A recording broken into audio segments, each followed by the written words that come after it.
think you'll be capable of flying a helicopter? Respect your goddamned limits, Grayson. How good could you possibly be? Language, his mother whispered, like the swearing had been the most offensive thing said. I'd had enough. My mouth opened before my brain caught up. He's good enough that he finished primary at the top of his class as the best pilot, good enough to select the Apache, and good enough to be selected for class leader. Grayson's grip tightened almost painfully. Sam, don't. Someone has to, I hissed at him. So you're not moving home? I thought you'd be gone for 3 years after you graduated, Tess asked, her tone accusing. I'm contracted for 6 years after I graduate flight school. I'm trying to get stationed at Fort Bragg, which is only 4 hours away. I will still be close enough to come home on weekends. He looked at Joey. And I will keep my promise. Why not Virginia Beach? Ian prodded. Of course, Grace's dad would want him closer. They only have Blackhawks stationed there, and I fly Apaches.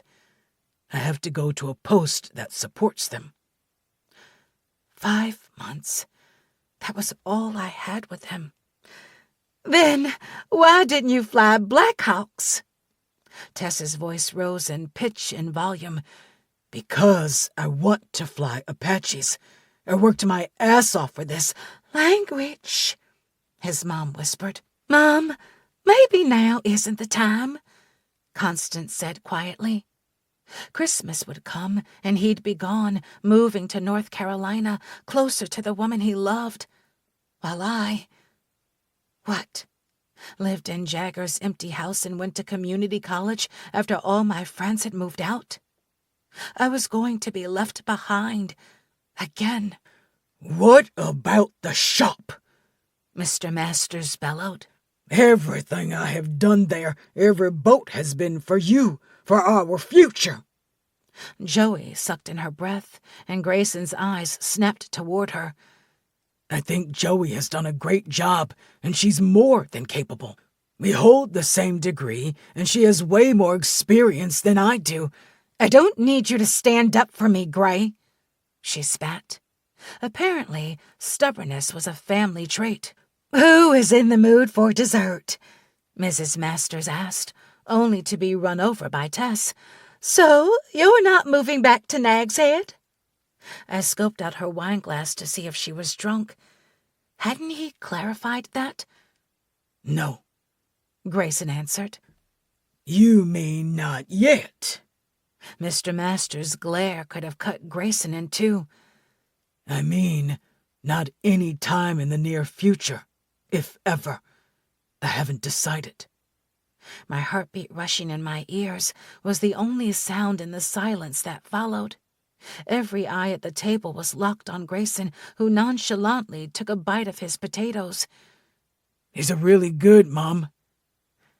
Take the peace offering. But, Parker stuttered, and I braced for impact. But you can't not live here. What about Grace? Boom. There was not enough wine in the world to deal with this dinner. I think I deserve a life, too. A future. Grayson spoke each word slowly, with a kindness I couldn't have shown in the same situation. A small sliver of hope embedded in my heart, just strong enough to hold my deepest fears momentarily at bay. A future. And what did my Grace deserve? Tess fired. What about your co-pilots, Gray? Mr. Masters came in for the kill. Don't you think they deserve to live? You have no right to be in the cockpit. You'll get someone killed, just like before. My mouth dropped. His father still blamed him. It was no wonder Grayson kept his life neatly compartmentalized. He was perpetually under attack at home, his muscles coiled beneath my hand. That's enough! Mrs. Masters stood, her chair falling to the ground behind her. Gray, this is your life. We might not like your choices, but you're a grown man. Honey, get over it. Joey's been running the shop for you for years and has more than earned her place, agreement or none. Tess, Ian, I love you as family, but if you ever insinuate that Grayson was responsible for Grace's condition, you will no longer be welcome in my home. Grayson pushed back from the table. I followed him since he still held my hand. In my other, I clutched the study guide that had brought this all on. Mama, he whispered, and he kissed his mother's cheek. Then he turned to the table, where everyone sat as if they'd been frozen. We'll be leaving now. With a hand at my lower back, he led me into the house while the table remained eerily silent behind us. I buckled into his Mustang as he threw the car into drive and tore out of his parents' driveway. Grayson's face was a mask of harsh angles and unforgiving lines. When I reached for his hand, he moved it away. I didn't try again. We pulled into the rental, but he didn't kill the engine or even look my way. His gaze was fixed ahead of us, on his past, no doubt on Grace, on everything that had been thrown in his face tonight. He was as close as my next breath and as unreachable as yesterday. I had to find a way to get through to him. Stay with me tonight. His hands tightened on the steering wheel, and I waited. Okay. I have to get my stuff from my parents' house and deal with all of that. I cupped his stubble-rough cheek in my hand. I'll wait. And Grayson, you're amazing and deserve to fly. If they can't see that, I'm sorry. But you do. I'll pin your wings on myself if they don't come around. Promise? On my life. He deserved so much better. Yes, he was leaving in 5 months. And yes, under that insanely jumpable exterior lurked the hottest mess of a man I'd ever seen. But maybe, if I could put my own emotional baggage to the side for a minute, I could help him the same way he'd been helping me since I got to Alabama. He never looked me in the eye, but he pressed a kiss to my palm in a way of goodbye and drove away once I had the front door to the house open.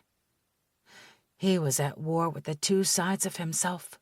I could see it as clearly, as if there were literally two of him. I just didn't know which one would be coming back to me. I was also too far gone to care. Maybe I could save both sides. Chapter 19. Sam. Come on! Morgan begged as she leaned back into the passenger side of the Yukon. You know you want to come dancing. Grayson is as moody as they come, and this is vacation. It sounds like a ton of fun, and right up my usual alley. But I just can't. You're leaving me with him? She tilted her head toward where Will waited, his arms crossed. Something tells me you'll be just fine. I smiled, like I hadn't seen the sparks between those two. They were more metal on metal than kindling of fire sparks. But they were there. Jagger took her place in the open door frame, as Morgan looped arms with Paisley to head inside the bar. Look at you, all grown up and not coming out drinking. Yeah, well, I'd hate for Grayson to have to pull me off another bar, if he bothered to come looking. You sure this is what you want to do? The dashboard clock said 11 o'clock. It had been 4 hours since Grayson left me. Yes, I answered. That guy has walls thicker than China. I don't think anyone's ever really tried to break through them. He deserves someone who will show up with a bulldozer and maybe 200 pounds of C4 or, hell, even a nuke. Jagger sighed. Last year, Grayson told me, sometimes voicing something gives it power over you. I used to think it was because he was incredibly wise. But now? I asked. After seeing him this weekend, I think he's incredibly quiet because he has so many demons dying to gain that voice.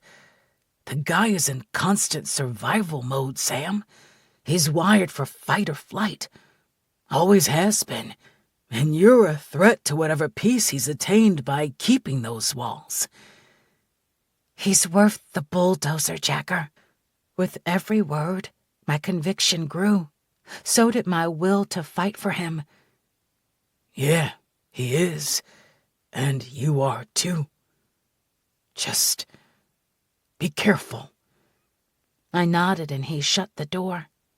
His words stayed with me as I drove to the directions of the GPS location Mia had given me when Grayson hadn't shown. I crossed the bridge to Roanoke Island and turned into Manteo. A few turns later, and I was parked along the waterfront. The sign hung on the large warehouse read, Masters and Son. I killed the lights in my indecision, and then stepped out of the car. I knocked first, and when no answer came, I turned the unlocked handle, walking into a small lit office. Grayson? Another door later, I walked into a giant work area where a huge boat rested on a trailer. The only light came from the boat itself, casting eerie shadows along the floor and walls. The beginnings of other boats took up various locations, but the one in the middle was obviously the showpiece, and her back read, The Alibi. Grayson! I called out again. Movement came from high above me on the boat. Sam? Grayson sat on the edge, leaning on the railing as his feet dangled over the side. How did you— Mia, I admitted. Is it okay that I'm here? He studied me for a moment, and I braced. Yeah. There's a ladder at stern, the back of the boat. I kicked off my wedges as he came toward me, then climbed the ladder, using the handholds on the last rungs until I stood inside. It's beautiful, I whispered, taking it in. The lines were smooth, every detail exquisitely attended to. This wasn't an ordinary sailboat or one I could dream of affording. The polished decks gleamed in the lights, the luxury seats were the softest leather. Everything was buffed, polished, and standing in the middle of it was Grayson. Beautiful, ripped, kind, and complicated Grayson. I'll take one yacht and the deckhand, please. Your family built this? She's Dad's pride and joy. We started the design a couple years ago, but only started building her this year. I helped out on the design, and whenever I was home, well, when I wasn't, with grace, I finished for him, running my hand along the wheel. You can say her name. You can talk about her, Grayson. I'm okay with it. His hand covered mine, the contact stopping my movement and my breath. I don't want to talk about her. Even the dim lights couldn't soften his features. His jaw was tense, unyielding, his mouth set in a firm line. Who are you? I asked softly, resting my hand on his chest. Are you the dutiful son? The one who moves home and takes over his family business, designs sailboats? Yes. His hand rested on my hip. My heart lurched. Are you the army pilot at the top of your class, ready to be assigned somewhere, deployed overseas? Yes. I drew my gaze up from his chest to look in his eyes. Are you the guy who kissed me covered in brownie batter? Or the guy who threw his ex-best friend against the wall? Yes. He pulled my hips against his, and a rush of desire slammed through me. My hand tightened on the steering wheel. Grayson, you can't be both. You're a whole different person here. At home, you're a little hard. But here, you're angry and dangerous and more than a little tortured. His other hand released mine on the wheel so he framed my hips. I get it. I see how they treat you and what they all expect. I can't fathom the guilt you feel over what happened to Grace, but I know it fuels what happens here, who you are. Sam. No. Let me get this out. I steadied my nerves with a huge breath and stepped backward, out of his arms. You were nothing I had planned. Not that I ever have a plan, right? But you happened. And I know you're graduating flight school in 5 months, and then you'll be gone. I get it. We're not permanent. But you happened to me. And I have no claim on you, no right to you. And I'm falling for you. That's dangerous to me. His eyes, his mouth, his very being softened. And coming here, seeing you like this, it hurts my heart. I would give anything for you to have your miracle, to have Grace back, but I can't. I'm not asking you to, he said softly, stepping toward me. I retreated. Stop. I can't think when you touch me. The corner of his mouth lifted. Okay. He took another step. It's just that when you're home at Rucker, you're mine. Maybe not mine, but I know we have something. And I come here. Why is this so hard to get out? Here, you're hers. And I don't mean romantically, though I totally get that too. Here, you're still paying penance for something you carry no blame for. I feel like the only person who has a chance of breaking past your walls is lying in a coma. Here, you're hers, not mine, and I'm falling, Grayson. I put my hands out to block him, but he simply reached under them and lifted me by my hips until I was eye level with him. He was strong enough to carry me with just his arms. I didn't even need to brace my weight on his shoulders. So damn hot. Grayson! Shh. My turn. He placed me on the captain's chair, keeping our faces a breath apart. His hands were warm as they cupped my face. You're right. I am all those things. Here, I'm what they need me to be. I'm my parents' son and my sister's brother. I serve as a link to Grace for her parents, and I take a little of their burden for caring for her. I'll shoulder their blame, even as subconscious as it may be, because I deserve it. His thumb pressed over my lips when I tried to speak. No, it's true.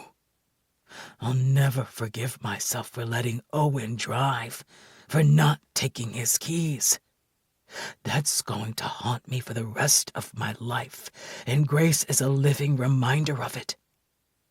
When I'm here, I'm still her best friend.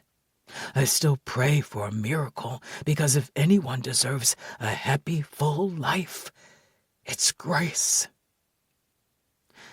My stomach dropped. Believing he was always going to be hers, and hearing it from his lips, were two different things. His thumbs stroked my cheekbones, and I fought against leaning into him, for taking any moment he was willing to give, even if I was selfishly stealing it from her. But, Samantha, it doesn't matter if I'm at our house at Rucker or walking the beach here. I'm still yours. Sitting next to Grace. Yours. Studying for my next flight. Yours. Arguing with my sisters, my parents, the Bowdens. I'm still yours.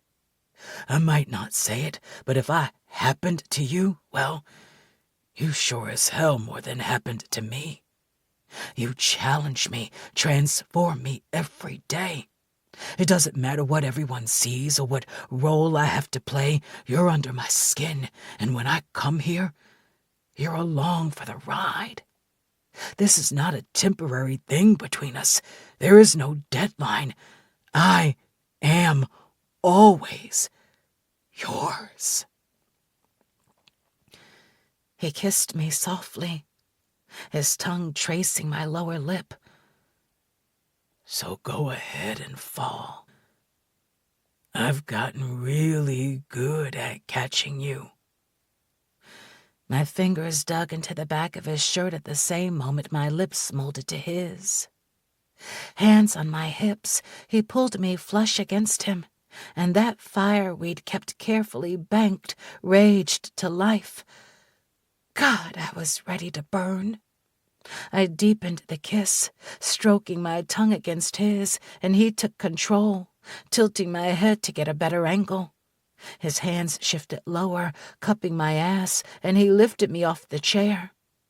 I wrapped my arms around his neck and my legs around his waist, locking my ankles behind his back. My fingers ran through his hair, lips caressing, teeth nipping, tongues stroking, soothing. Our kiss consumed each of my senses. He slipped one of his hands under my dress, and then the other, until he held me by bare skin. He lightly squeezed the backs of my thighs, his fingers achingly close to the small strip of lace that separated them. I love your skin, he whispered against my mouth. Then he kissed down my throat, sucking the tender patch of skin that met my collarbone. And the way you smell. He ran his nose along the line of my neck. I could live here, Sam. I tugged his hair, bringing his mouth back to mine, and sucked his tongue into my mouth where it belonged. He groaned, tightening his grip on my thighs. And then we were moving. He tore his mouth away from mine long enough to press my head to his shoulder as he carried me down the stairs to the cabin of the boat. As soon as we cleared the ceiling, his mouth was mine, our kisses taking a harder, more desperate edge. I tugged at his shirt, but it caught on my legs. Impatient? He asked against my mouth. Get it off. You have no idea how long I've been waiting for this. My mouth watered at the idea of tracing every line of his phenomenal body with my tongue. I was thinking the same thing. He carried me with one hand and opened a door behind me with the other. One more step, and he lowered me to a bed, complete with the softest sheets I'd ever felt. The bed is made? I asked as he stepped back. Photo shoot this morning for the brochure. Would you like a tour? He motioned to his back. Of you? Yes, please. I sat up on my knees at the edge of the bed. Now. He reached behind and pulled his shirt over his head. I took it off his arms and tossed it, too intent on what was in front of me to see where it landed. Every muscle in my core clenched. Grayson was made for sex, ripped, his muscles not just defined but built, thick and strong. His skin was a beautiful bronze and incredibly soft to my touch. My fingers worshipped the lines of his 8-pack abs. You're... God, I don't even have words for what you are. My breath became choppy as I trailed over his pecs, and he sucked in his breath when my thumbs grazed his nipples. I leaned forward and ran my tongue over one, and he hissed, his hands weaving through my hair to hold me as I gently scraped my teeth over him, then kissed the flat disc. Sitting back on my heels, my eyes devoured every incredible inch of him. His stomach tensed under my hands, and I looked up to be held captive by the most intense, hungry stare I'd ever been given. What are you thinking? That every single weight I've ever lifted or mile I've run has been worth it for you to look at me like that. He caressed my cheek, then slid his hand down to the straps of my dress. I crossed my arms in front of my stomach, a chill overpowering the heat in his gaze. Grayson, I'm not. I motioned to his torso. He raised an eyebrow as his fingers toyed with the zipper under my arm. Trust me. I'd never been self-conscious about my body before. Stop it. You rock your curves. Eyes locked on each other, I raised my arms above my head.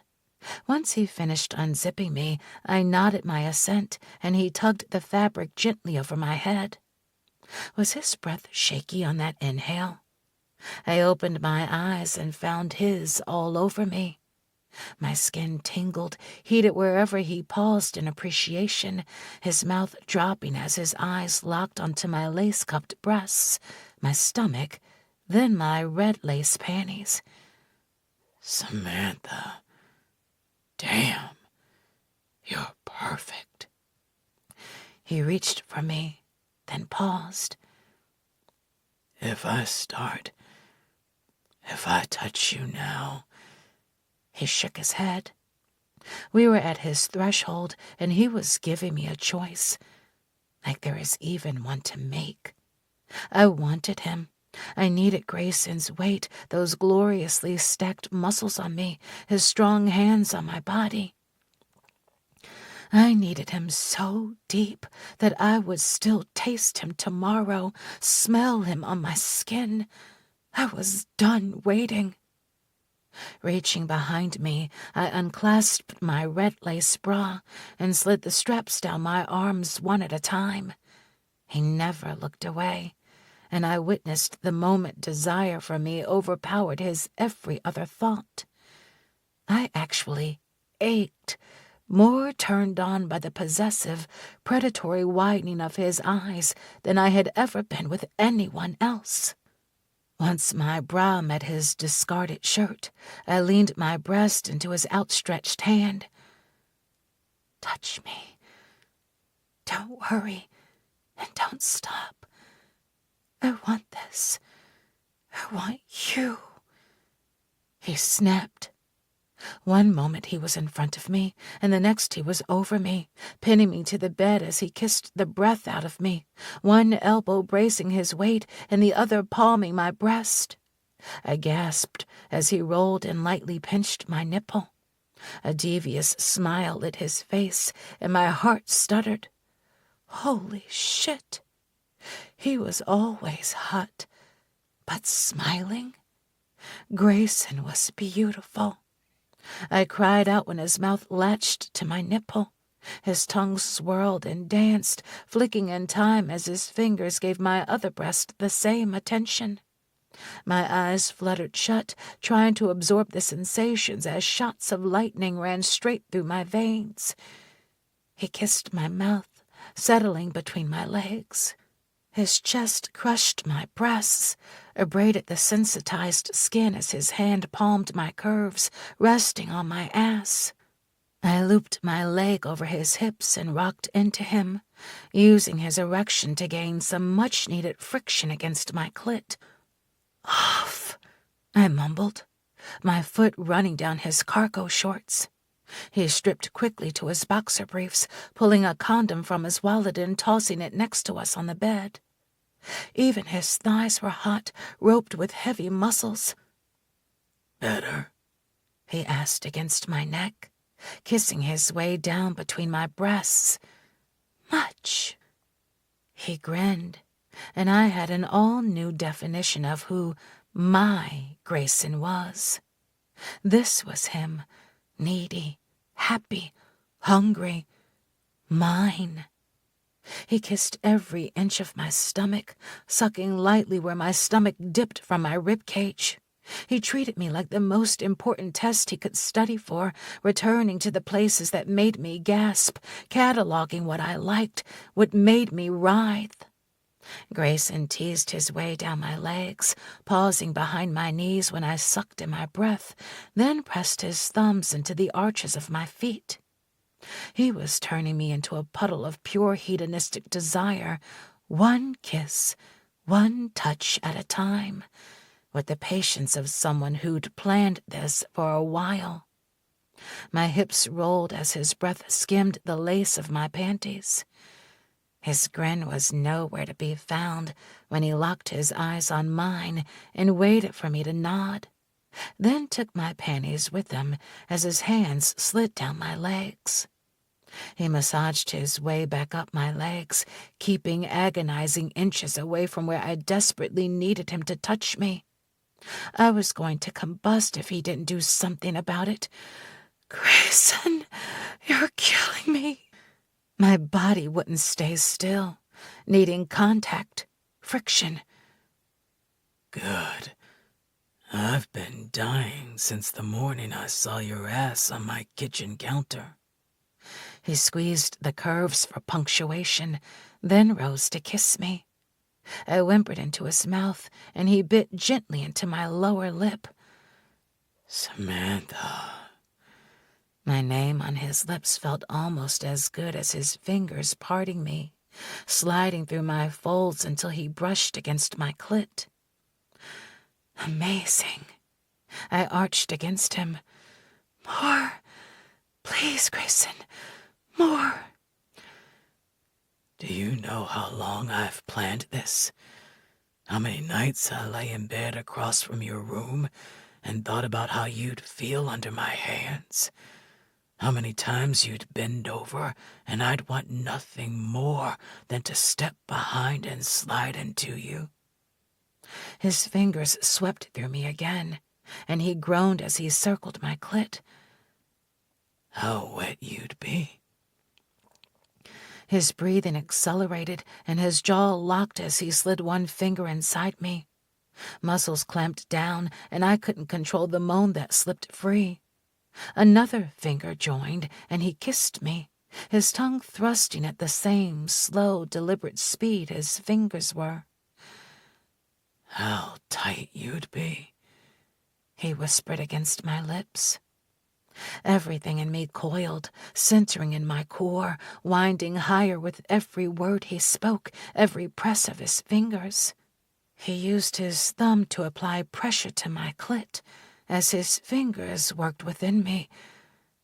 God, Sam, I've dreamed of this, fantasized a million different ways, holding you, exploring you, having sex with you, making love to you. He kissed me gently, and I melted a little more, despite the tension building to a breaking point within me. Fucking you. Leave it to Grayson to make that word the sexiest thing I'd ever heard. His fingers sped up, curled inward, and his kiss turned carnal. I rode his hand, arching into him through every stroke, my fingers biting into the skin of his back. My eyes shut, every sense too overwhelmed with pleasure to take the overload. Grayson! His name became my chant as the tension built to the breaking point. Look at me, he demanded. I need to see you come. My eyes flew open as he pinched my clit and stroked my G-spot simultaneously. I cried out soundlessly as my orgasm ripped through me, sending pure bliss through every cell in my body. His thumb circled those nerves as he brought me down, then pressed lightly, sending another jolt through me. His hand slid away, and though I'd just had the most astonishing orgasm of my life, I felt another spark ignite as he licked the pad of his middle finger, the one that had been inside me. He groaned. "You taste better than I ever imagined. And believe me, I imagined it a lot." His eyes were wild, his infamous control slipping by the moment. I did this to him, pushed him to the brink of madness. It wasn't enough. I wanted him absolutely fucking insane. With one hand on his shoulder, I urged him to his back, careful to snag the condom before he rolled onto it.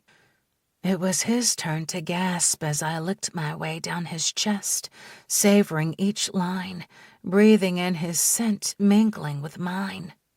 I worshipped the sexy V that led to his boxer briefs, kissing the tensed muscles as his hands wove into my hair. "Sam," he groaned. "Do you know how long I've wanted to do this?" I countered. "You drive me crazy at the gym, at home, anywhere you feel the need to take your shirt off.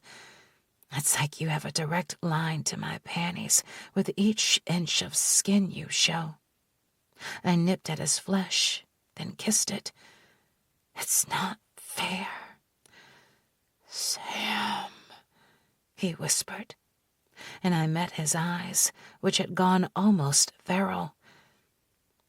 "Between us, you have all the power, all the control. You always have. I'm hard for you the minute you so much as smile, or curse, or walk in the damned room." "Show me." I gripped his erection through the fabric of his boxer briefs, and his hips bucked as he sucked his breath in through his teeth. Emboldened, I ran my fingers along the elastic, and then under. Then I took them off, never once breaking eye contact. The intimacy of what we were doing was nearly overwhelming. My tongue skimmed my lower lip as my hand unerringly found him. Of course he was huge. Was there anything about Grayson that wasn't built like a Greek god? He groaned, his fingers tightening against my scalp. He was hot in my hands, smooth and rigid, soft at the tip when I ran my thumb over him, wiping away the small bead that had formed. Then I gave in to the need to know how he tasted, and ran my tongue along the underside of his shaft until I circled the head. My hand gripped his base as I took him inside my mouth, humming with pleasure as he called my name. "Samantha. Fuck. Yes. No. God, you can't. Come." His legs trembled beneath me. "So?" I whispered, then swirled my tongue over him. "Come." "I need to be inside you," he growled, leaning up on his elbows. I ripped open the foil wrapper and rolled the condom onto him. "Okay." He didn't need to be told twice, and flipped me to my back. This wasn't the patient, controlled man who'd just brought me to orgasm. Grayson was hanging on to his control by a thread. I could tell by the tension in his muscles, the firm set of his mouth. That thread needed to be cut. He knelt between my thighs, and I raised my knees as he nudged my entrance. "Grayson," I urged when he paused. He searched my face for an excruciating moment before shaking his head. "No." What? Was he seriously going to stop? His mouth found mine, thrusting his tongue at the same moment his fingers worked his magic against my hypersensitive clit. Fuck, you feel so good, he whispered, as my body responded, flaring to life. I can't wait to be inside you, Sam. I'm going to ride you until you come screaming my name. You're never going to look at me again without thinking of how many ways I can think of to get you off. And believe me, I'm very imaginative. His words pushed me higher. You have a surprisingly dirty mouth. You know that? I sucked his lower lip into my mouth as my hips rocked against him, needing more than the external stimulation. I needed him inside me. I have a dirty mind. I'm just letting you see inside it. My heart stopped for a breath of a second. I had his walls down, open for me. Sam. He paused. I shed every reservation, every inhibition, and kissed him like my life depended on our mingled breaths. I gave myself over to the sensations his fingers brought, and then his lips at my breasts, until I couldn't stop the motion of my hips. Sweat beaded on Grayson's forehead. Grayson, please, please. How much more did he expect me to take? He positioned himself over me, resting his weight on his elbows as I almost drowned in the depths of his eyes. Anything you want, Samantha, is yours. I'm yours. All of me. Inch by inch, he entered me. There was a slight burn where he stretched me, but it was nothing compared to the exquisite way he fit. Oh, my God! I moaned as he slid home. His eyes widened. You feel... His forehead dropped to mine.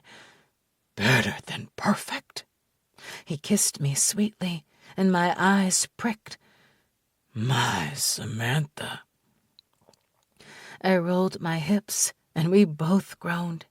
Then he raised one knee toward my chest and slid even deeper, hitting a spot that had me crying out, then keening as he began to thrust powerfully in perfect time. Each stroke lifted me higher, wound my muscles tighter. I met him with each push of his hips, until sweat dripped off us both. Between our thrusts, hands, and tongues, I lost track of where I ended and he began. Grayson, I whispered, as my muscles seized, locked. I was so close, hovering on the precipice. He shifted his angle so he rubbed against my clit with his next thrusts, and I went spinning off into the void, holding on to him as my only solid ground. He called out my name as he came, tensing above me, his eyes unguarded as he pulsed within me. In that moment, he felt like what he proclaimed. Mine. Grayson collapsed next to me, peppering my shoulder with kisses. That was... I don't even have words for that. I found the strength to smile. Me either. I say we rest before you talk me into round number 2. He laughed. He'll like it, I promise. I leaned on my elbow above him and kissed him, savoring, trying to commit every second of this moment to memory. Any time, any place.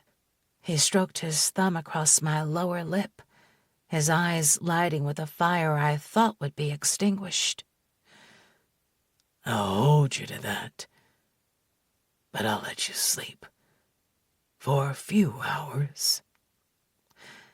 He cleaned up and then pulled the covers over us, drawing me into the hollow of his body. Of course we fit together perfectly. The heat from his body and steady heartbeat lulled me to sleep within minutes. Joey calling Grayson's name woke me up just as quickly. You'd better not be in there, Grayson Masters. I found Sam's shoes, so I know you're not alone. Sunlight streamed in the small porthole. Oh, my God. Shit! Grayson shouted, sitting straight up and covering me with the sheet. Do not come any closer, Josephine. God damn it, Gray! The photographer is going to be here in half-hour, she yelled from inside the cabin. That was yesterday, he replied. We moved it to today. She was close enough that I heard her sigh.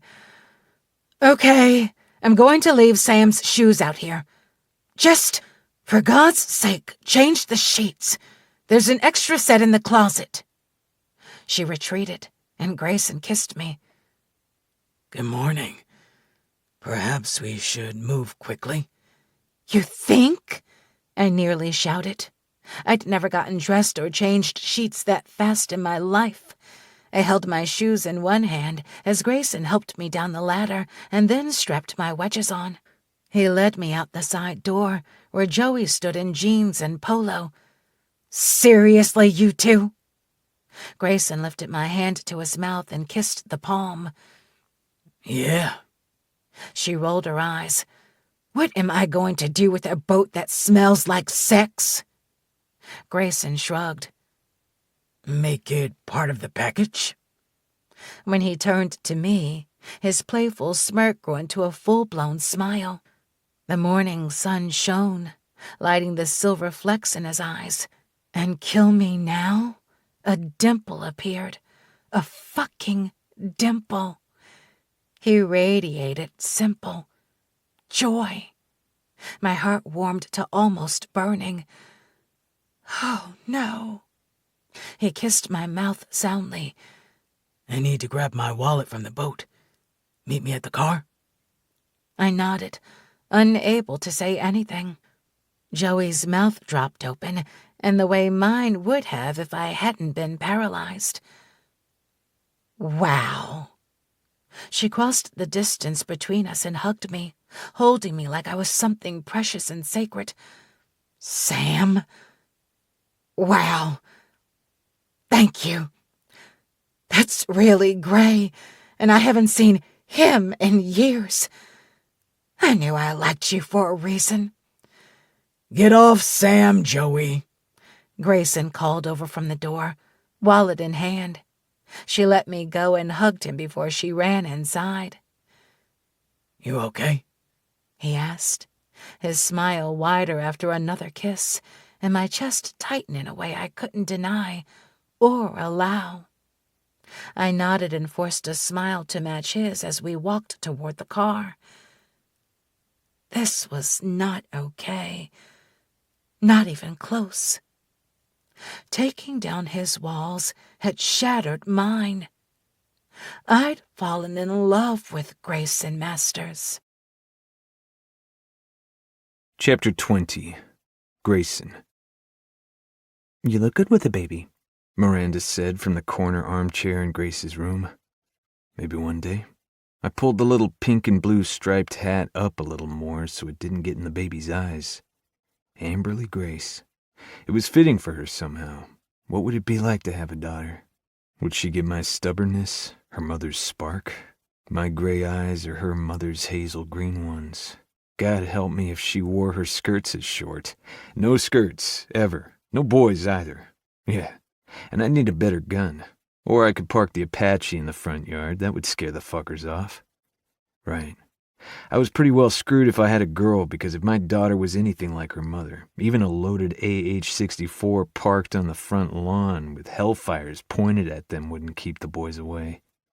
Kids with Sam? Holy shit, my mind ran amok. Hey, Earth to Grayson, Miranda called out with a faint smile. Her hair was pulled into a messy bun, but despite the circles under her eyes, she looked beautiful. Exhausted, but beautiful. You're supposed to be in bed, I lectured. She's less than a day old.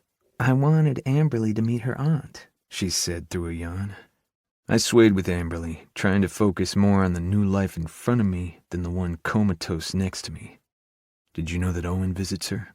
Her eyes fell away. She knew he'd been here to see Grace. He did his time, Gray. I know he lied, and you weren't racing, But he was 18, stupid, and he made a mistake. An unforgivable mistake. I snapped each word. Miranda tilted her head just like Grace used to, but the similarity between the two wasn't as painful anymore. Is anything really unforgivable, Gray? I didn't take the fucking keys. Yes. I don't think Grace would see it that way, no matter what our parents say. She would tell you to stop suffering more than you have to. She would tell you that moving on is okay. It's healthy, and you need it. She would tell you that your life, flight school, this new girlfriend of yours, they all look really good on you. Girlfriend? Yes, Sam was my girlfriend. Is that what I had done? Moved on? Where is she anyway? Sam? She asked. How do you know? Mom and Dad. They filled me in on the epicness of dinner last night. Her eyes started to droop, and I crossed to her, handing over an extra blanket.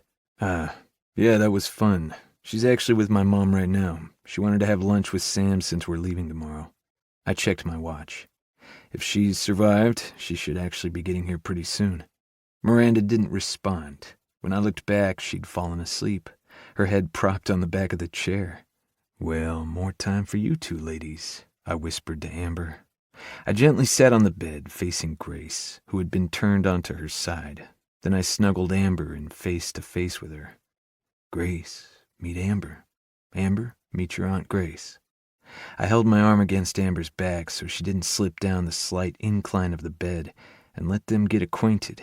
If I had been a romantic idiot, I would have said that Grace focused on her niece, her eyes locked onto Amber's. But you're not an idiot, and you know that you just set her in Grace's eyeline. What would you say, Gracie, about that girl yesterday?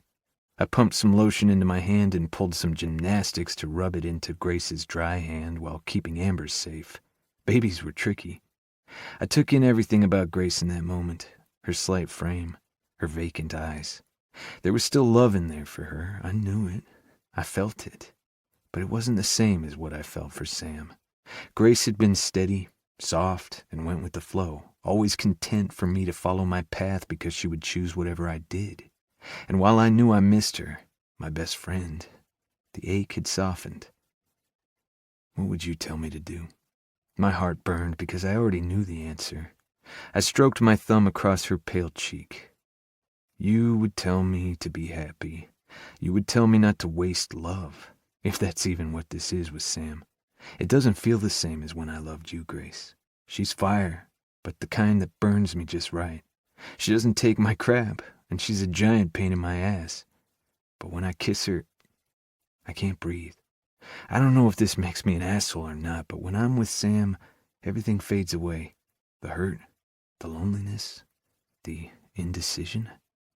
I rubbed a piece of her hair between my thumb and forefinger. Even the guilt slips to the back. It's like she's the midday sun, and my shadows don't just hide, they shrink, they disappear. And the sex, Sam wiped away every single conscious thought when we touched. It wasn't just a 5-year dry spell. I remembered sex really well, and Sam transcended the very meaning of the word. It wasn't like I hadn't been offered more than my fair share, even at the Citadel, where the guy-to-girl ratio was definitely in favor of the fairer sex. But Sam was the first woman I could look past Grace to really see. And Sam saw me too. Got me on a level that no one else had even come close to. Closer than even you, Grace. I was such an asshole for even thinking it. Amber grunted and then let out a shrill cry. I've got her, Miranda said, blinking awake. I placed the tiny baby into her arms. I need to get back to my room anyway. James is bringing me dinner. Hospital food sucks. It was good to see you, Miranda. She placed Amber in the clear, rolling bassinet and then squeezed my arm. You too. Gray, maybe you should think about living your life for a while.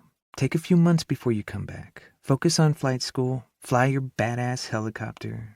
You deserve to find out what's really out there for you when you're not drowning yourself here. But Grace, she quirked an eyebrow, isn't going anywhere. And she would want you to. Spend a few months away, stay at Rucker and study, stay at home with Sam. Miranda sighed and then punched my shoulder. Wake up. You're not choosing one girl over the other. You're not leaving Grace for Sam. Grace left on her own a long time ago. So choose you. Choose to live. Choose to step outside the storm you've been given and soak up your sun. I blinked. You were listening. She smiled and gave a pat on the shoulder she'd hit. I've been worried about you for so long. Always here, drowning. But now, I'm not. You're going to be okay. Be happy. Be with Sam. You deserve this. She'd almost pushed Amber to the hallway before she turned back to me. I've known you since you were born, which means I have a pretty good grip on who you are, and your next argument is going to be that it's not fair to Sam, right? That she deserves someone whose heart isn't split? I opened my mouth, but then closed it. She was right. You're not split, Gray. Listen to what you just told Grace. You loved her. My eyes narrowed. Right. I've loved her since we were kids. True. But you're not in love with her anymore. She glanced back at Grace with a sad smile, then back to me. You used the past tense when you told Grace just now, and I bet you don't even realize it, but your subconscious does. She's your past, and she always will be. Sam is your future for as long as you're capable of holding on to her with that broody Heathcliff thing you have going on. Broody? Thanks, Miranda. I don't want to see you until October, Gray. Her face twisted, and I laughed. What? You've been a mom less than 24 hours, and you've already mastered the look. I smiled, and it felt good. I'm only letting you get away with that because I haven't heard you laugh in years. October, Grayson Masters. I'm serious. She left, and I pulled out my cell phone. Grayson. Where are you? Samantha. Miss me already? Grayson. The minute I left you. Samantha. Wow. Think you're getting lucky again or something? Grayson. I know I am. Samantha. LOL. You're probably right. Mia just dropped me off. I took the elevator and headed to the lobby, where Sam was coming in, biting into a chocolate chip cookie. Her smile was instant, and mine came easily. She made everything easier. Hey, flyboy. She came up on her toes and kissed me. I licked the stray chocolate off her lower lip, and then forced myself to let her mouth go. Pretty sure she didn't want me pulling her into the first empty exam room. I could have shut the door, pulled down those shorts that barely covered her anyway, and put my tongue on her like I'd been fantasizing about for months. I'd skipped that last night, too desperate to finally be inside her. Get a grip. You're in the middle of the hospital. Damn. I thought having sex might slake that fire for her, but instead it fueled it. Now I wasn't guessing how she felt. I knew, and she was better than I'd ever dreamed. Shit. We needed to get out of here. You ready to go? I asked. Ready to see the sights. Your mom said there's a great lighthouse nearby. I'm sorry, I didn't want to leave you alone with her, but she was pretty adamant. She was fine, I swear. Mostly asked questions, didn't really divulge your sordid past. She poked me. I did get a peek at your yearbook. I groaned, and it wasn't because we'd walked out into the afternoon sun.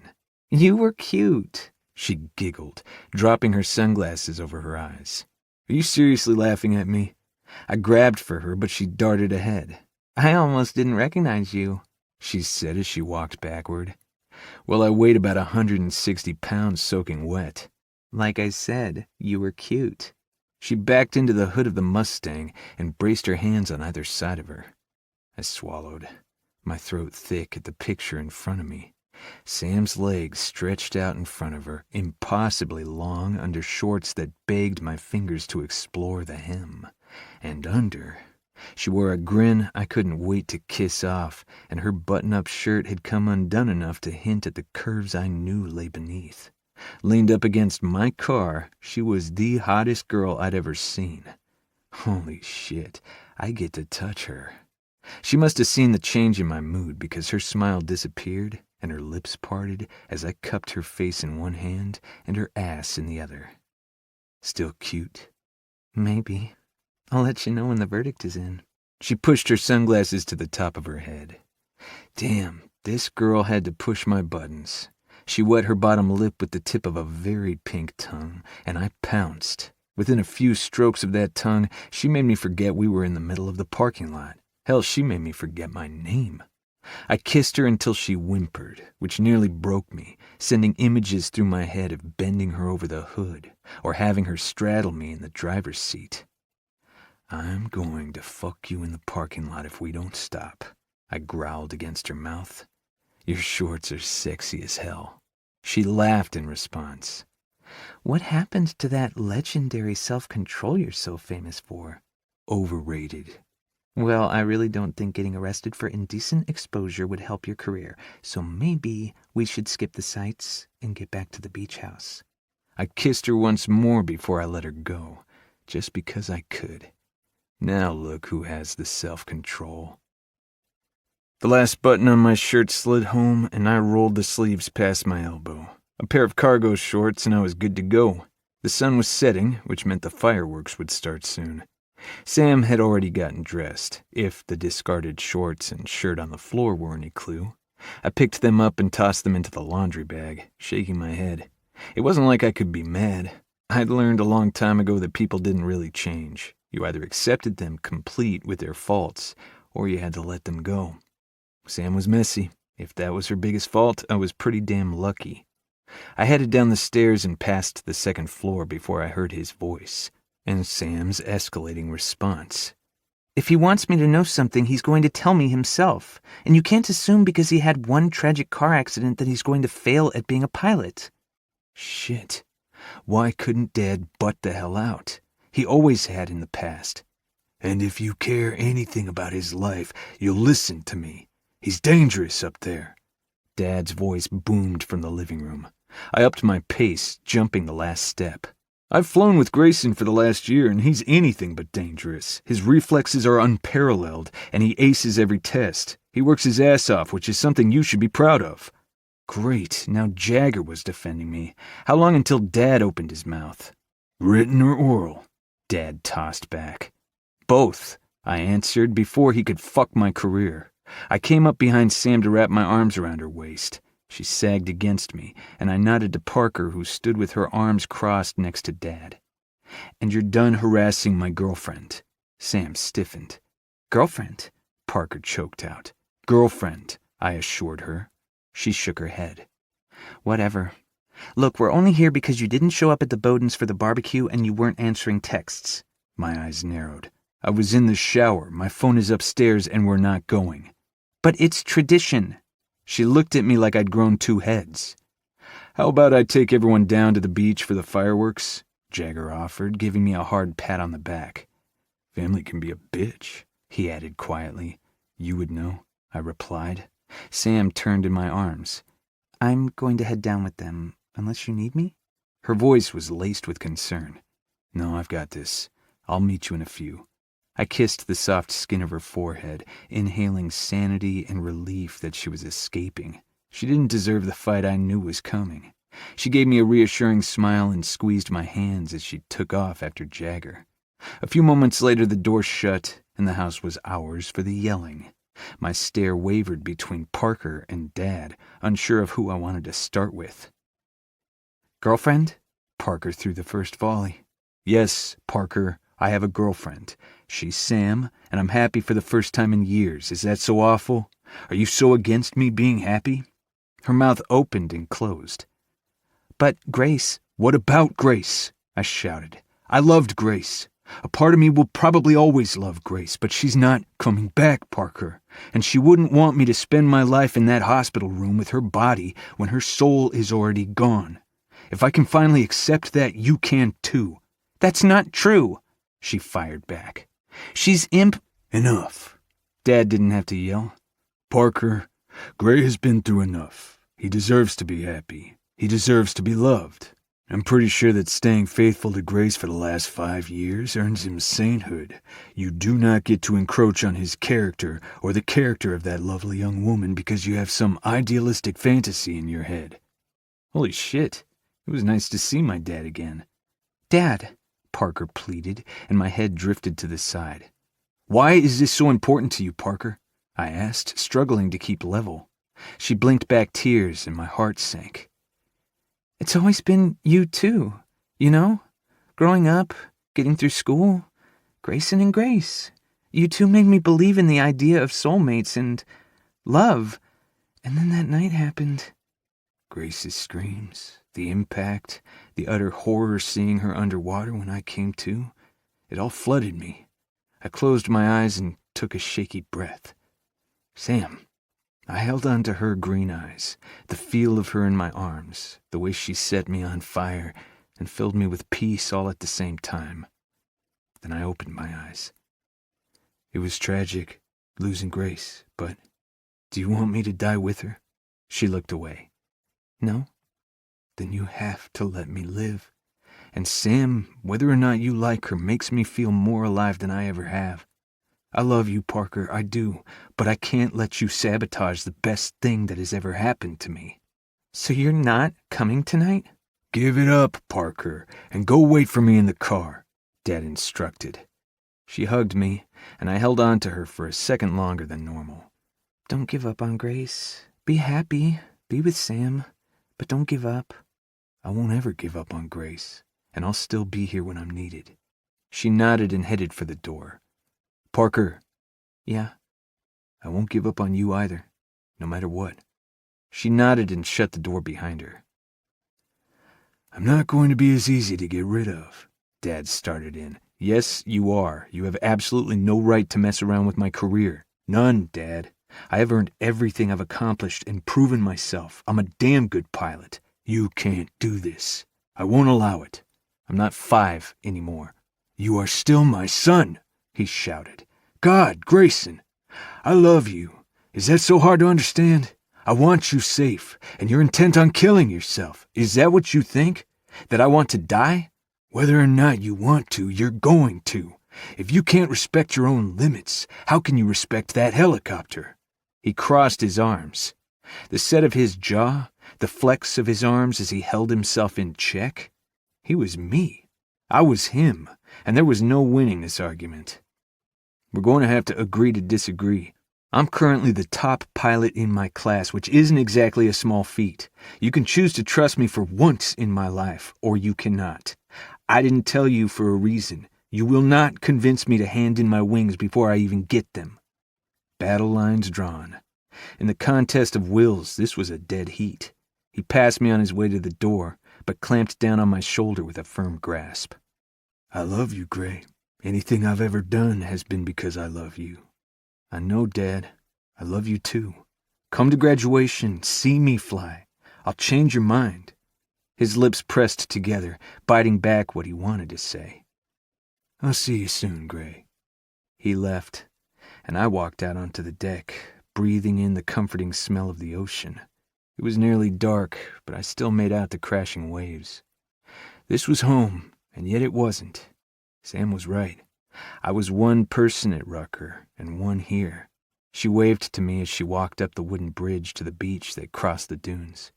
I may have been 2 different versions of myself, but they both belonged to her. Everything okay?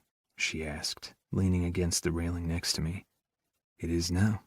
Having her near me settled my soul in a way I wouldn't examine. So, girlfriend? Girlfriend. So we're labeling this? She looked away and I gently tilted her chin up until she met my eyes. Did I manage to scare Samantha Fitzgerald? Her hair was soft as I brushed it off her cheek. She turned into my palm and leaned. It was such a simple gesture, but her trust in me deepened my feelings for her. I wasn't sure how much deeper I could go before using words I wasn't sure I was capable of. Labels, She closed her eyes and took a deep breath. You're graduating in 5 months, Grayson. If I use that label, if I start to depend on you, and then you go... Sam. She opened her eyes and I nearly lost it at the fear I saw there.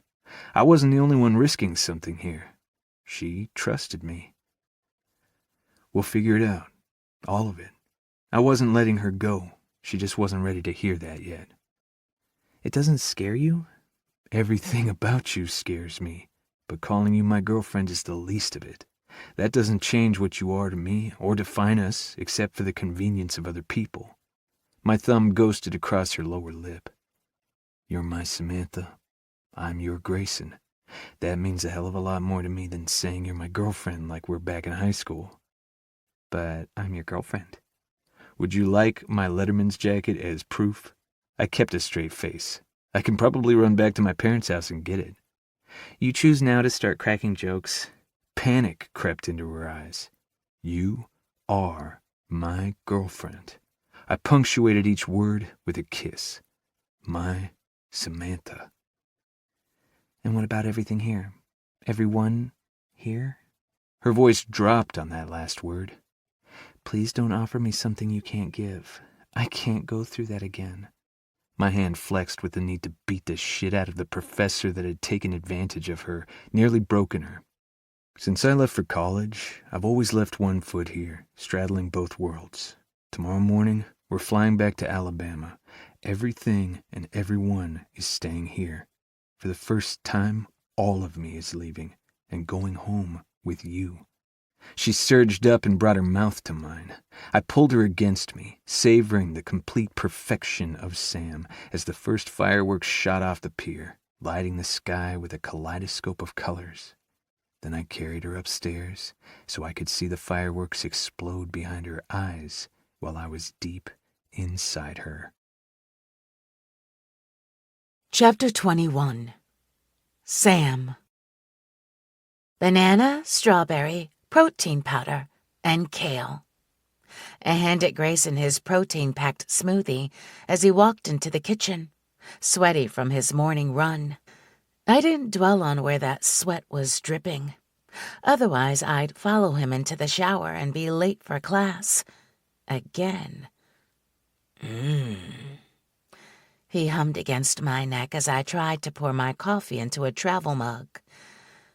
What if I'd rather have you for breakfast? I doctored it with honey and creamer and sealed the cup before turning around. Oh, no, you will not. You had me for dessert and midnight snack last night. I have my summer final in 20 minutes. I set my hands to his chest, barely covered by his running tank, and suppressed a groan. I'd had so much sex the last month that I should be unable to walk. Instead, I was only hungrier for him. Fine. Go work on those chem skills. He stripped off his shirt and my mouth went dry. You! I pointed my finger at him. You do not play fair, Grayson. He shrugged with a smile, and that dimple came out. Guess I'll go shower. I reached up on tiptoes, my flip-flops not exactly helping in the height department, and kissed him quickly. How did I live so long without seeing that smile? He flashed it again, and my insides turned to a puddle of goo. God, I loved him so much. Now if I could only work up the courage to tell him.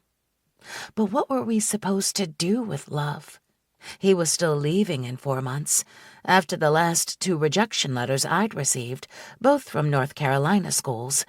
I wasn't any closer to getting into another college.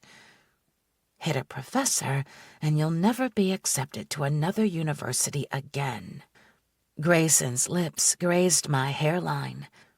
The same way I don't know how I survived before I met you. He kissed my forehead and walked off, calling back, Have a good day at school, dear. You too, I replied, trying to keep my voice level.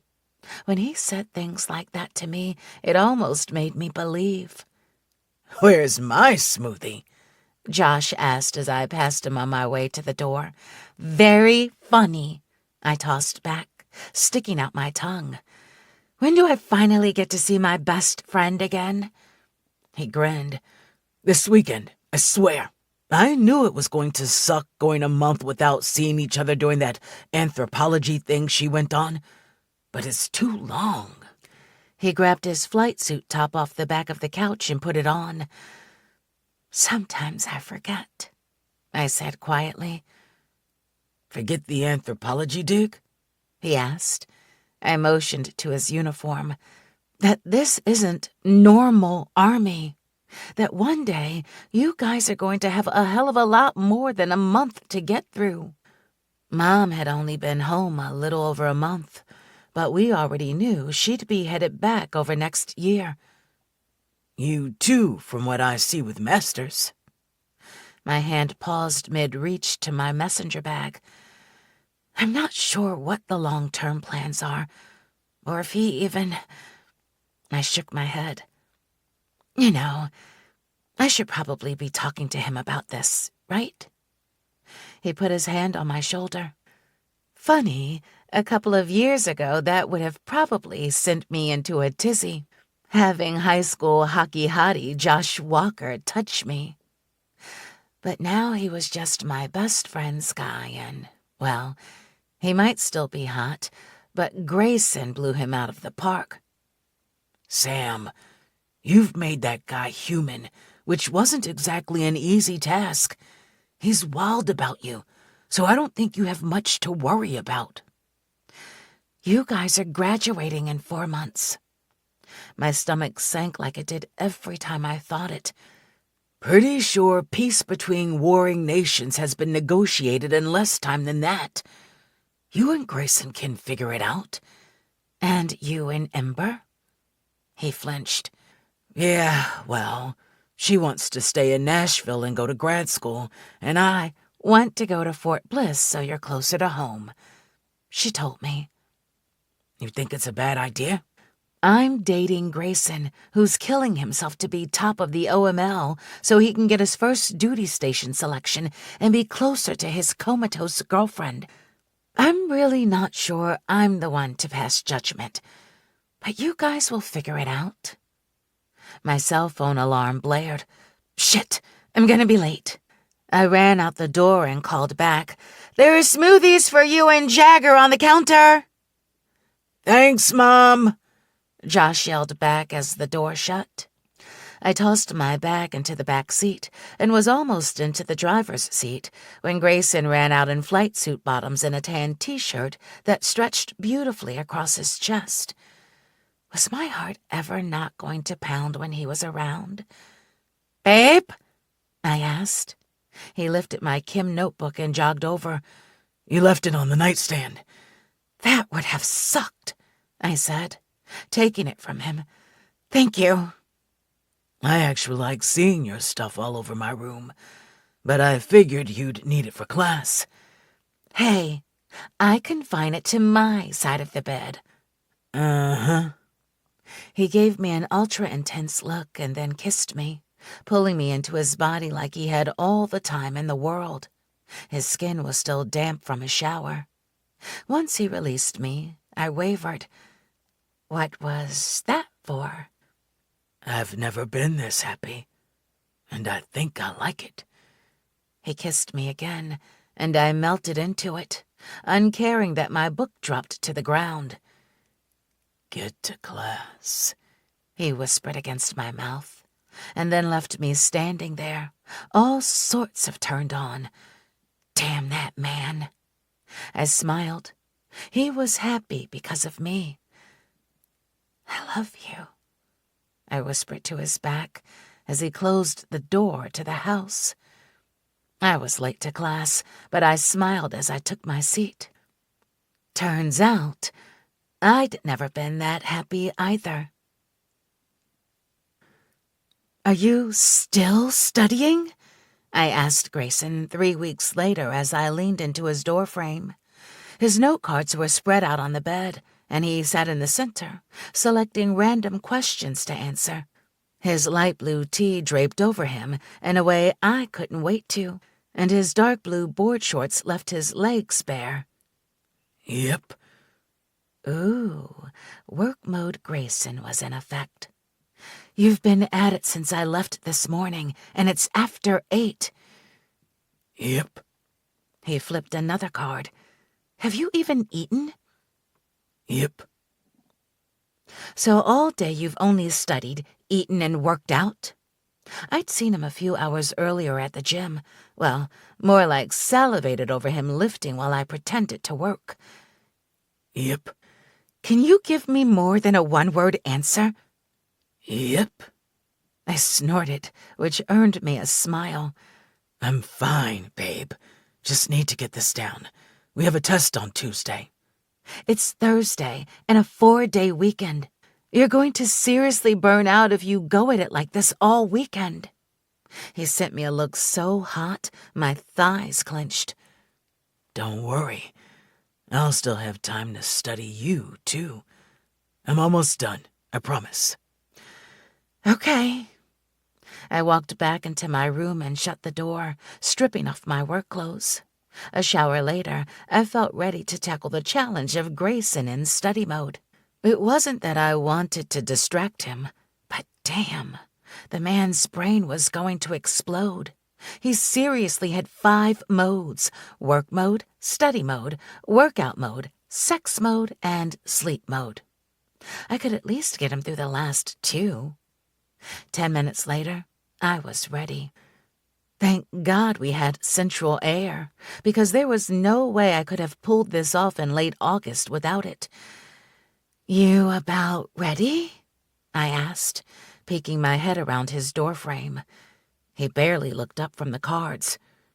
Yeah, just a couple more minutes. We've been in the bag all week, and that stress isn't doing me any favors. I sat on the edge of his giant bed, careful not to disturb the cards. "You doing okay?" Flying was his strong suit. If there was an issue there, his rank would slip, and Jagger was hot on his heels. He looked up, his beautiful gray eyes a little dim with exhaustion. Yeah, it's tough, flying with the cockpit blacked out, but I'm adjusting to the scope. It gives me a pretty bad headache, though, which is killing my study time. Plus, we lost Pritchard's this week. They pulled him out this morning. "I'm sorry. I know you did all you could to help him. Will they transition him to another aircraft?"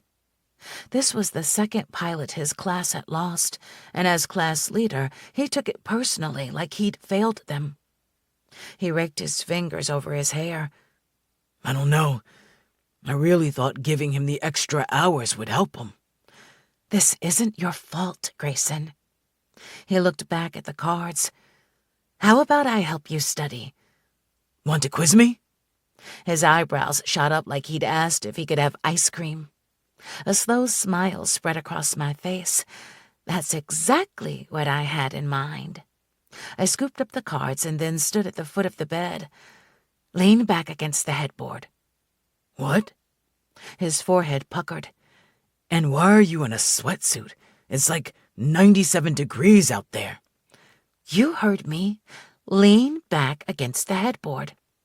I will be happy to quiz you, but you are not allowed to so much as breathe in my direction until you've earned it." I used my most authoritative voice. Okay. He sat back with a playful smirk on his face. Despite what he said, I knew with Grayson I was only in control when he allowed it. Good boy. I grinned and then went for the first card. Dual engine failure / low airspeed and cruise. He lost the smirk. All business. Auto rotate. Chop button. Reset only if an engine chop warning message is present. Reset may be accomplished by either crew member. Wing stores jettison as appropriate. 1 point for Grayson. His lips parted as I unzipped my University of Colorado hoodie and tossed it to the ground, leaving me in a tank top and bra underneath. Understanding lit his eyes, and he leaned forward. Are you? I waggled my finger at him. "Sit back. I'm asking the questions here." He did, but every line in his body tensed. I knew that look all too well. He was ready to pounce. "Auto rotation. Both engines fail." The cyclic should be adjusted as necessary to attain and maintain the desired airspeed of 77 to 107 ktas. In auto rotation, as airspeed increases above 70 to 80 ktas, the rate of descent and glide distance increase significantly. Below 70 ktas, the rate of descent will also increase, but glide distance decreases. Damn, he really was that good. Another point for Grayson. I kicked off my shoes. Seriously? Shoes? How is that fair? That answer was worth way more than shoes. My head tilted to the side. Oh, but I thought you needed more study time. His eyes narrowed. In this case, less is more. I quirked an eyebrow but removed my socks, throwing them near my discarded hoodie. That's all you get, fly boy. Give me another question. Holy shit. The way he looked at me was hot enough to melt my panties. NG limits. 105.1 maximum, greater than 105.1 red. 102.3 to 105.1 transient 12-second limit, yellow. 63.1 to 102.2 normal operation, green. 63 minimum engine out warning enunciated, less than 63.0 red with box. I slid my fleece pants down my legs and kicked them away. That's cheating, he shouted, pointing at my bike shorts. I shrugged. My game, my rules. Damn it. Give me another one. He shifted on the bed but didn't attack. Airspeed. Maximum airspeed with symmetrically loaded external fuel tanks, 2 or 4 installed, is 130 ktas to prevent structural damage to the airframe. I made damn sure he was watching as I wiggled my hips, tugging the spandex shorts off my legs. That hiss of his indrawn breath coming from the bed said he'd definitely noticed. Next, he barked. APU operations limitations caution. Avoid prolonged operation to 94 to 96% NR with the APU running. The APU clutch will oscillate from engaged to disengaged. This creates high loads on the clutch and shall be avoided. I crossed my arms and pulled my tank top over my head. Damn, honey. His gaze raked me from head to toe, taking in my matching silver lingerie I'd bought because it reminded me of his eyes. I licked my lips as he rearranged himself in his shorts. I may have started this to distract him, but my engine was now roaring at 200 miles per hour. 2 more questions. Auto-rotation airspeeds. His eyes hadn't stopped traveling the path from my toes to my hair and back down. Grayson. His attention snapped back. What? Auto-rotation airspeeds. How is this fair?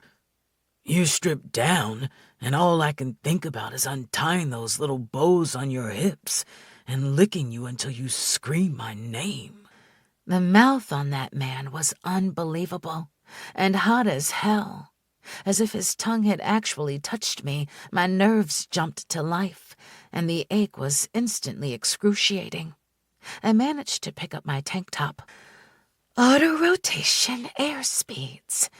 That even sounded breathless to my ears. When he still didn't respond, I moved to put it back on. Max 145 ktas.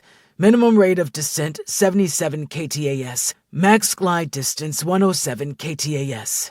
The tank hit the ground again, and then I unsnapped my shiny bra. We locked eyes as I took it off and then dropped it on the floor. Between the air and his feral appraisal, my nipples hardened. I selected one last card and then crawled across the bed until I straddled him. The way your brain works is unbelievably sexy. His hands grasped my hips, pulling me forward until I rubbed against his erection. Coming from the smartest woman I know, that's a fantastic compliment. His fingers tangled in the straps of my panties. Give me the last question, Samantha. I glanced down at the card. Maneuver limits. He sat up, bringing his chest flush against my breasts, and the contact sent a jolt of need spiraling through me. His lips grazed my neck, and chills raced down my arms. Maximum reward / sideward flight speed. He sat against my neck.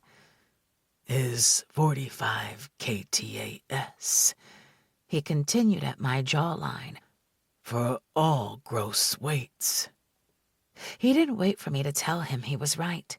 He took my mouth, undoing the ties at my hips with deft fingers, and then winding his fingers through my hair as he consumed me like he needed to claim me, mark me.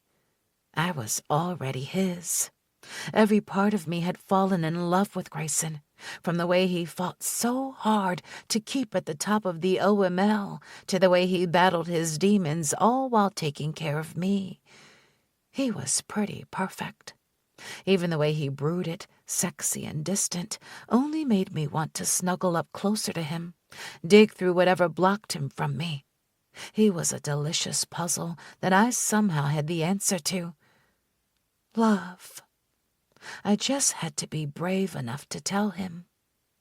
I tugged at his shoulders, and he broke the kiss long enough to remove his shirt. As soon as his skin touched mine, I was gone, logical thought stripped clean like the panties he'd tossed to the floor.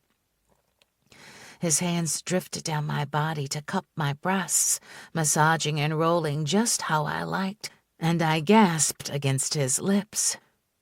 I believe I had something on my mind, he whispered, as his fingers dipped lower, stroking over my folds.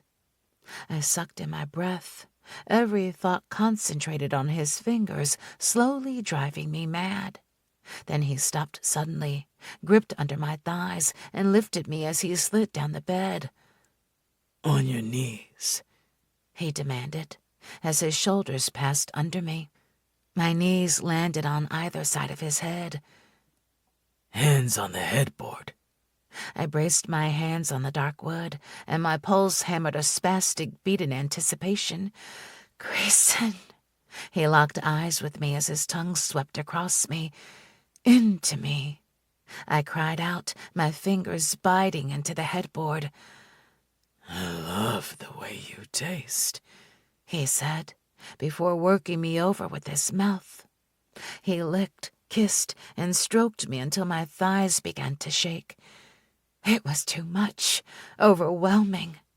When I jerked, he banded his hands around my thighs, holding me still while he took his time.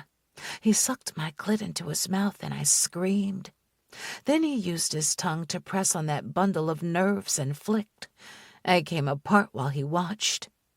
Grayson slid out from under my thighs while I caught my breath, laying my head on my hands. His clothing landed on the floor, and I heard the condom wrapper tear open before he was at my back. He pulled me against him, his chest to my back, and his erection slid between my thighs. His grip was tender as he turned my head to the side and kissed my mouth, then whispered in my ear, I love watching you come, Sam. It's my favorite part of making love to you. Do you want to know mine? I asked. God, yes. That first moment you sink inside me, when I have you, all of you, all of your attention, your body, your trust, you. I rocked my hips back into him. He nudged my entrance. Like this? And he eased into me inch by inch. I moaned, my head falling back against his shoulder. Yes. You always have all of me, Sam. Every second I'm breathing, I'm yours. Then he thrust home, burying himself completely. I called out his name, and he kissed me again, stroking his tongue against mine in the same rhythm he kept as he thrust into me. Headboard, he whispered, and I complied, leaning away from him to grasp the frame. So damn sexy. I love seeing you like this. His fingers dug into my hips, leaving what I was sure would be bruises, but I didn't care. He started a rhythm that had me keening as he hit a spot. This angle was almost too much. More! I cried out, pushing back to meet him with each thrust. So good, so good. My muscles tensed, locked. Grayson, I need. He growled and pushed into me one more time before pulling completely out. I almost cried at the loss. He flipped me to my back like my weight was nothing, lifted my legs over his shoulders, and kissed me as he slid back inside.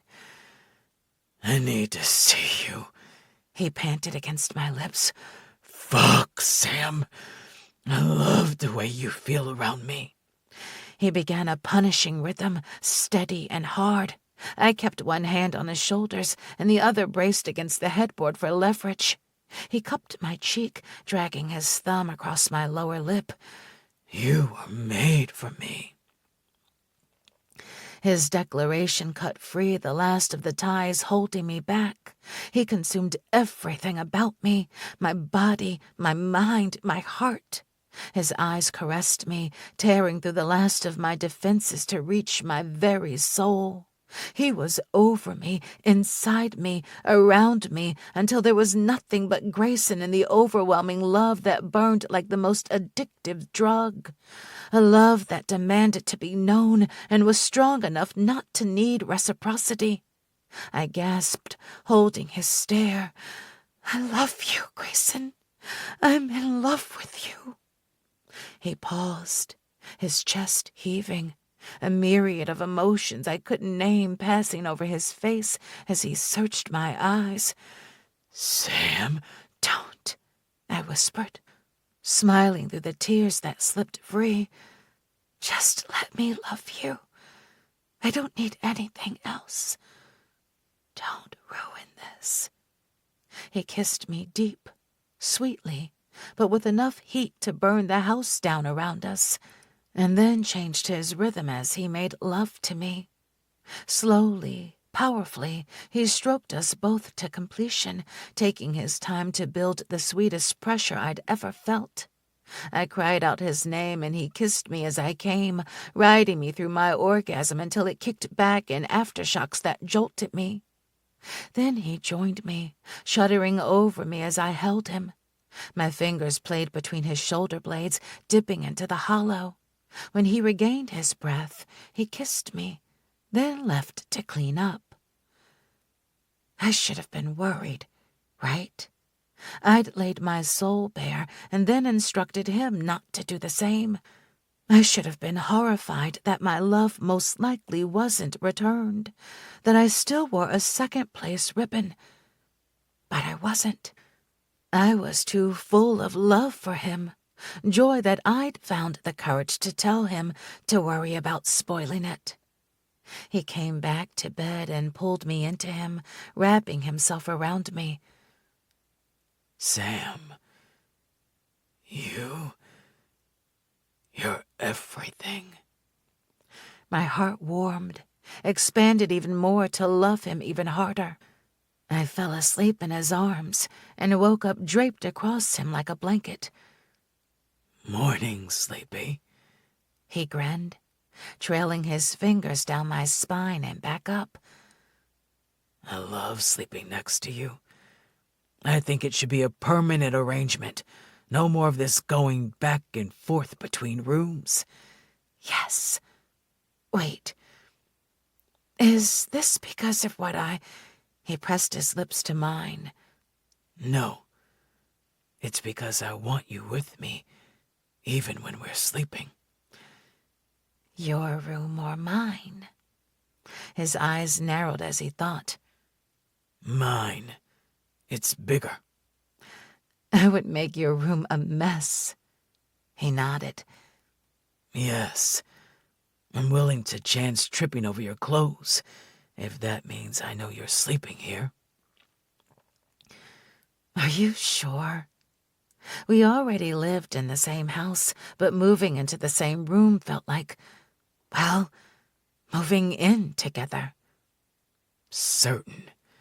He grinned and playfully smacked my butt.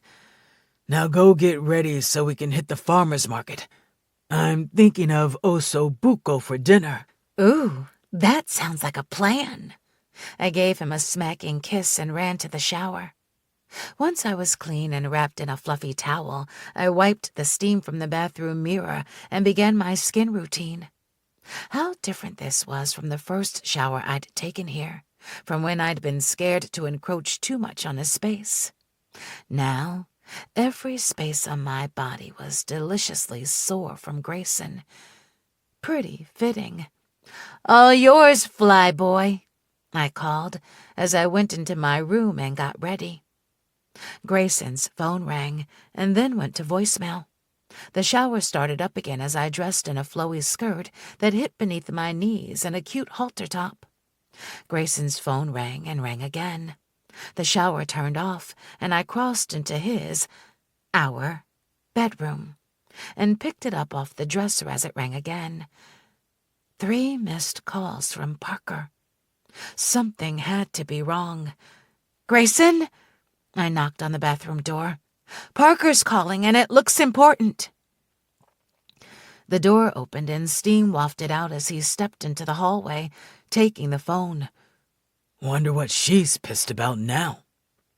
He squeezed my hand and went into his room to call her, while I searched for a set of matching shoes in the pile of insanity I called a closet. 2 Grecian sandals later, I knocked on his door. "Grayson?" Come in. His voice was tense, curt. "Everything okay?" I asked as I stepped inside. "What?" He had a bag on the bed and was furiously packing, throwing clothes in haphazardly. Thank you. That will work. He said into the phone, and then hung up. "Where are you going?" I asked, my voice small.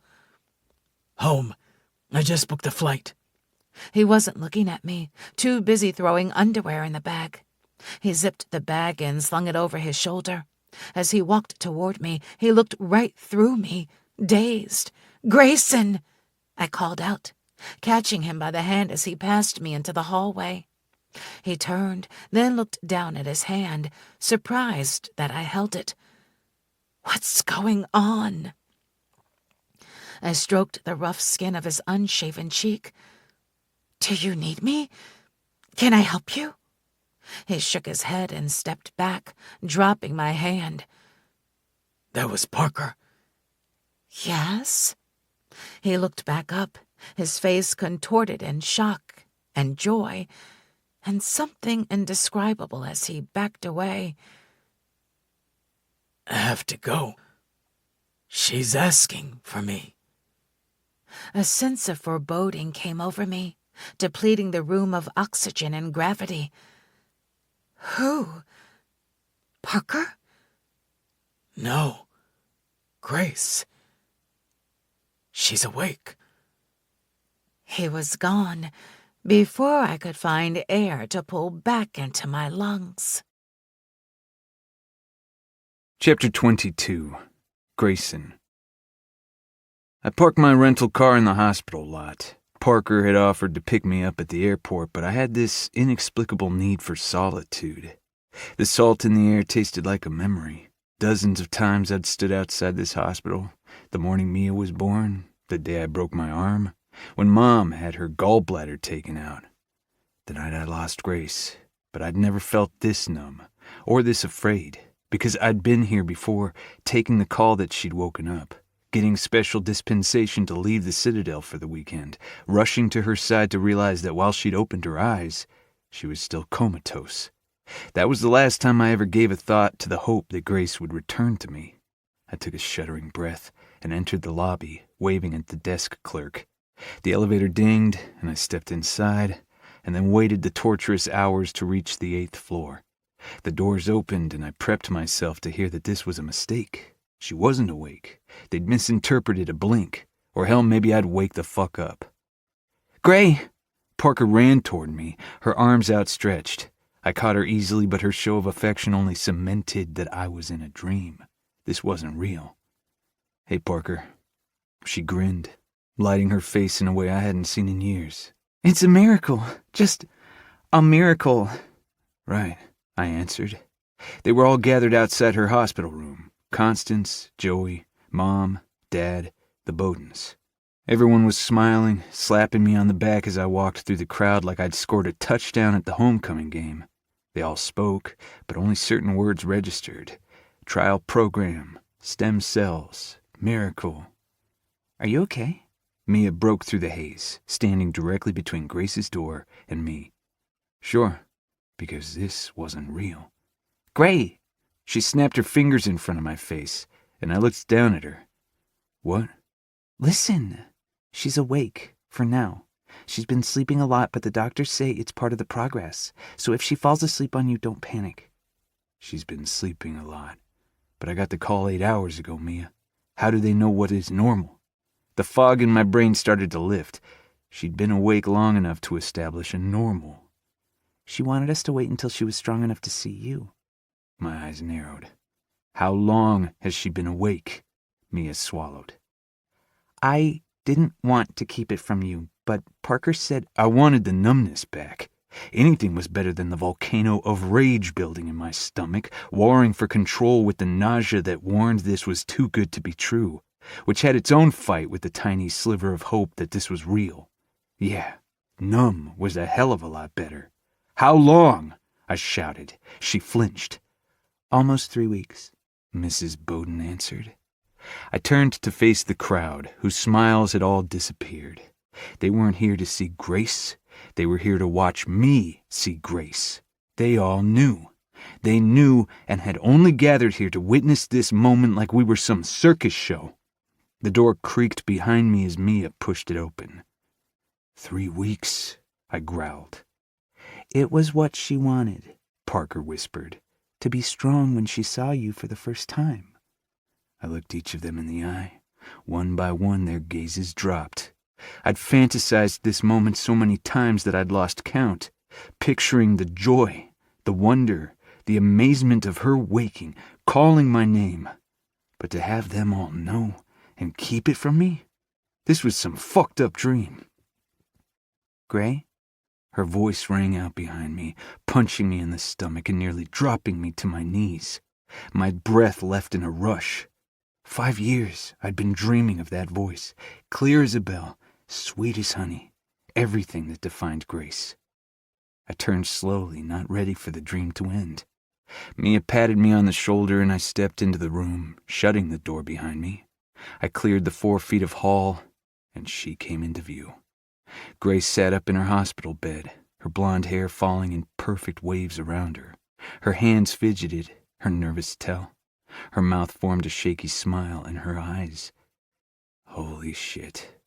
Her eyes weren't just open, but bright and focused on me.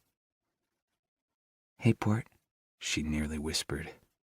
Hey, Starboard, I answered automatically. We'd never told anyone about those nicknames, ever, so this was either one hell of a dream, or she was real. In the time it took me to cross the room to her, every memory crashed through me. Building sandcastles as kids, laughing on the beach, learning to sail. Our first kiss, our first I love yous, the fight, the crash, the blue tinge to her skin when I pulled her out of the water, the sound of her parents screaming at the doctors for suggesting organ donation.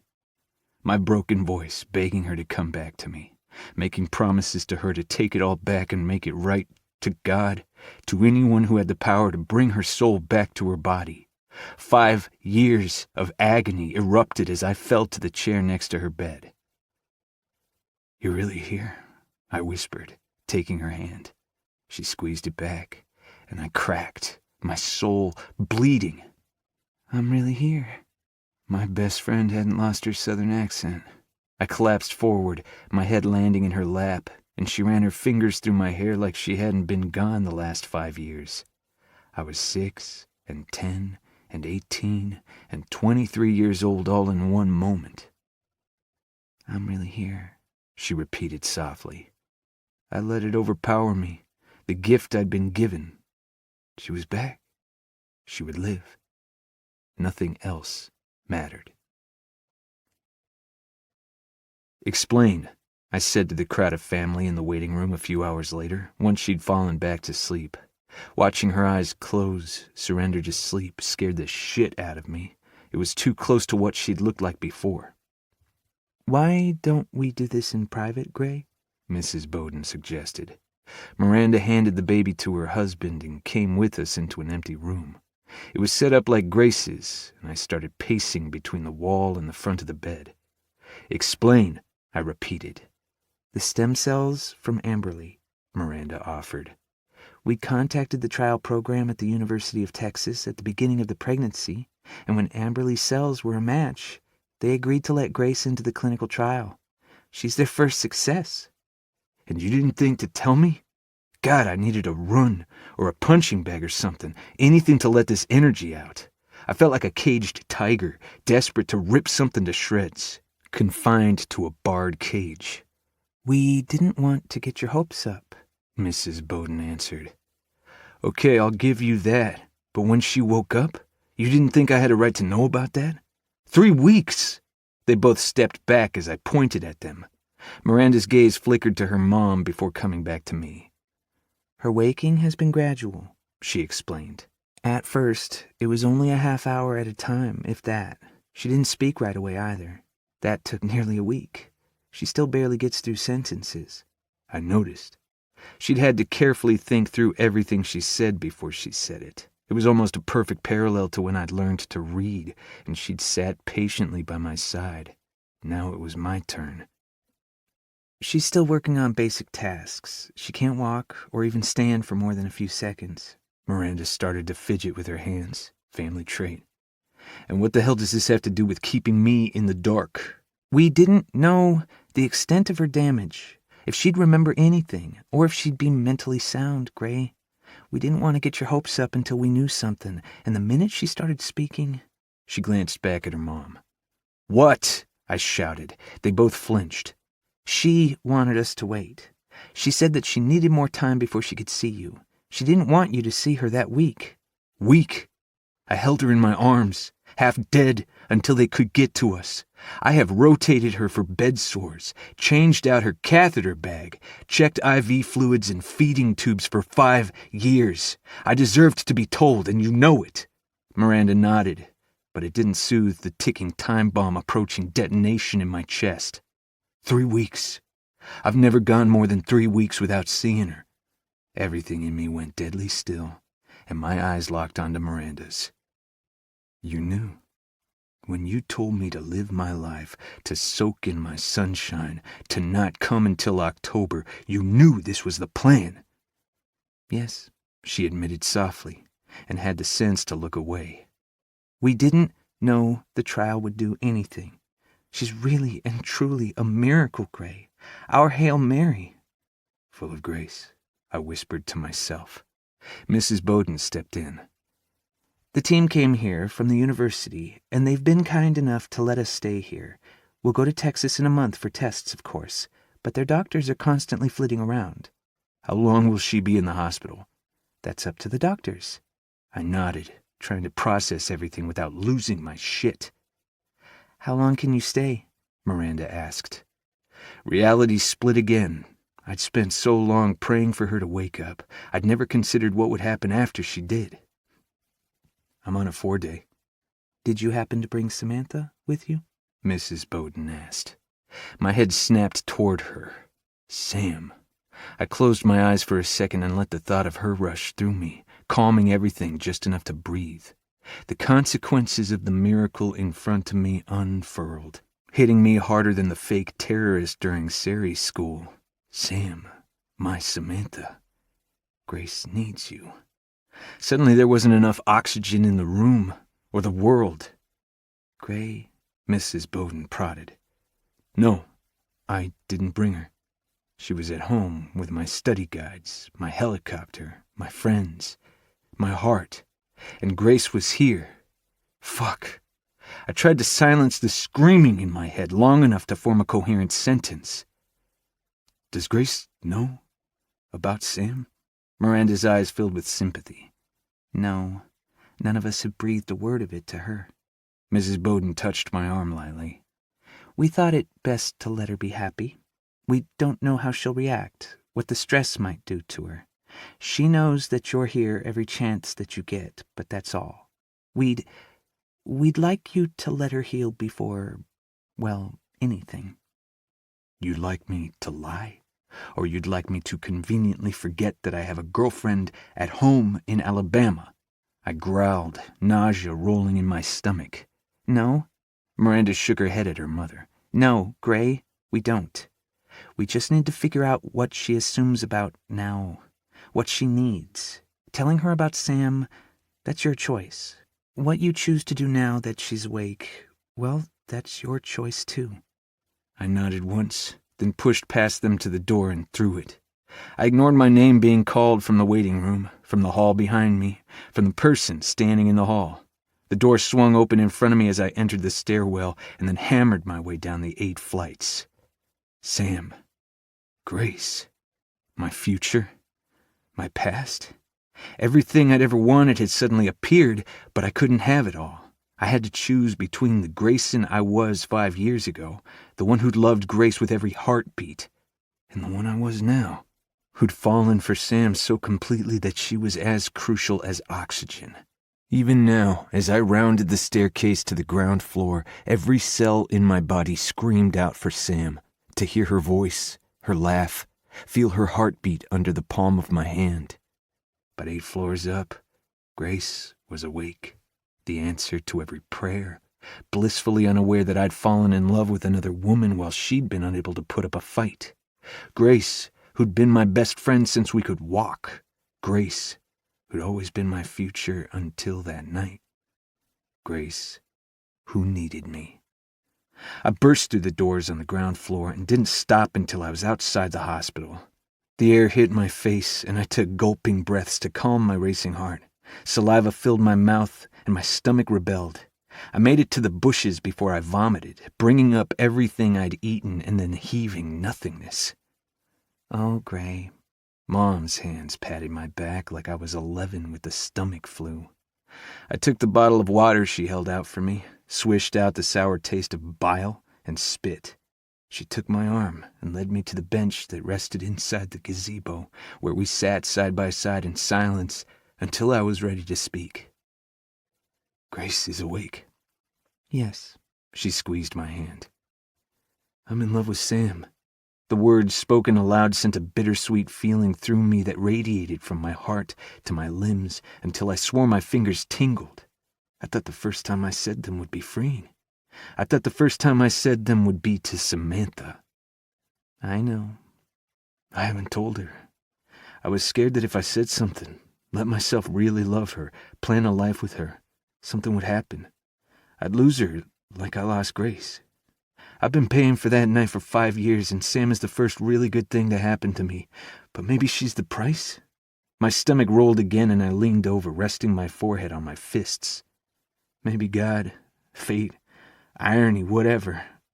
Maybe it needed this last ounce of pain it could wring from me, and I deserve it. I do. But Sam doesn't. Grace doesn't. Look at me. Her voice was sharp, and I raised my eyes to her. You did not deserve this. You were not responsible for what happened to Grace. You saved her life. You were not responsible for Owen driving that night. None of what's happening is your fault. You cannot carry the burdens of this world on your shoulders. Even you are not that strong. But it had been my fault. I knew he was too drunk to drive. I hadn't taken the keys. What am I going to do? No matter what I choose, someone gets hurt. You're going to let some of this blame go, Gray. You're going to spend this weekend with Grace, and you're going to go home to Sam. And then you're going to figure out what you want your life to look like now that Grace is in it again. Oh, and you're going to come home with me while Grace is sleeping. I need your help rearranging some furniture. I knew she made that up to distract me, get me out of the hospital for long enough to clear my head. Furniture, huh? She gave me a mock, innocent face. I pay in brownies. Deal. Thank you for this, Grace whispered, her head resting on my shoulder as we looked out over the ocean from the front seat of my Mustang. If you'd asked me about 5.5 years ago where I'd see myself now, well, this was it. You get 5 more minutes before we have to head back. They'll notice you're missing and send the cavalry to find you. She wound her fingers through mine. And you have a plane to catch? Yes. I looked down to our intertwined fingers. What was once effortless felt a fraction off, like a puzzle piece that had warped in water. Are you happy there, in Alabama? My chest tightened, picturing Sam's smile, the feel of her wrapped around me in the morning because she didn't understand that it was possible to share the bed without acting as a blanket. Yes. I'm scared. 5 years, Gray. What am I supposed to do with myself? The whole world kept spinning while I was paused. I leaned my head to rest on hers, the familiarity too easy to sink into. You don't have to be scared, Grace. We're all still here. But you're not. They said you came all the time. She took a breath and I waited, knowing it took supreme effort to form the sentences. You kind of put your life on pause too, but you live 800 miles from here. She shivered and I pulled the hospital blanket up higher to cover her shoulders. I'm always only a phone call away. She nodded. It's just different. Tell me something. Anything. Maybe about flying? The waves crashed in front of us as I told her about flight school. I told her about beating out both Carter and Jagger for top of the OML during primary and being class leader now. I'm fighting like hell to graduate at the top of my class. I should get my choice of duty stations, and then I can get Fort Bragg. I'll be close. Is it safe, for you to fly? Do you struggle? Of course she would ask that. I'm safe. My reflexes make up for any extra time it takes me on the gauges. So far, I haven't had a problem. Is it hard? Sometimes. I spend a lot of time studying. Sam flashed in front of my eyes, straddling me, asking that last 5 and 9 question before she'd let me touch her. I have help. And you have friends there? She pulled back and looked up at me, her eyes large and so open, honest. I swallowed. I have friends. Sam's name was on the tip of my tongue. It wasn't fair for Grace not to know, but maybe her mom was right. She needed to heal. I wouldn't lie if she outright asked me, but I knew Grace, and if she hadn't asked, it was because she didn't want to know. She nodded and tucked her head back onto my shoulder with a jaw-cracking yawn. You should probably take me back. Mom will have a cow if she notices I'm gone. I took us back to the hospital and lifted her into my arms as I snuck in the back entrance. When did this happen? She motioned to my torso as we rode the elevator. I'm not complaining, but you're kind of massive. It started after the first year you were... Yeah.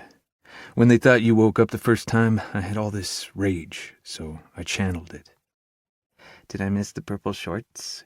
She blinked up at me, and the elevator dinged. It took me a second before I caught on. I'm not the Incredible Hulk.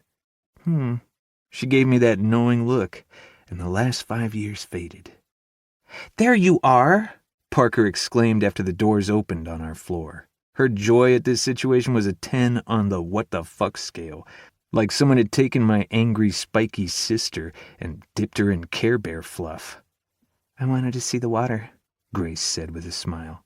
Of course. Gray, can I see you before you head out? No problem. I carried Grace to her room and got her settled. When will you be back? She grasped my hand after I pulled the covers around her. My throat closed. I'm not sure. I wasn't planning until October, but I'll see if I can make it sooner. Her face fell. Shit. Right. Of course. But I can call? She picked up her iPhone 6 that her dad gave her this morning. I mean, it's not all that different from the 3, right? A corner of my mouth lifted. Right. You have my contact in there, so call, text, whatever you need. I'm here for you. She nodded. I'll miss you. I leaned over and kissed the top of her head, inhaling her lavender shampoo. I've missed you for 5 years, Grace. God, I'm glad you're back. She forced a smile that didn't reach her eyes, and I squeezed her hand. I'll see you soon, Gray. Okay, see you.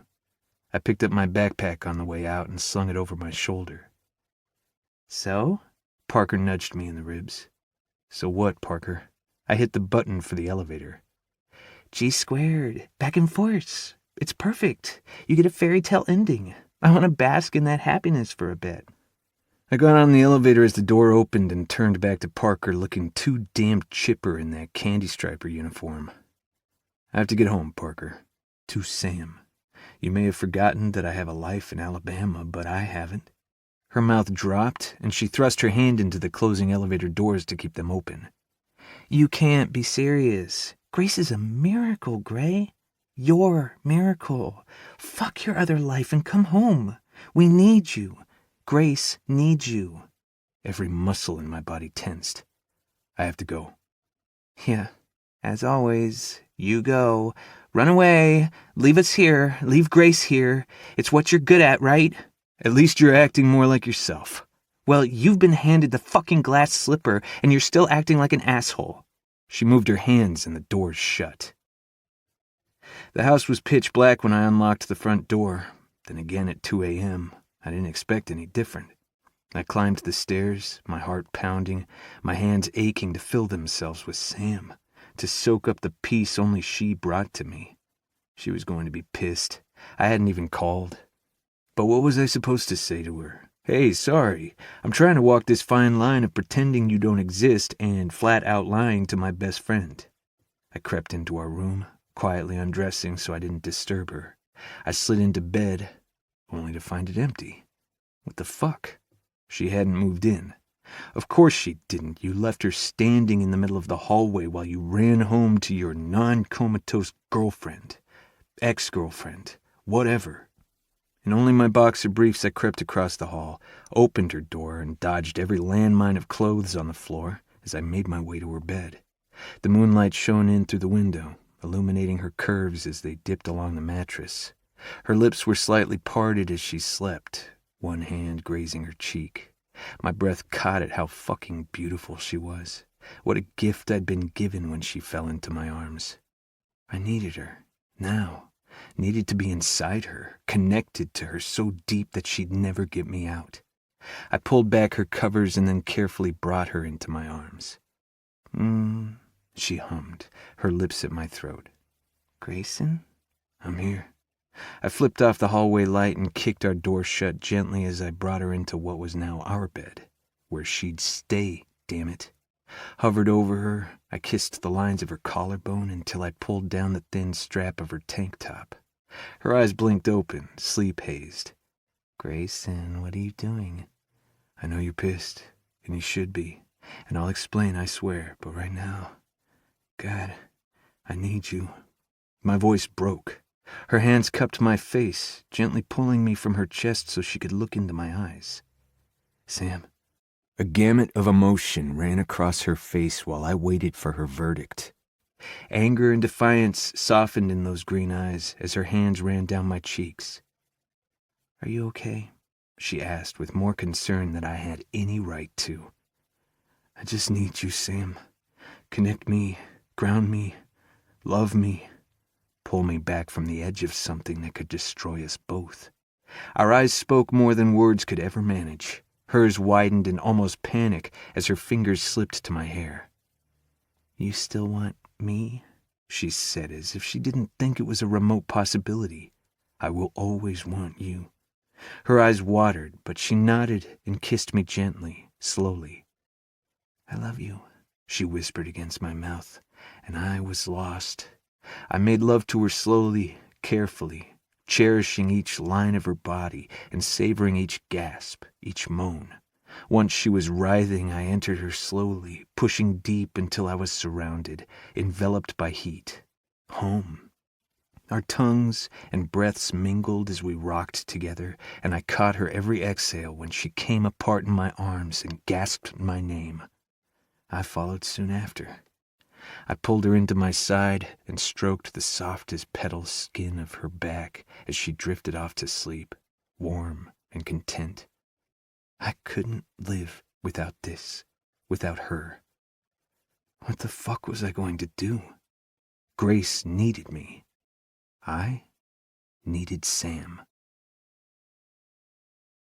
Chapter 23. Sam. Sunlight streamed in the window.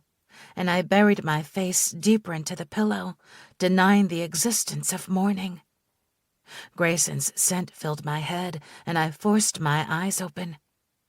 I was in his room, in his empty bed. Well, our bed. Or was it our bed? Was there an ours and us?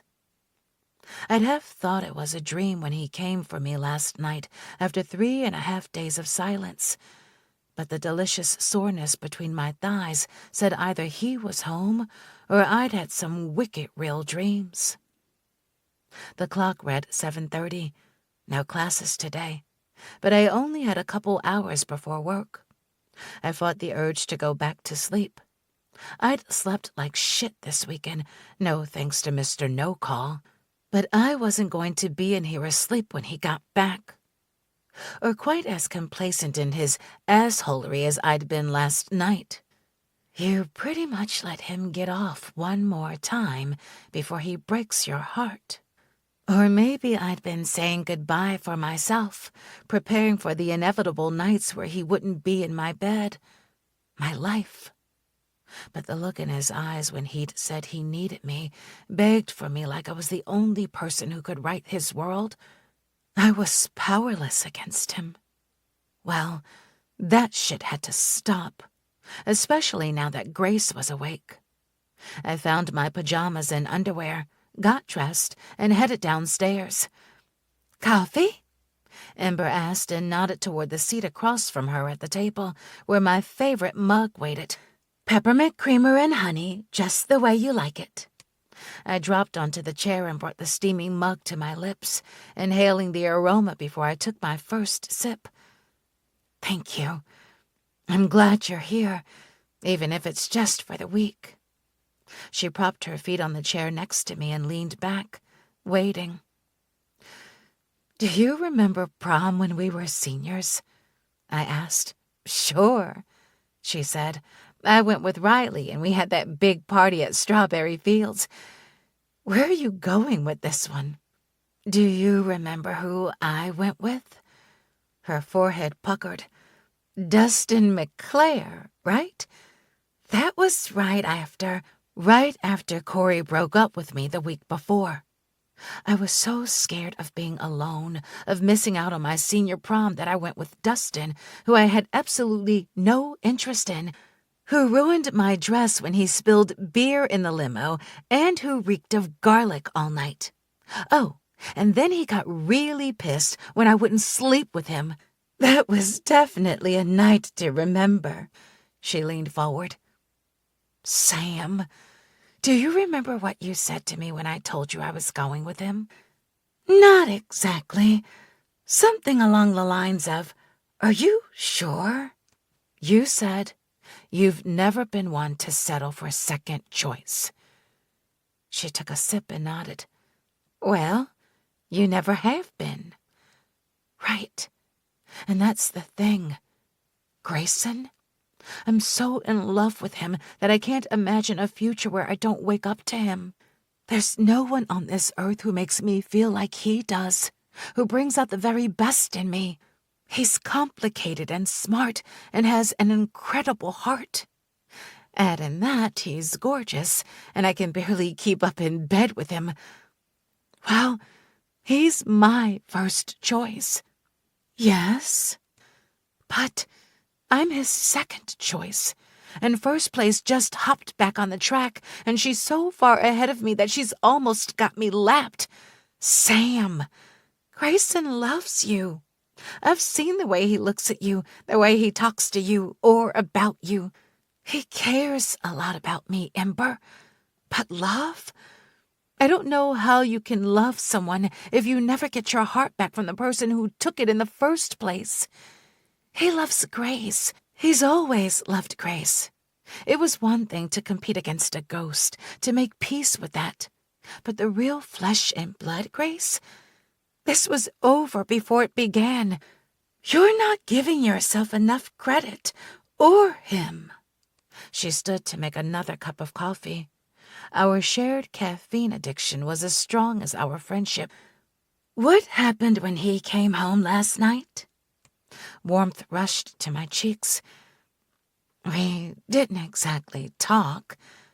I slept with him and woke up in his bed this morning. She leaned back against the counter as the machine hissed out another dose of energy. So he came home off the late flight, and the first thing he did was move you to his room, his bed, and make you come. I almost spit out my coffee. Holy shit! Josh is rubbing off on you. She shrugged. I'm just saying that doesn't sound like a guy who thinks you've been lapped by another girl. He didn't so much as call. Okay, well, that doesn't really help his case, true. But give the guy a break. I'm sure he was in a little shock. What if he slept with her? The agony that ripped through my chest at the thought was nearly paralyzing. She tilted her head at me. The girl was in a coma for 5 years. I hardly think she woke up like, let me get some of that. But what if he wanted to? I hated this, the insecurities that had reared their ugly head and were currently choking the hope out of my soul. Last night was different. It felt like he was saying goodbye. My face twisted, and I rubbed my hand over my forehead. I'm going to have to let him go, aren't I? The front door opened, and I sucked in my breath, composing myself as Jagger and Josh came into the kitchen, both sweating like pigs. Attractive pigs, but yeah. What? No smoothie? Josh teased me and then kissed Ember lightly. Good morning. Jagger grabbed 2 bottles of water from the fridge and tossed one at Josh. Where's Grayson? I asked, trying and failing to keep nonchalant. I didn't miss the look that passed between the guys. He's on the phone, Jagger said, and then drained his bottle. I took a deep swallow of coffee, wishing I'd poured liquor into it. Yeah, that sounds good. Grayson's voice reached me at the same moment the door shut. I know. I do too, but I can't. Looking at the schedule, we won't have another 4-day until the middle of October. There was a pause, and everyone in the kitchen looked anywhere but at me. I know. His voice softened in a way I thought was only reserved for me, and I knew he was talking to her. It doesn't work like that, and I can't miss days or they'll set me back a class. I'll try in a few weeks, but I can't promise anything. Why don't you have Miranda set you up with Skype and I can see you later? My heart crumpled, and it felt like a sucking wound, a black hole pulling everything in around it. This hurt so fucking much. Worse than being left behind when my friends went to college. Worse than being left when Ember took off for Nashville. Worse than Mom leaving for Afghanistan. Worse than Harrison walking away after I discovered his wedding ring. Grayson might be here, but he'd already left too. Somehow I'd done it again, become the other woman, the one left behind and forgotten. I felt it happen. The bricks of my defenses started to click back into place. It was like a tiny army invaded my heart and tried to slow the hemorrhage by shutting off every feeling. I'm so sorry I'll miss it, Starboard, but I can't leave. Holy shit. She had a fucking nickname. Ultra Serious calls me Samantha. Grayson called her by a nickname. Click, click, click. That tiny little heart army moored the last brick into place. Anger conquered hurt in the wrestling match to control my emotions. Grayson came into view as he cleared the half wall between the living room and kitchen. Why did he have to be so beautiful? His eyes met mine, and my stomach sank. Okay, I'll talk to you later. Bye. He said it to her, but it felt like it was meant for me. You headed home again? Jagger asked. No. At least not for a couple weeks, if that. He said that one straight to me. Sounds like you're needed, I choked out. It's a stupid news story that Parker leaked. I'm not joining that circus or acting the part she's assigned. He walked around the counter and caught the bottle Jagger threw at him. I'm not even sure why the news is interested. Beautiful miracle girl awakens from 5-year coma to the gorgeous, dutiful boyfriend who never left her side. Pretty sure that has Lifetime movie written all over it. I faked a smile, and his eyes narrowed. Sam. He did the little headshake thing that meant he wanted to say something more but wouldn't. But I sure as hell would. I wasn't getting left this time. Hell no. I was getting ahead of this bull before it ran me the hell over. It's okay, really. You have everything you've dreamed of, and even gotten a farewell fuck last night. His head snapped back like I'd hit him. And that, people, is our cue to leave, Josh said. The room cleared while Grayson stared me down. I didn't flinch, despite the energy crackling between us. Samantha. He stepped toward me, and I thrust my hands out as I stood. Don't bother. You can come upstairs with me while we have a civil conversation, or I can carry you there. But either way, you don't get the last word. We're going to talk. Tense moments passed until I sighed. Fine. My feet carried me to his room without being told to, and Grayson shut the door behind him. He pressed me up against the back of his door before I could mutter a protest. One of his hands held both of mine captive above my head, and he pressed his weight against me, connecting us from breast to thigh. My traitorous body melted. That bitch.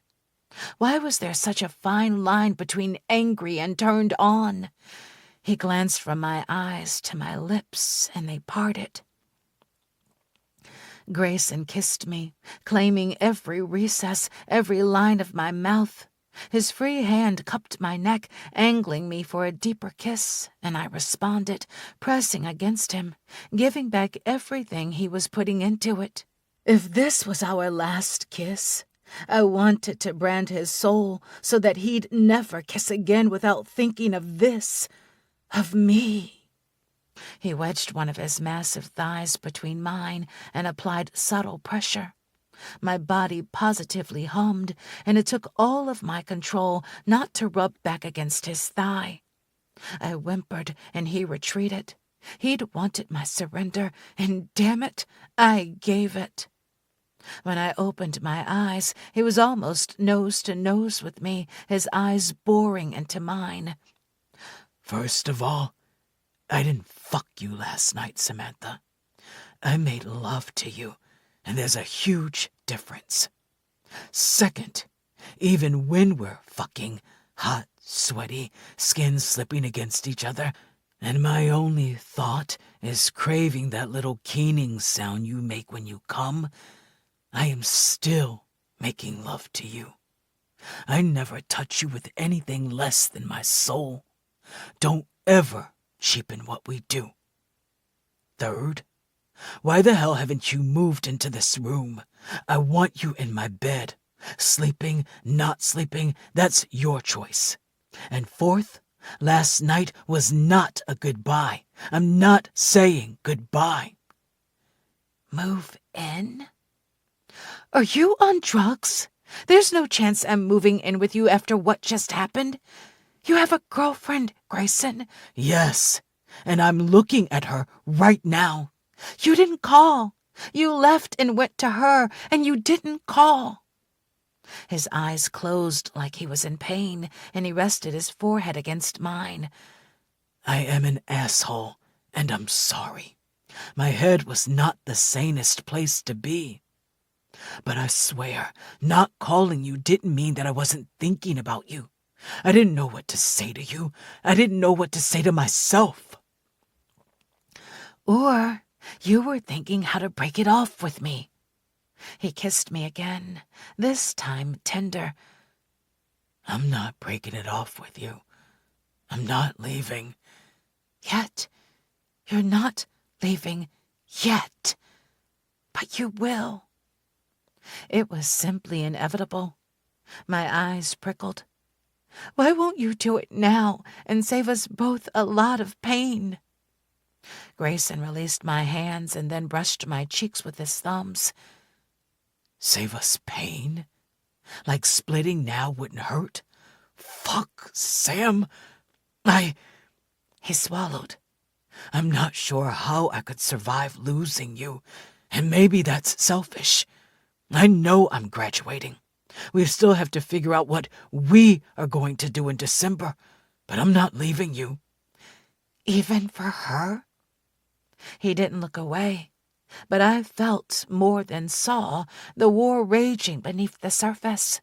It was in his rigid posture, the ticking in his jaw, the tender way he stroked my skin absent-mindedly. I'm with you.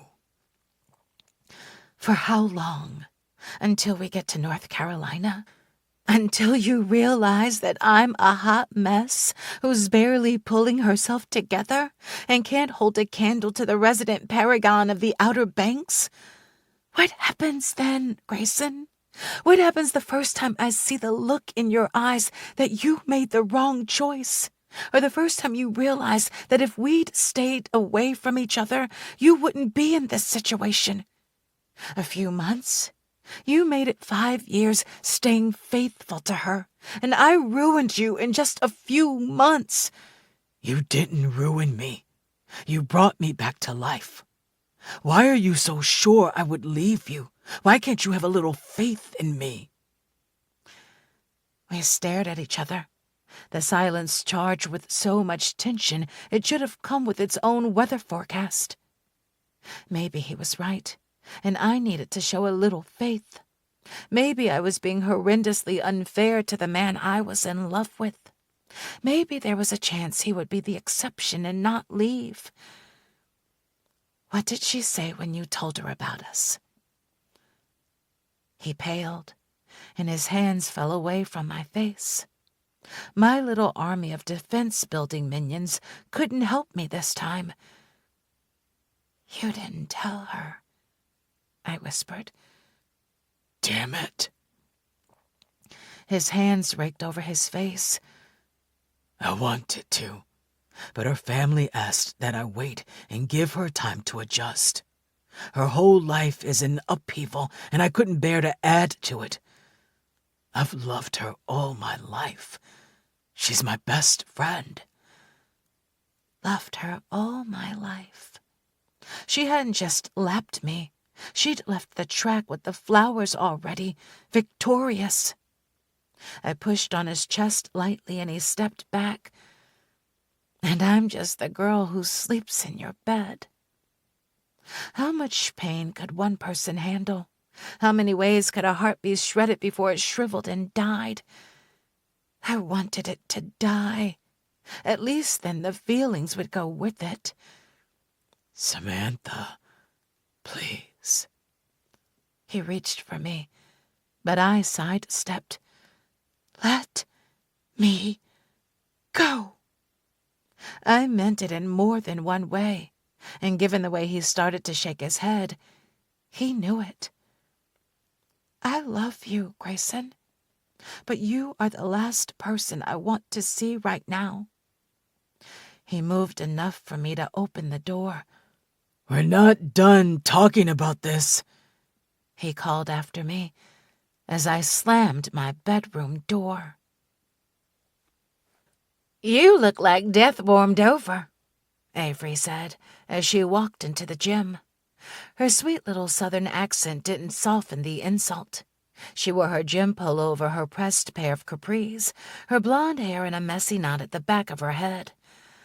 Nice to see you too, Cupcake, I replied from the spot behind the desk. She came into the raised office area and dropped her book bag on the ground. Seriously? And I'm pretty sure you're wearing 2 different shoes. I scoffed and looked down. I most certainly do not. Well, shit. They're the same color. It's an easy mistake. Except one's Adidas and the other's Saucony. She pulled out her books and put them on the desk next to the phone. Rough morning, I said, tucking my feet under the desk. Trouble with the flyboy? She opened her trick book in her notebook. When I didn't answer, she swung her head my direction and blinked. Whoa, really? Nothing you need to worry about, Avery. How was your homework? I peeked over her shoulder. Confusing. It probably didn't help that I spent most of class making moon eyes at Grady Alexander. But in my defense, this stuff doesn't make any sense, and I zoned my teacher out. Bet you wished you'd paid as much attention to your teacher as you did Grady, huh?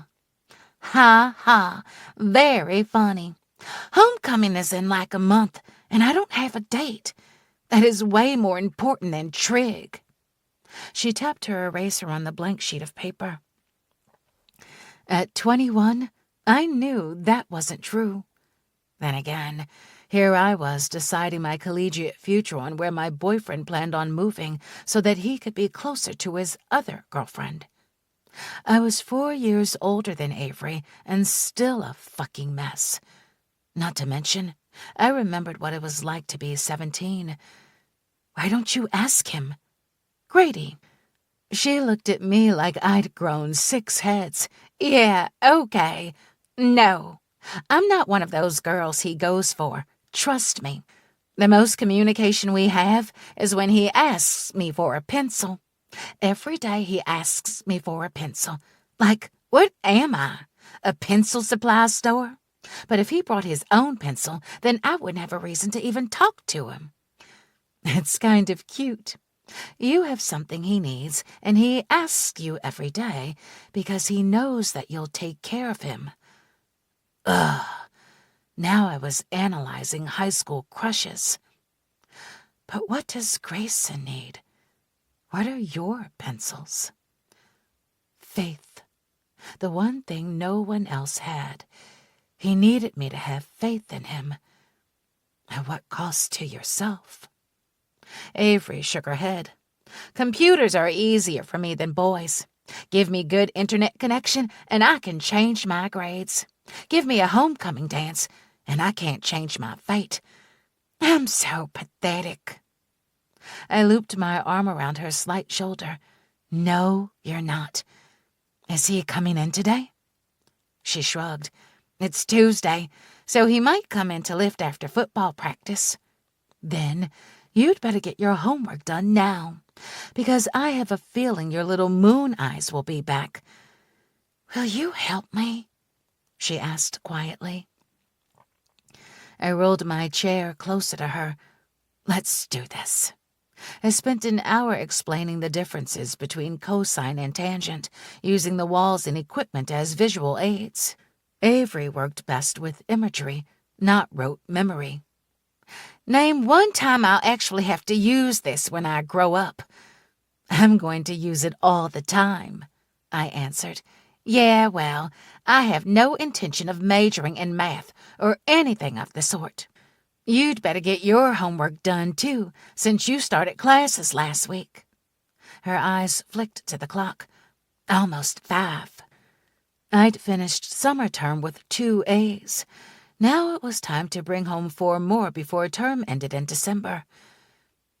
Grady might be here soon, I said with a smile. Flyboy might be here soon, she answered with her own. We both sighed. Mail is here, Maggie called, bringing a stack of envelopes in the door. I ran into our carrier, so I brought it on in.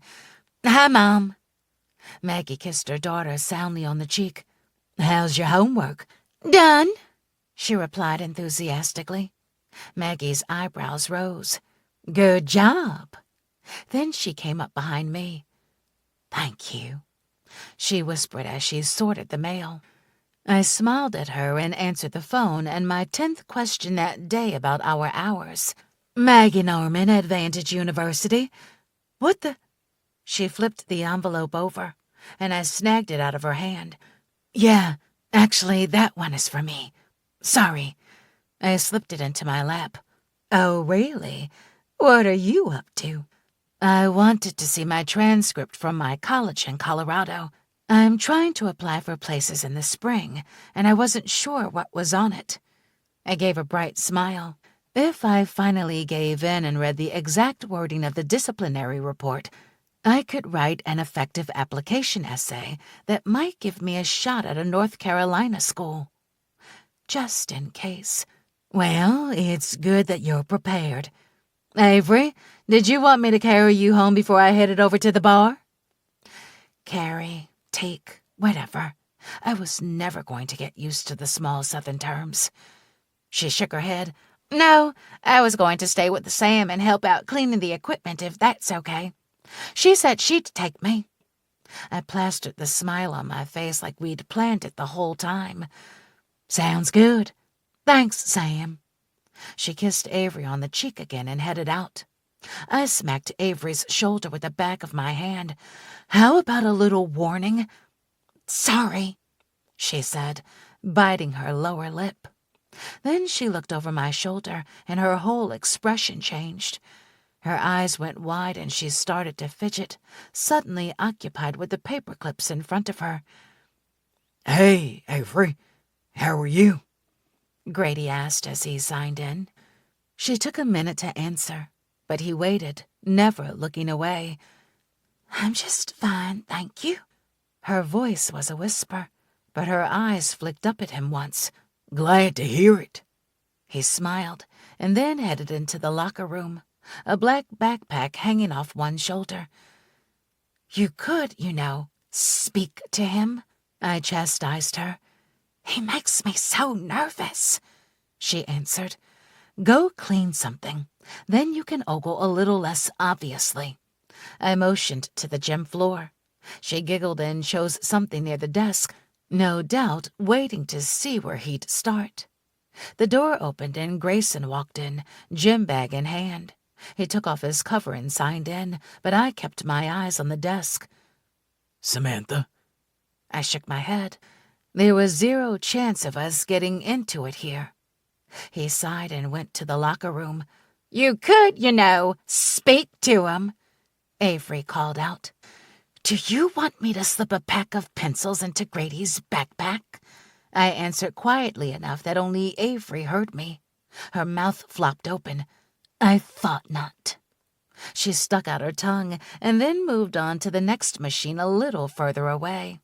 I ripped open the envelope as soon as she was out of sight and unfolded my transcript. What the fuck? My grades freshman year were fine, all normal, but the transcript showed me failing classes in my sophomore year, when I knew for a fact I'd pulled straight A's until fall of my junior year.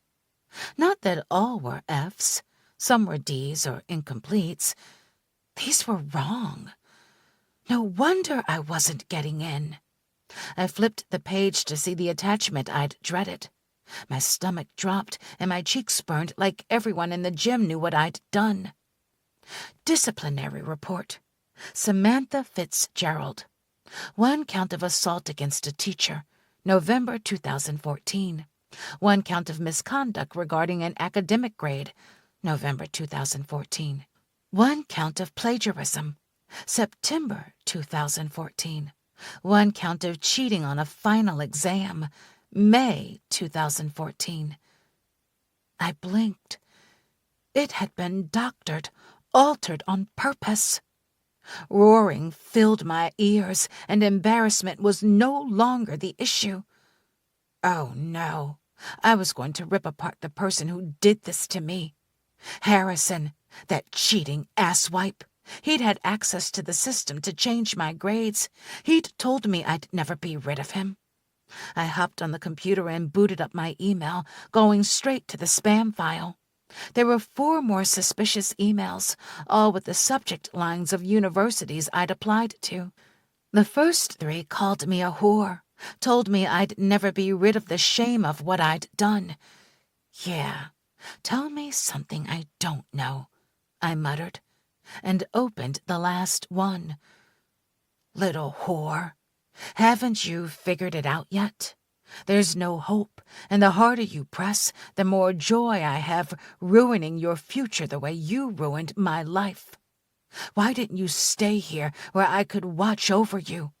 In case you really are as stupid as I figure, I'll make it clear. For every application you send in, your past becomes a better reflection of you. One little F at a time. Stop trying.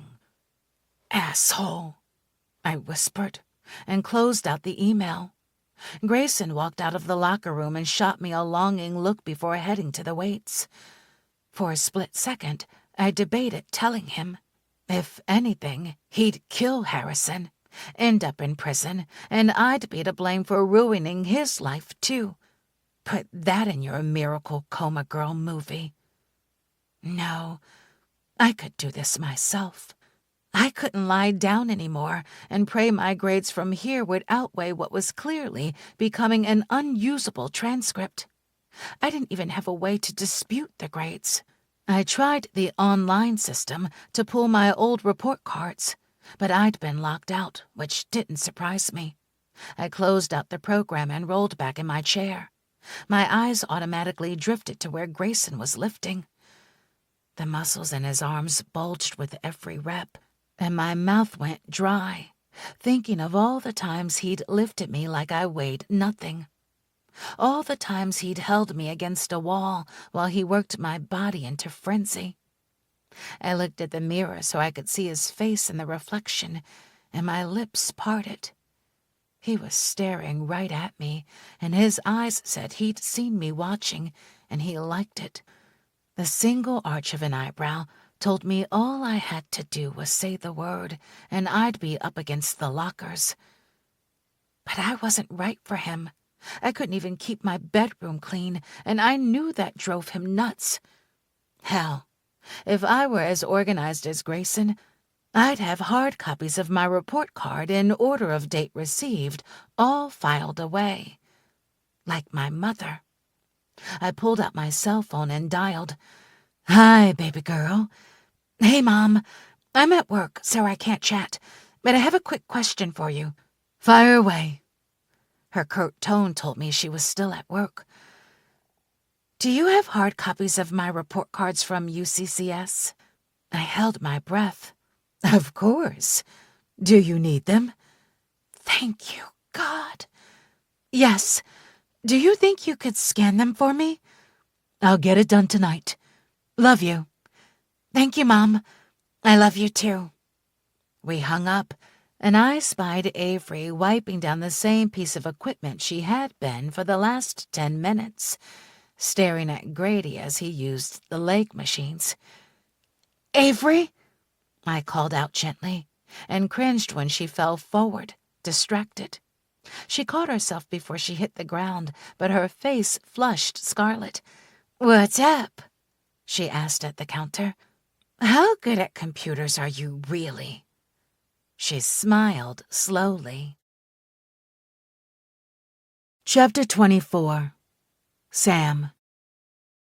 I shifted in my seat as my English teacher droned on. Maybe it was that I hated literature. Not reading it, but analyzing it. Math was easy. A problem, a solution, bingo, done. "I think it's about staying faithful." A deep southern drawl to my left answered the question I hadn't heard. "And what's the overall lesson learned?" The professor prodded. "That you're rewarded for staying true," a girl answered behind me. "Until your husband is killed and you're married off like Penelope," I muttered. "Good point, Miss Fitzgerald. So, if staying true isn't the lesson, what is?" He raised his cliched glasses up his nose. I shook my head. "I don't know. Maybe not to piss off the gods, not to make choices that bring you more suffering than fate has doled out, because then they just keep it coming. And then they fuck with your transcript." "And what happens when you obey the gods? Is there still suffering?" "They wake up your boyfriend's comatose girlfriend just to watch the drama." "There's always suffering," a guy answered ahead of me. "but it's how you deal with it that matters." "Interesting point." The discussion droned on until the professor dismissed us. I gathered my books and exited with the crowd. The sun stung my eyes as I made my way into the parking lot. Sam. I pivoted to see Grayson leaned up against one of the support pillars, looking good enough to eat in that uniform. "What are you doing here?" He brought his hand from behind his back and handed me a small bouquet of flowers. "Grayson," I sighed, and took his offering. I brought them to my nose and then lightly stroked the blue and white petals. "How did you get Rocky Mountain columbine?" State flower of Colorado, right? he asked. I nodded. "I love these."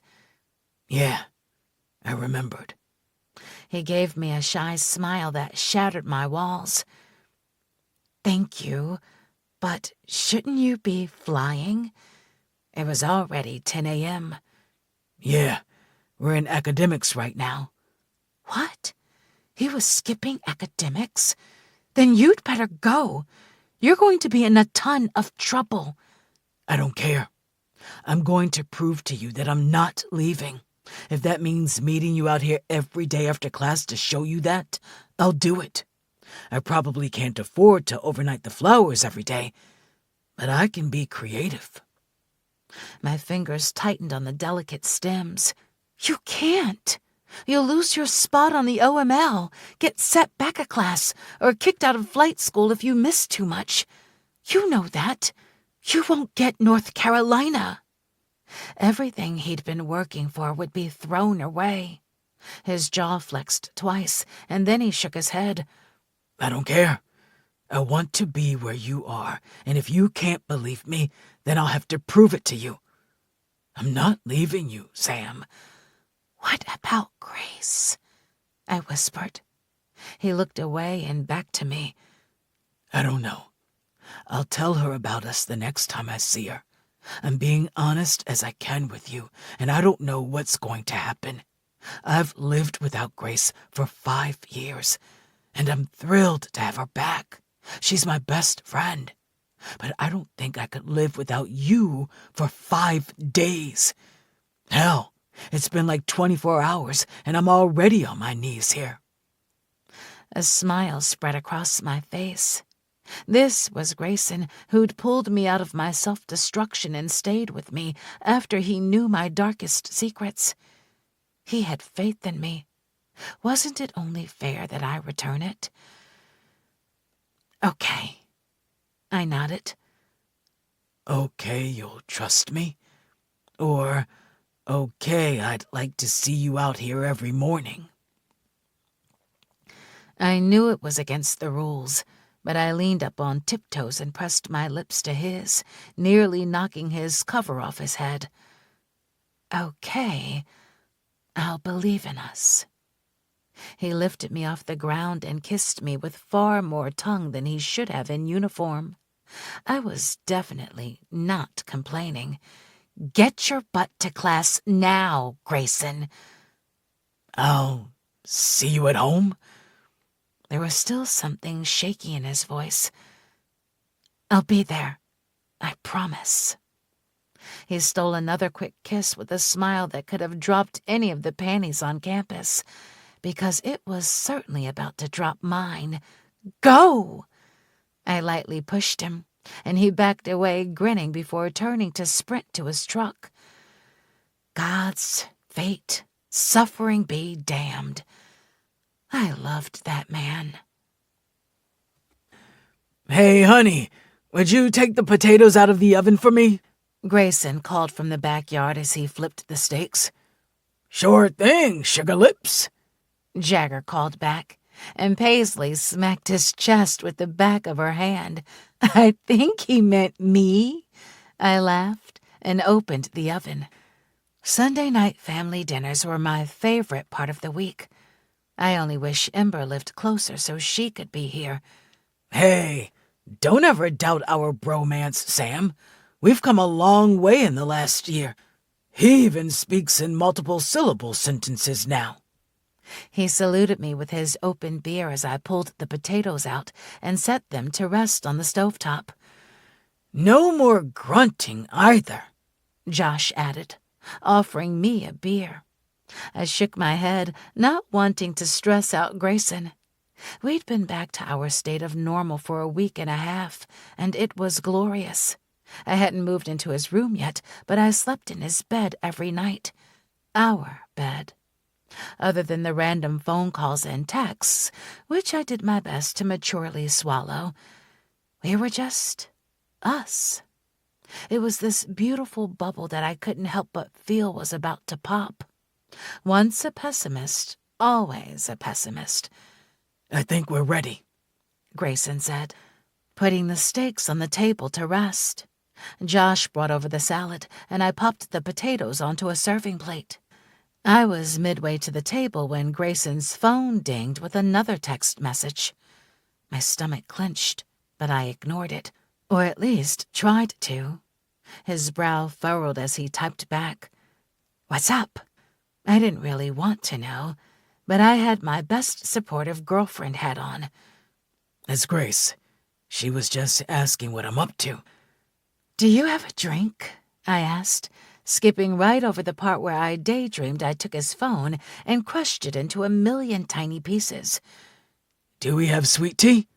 He asked, not looking up. "Coming up." I poured us 2 glasses and set them at the table.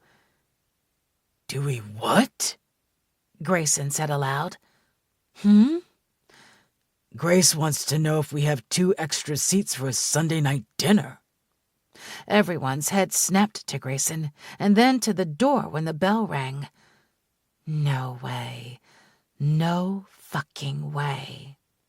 Grayson met my eyes with a panicked look, and as my stomach fell to the floor, I felt myself systematically shutting down. Maybe there were more responses than just flight or fight. Maybe shut down and deny was a viable option. "You'd better get that," I said. He nodded and left the room. I sat on the side next to Grayson's seat, while Jagger and Paisley took up the side to our left. His hand took mine from where they were playing with the silverware and gave it a soft squeeze. If Jagger wasn't even being sarcastic, we were headed for a hell of an evening. Holy shit! You're standing! I heard Grayson exclaim. "Not for long," a sweet voice responded. "Help her out, Gray," another voice snapped, and my hand gripped Jagger's.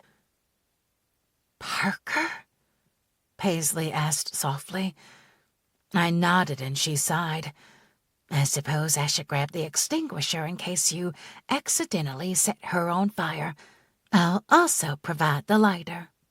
Jagger snorted and kissed her on the cheek. Grayson's head popped over the half wall, and everything inside me turned ice cold, froze, and shattered. In his arms, with her dainty hands wrapped around his neck, was Grace. She wore a white sundress, and with her hair twisted and braided up like that, their goofy smiles and the way he carried her, I now present to you Mr. and Mrs. Grayson Masters. Holy shit, I was going to be sick. Breathe, Jagger whispered under his breath. I'd seen the possibility of her beauty while she lay comatose, but Grace awake was far more than I could have imagined. Her tiny feet kicked lightly, and her smile was infectious and full of such joy that I knew I was totally screwed. I couldn't even bring myself to hate the woman who would steal away the man I loved. "Hi," Grace said, looking us all in the eye. When she reached me, her eyes widened for a split second before she spoke. "Thank you for letting us barge in on you like this." "It's no trouble. I'm Paisley, and you must be Grace," Paisley responded, Southern manners to the rescue. "Grayson, why don't you settle her at the table?" Her chair creaked on the floor as she pushed back and headed to the cabinet. "Where do you want this?" Parker asked, pointing to a small suitcase. "Mia said you have a thing for this peppermint mocha coffee creamer she made us bring." Grayson smiled. That's for Sam, actually. I'll take it. Thank you, Parker. I wound my way around the table to take the suitcase from her. Wow, I didn't realize you were still living here, Sam. Oh, her claws were out. Parker, Grayson growled, as he settled Grace into the seat closest to his on the corner. Not for long, Parker whispered in my ear, and then skipped over to Grayson and gave him a hug. I've missed you, Gray. You are tougher than this, and that man worships everything about you, Sam, Paisley said, squeezing my hand as I put the creamers into the freezer. I nodded, unable to say anything. So, let me guess who was who, Grace asked as Paisley set places in front of her and Parker. You must be Jagger, and you're Josh. She turned, sending me a kind and curious smile. You must be Sam, Grayson's other roommate? Paisley was wrong. I was so not tougher than this. Actually, Grace, Grayson started, sending me a smile, but I shook my head. I wasn't going to destroy this girl at the dinner table. That was a private conversation for them to have. His face fell, and I dropped my eyes, skimming past him to take my seat. What? Grace asked. You know he thought she was a guy when she first moved in, Josh supplied. He didn't realize she was a girl until he met her. Grace's mouth popped open in a perfect O. What happened? I gave my first genuine smile. He basically implied that I was sleeping with these two. I pointed to Josh and Jagger, and then I slipped off the counter and fell.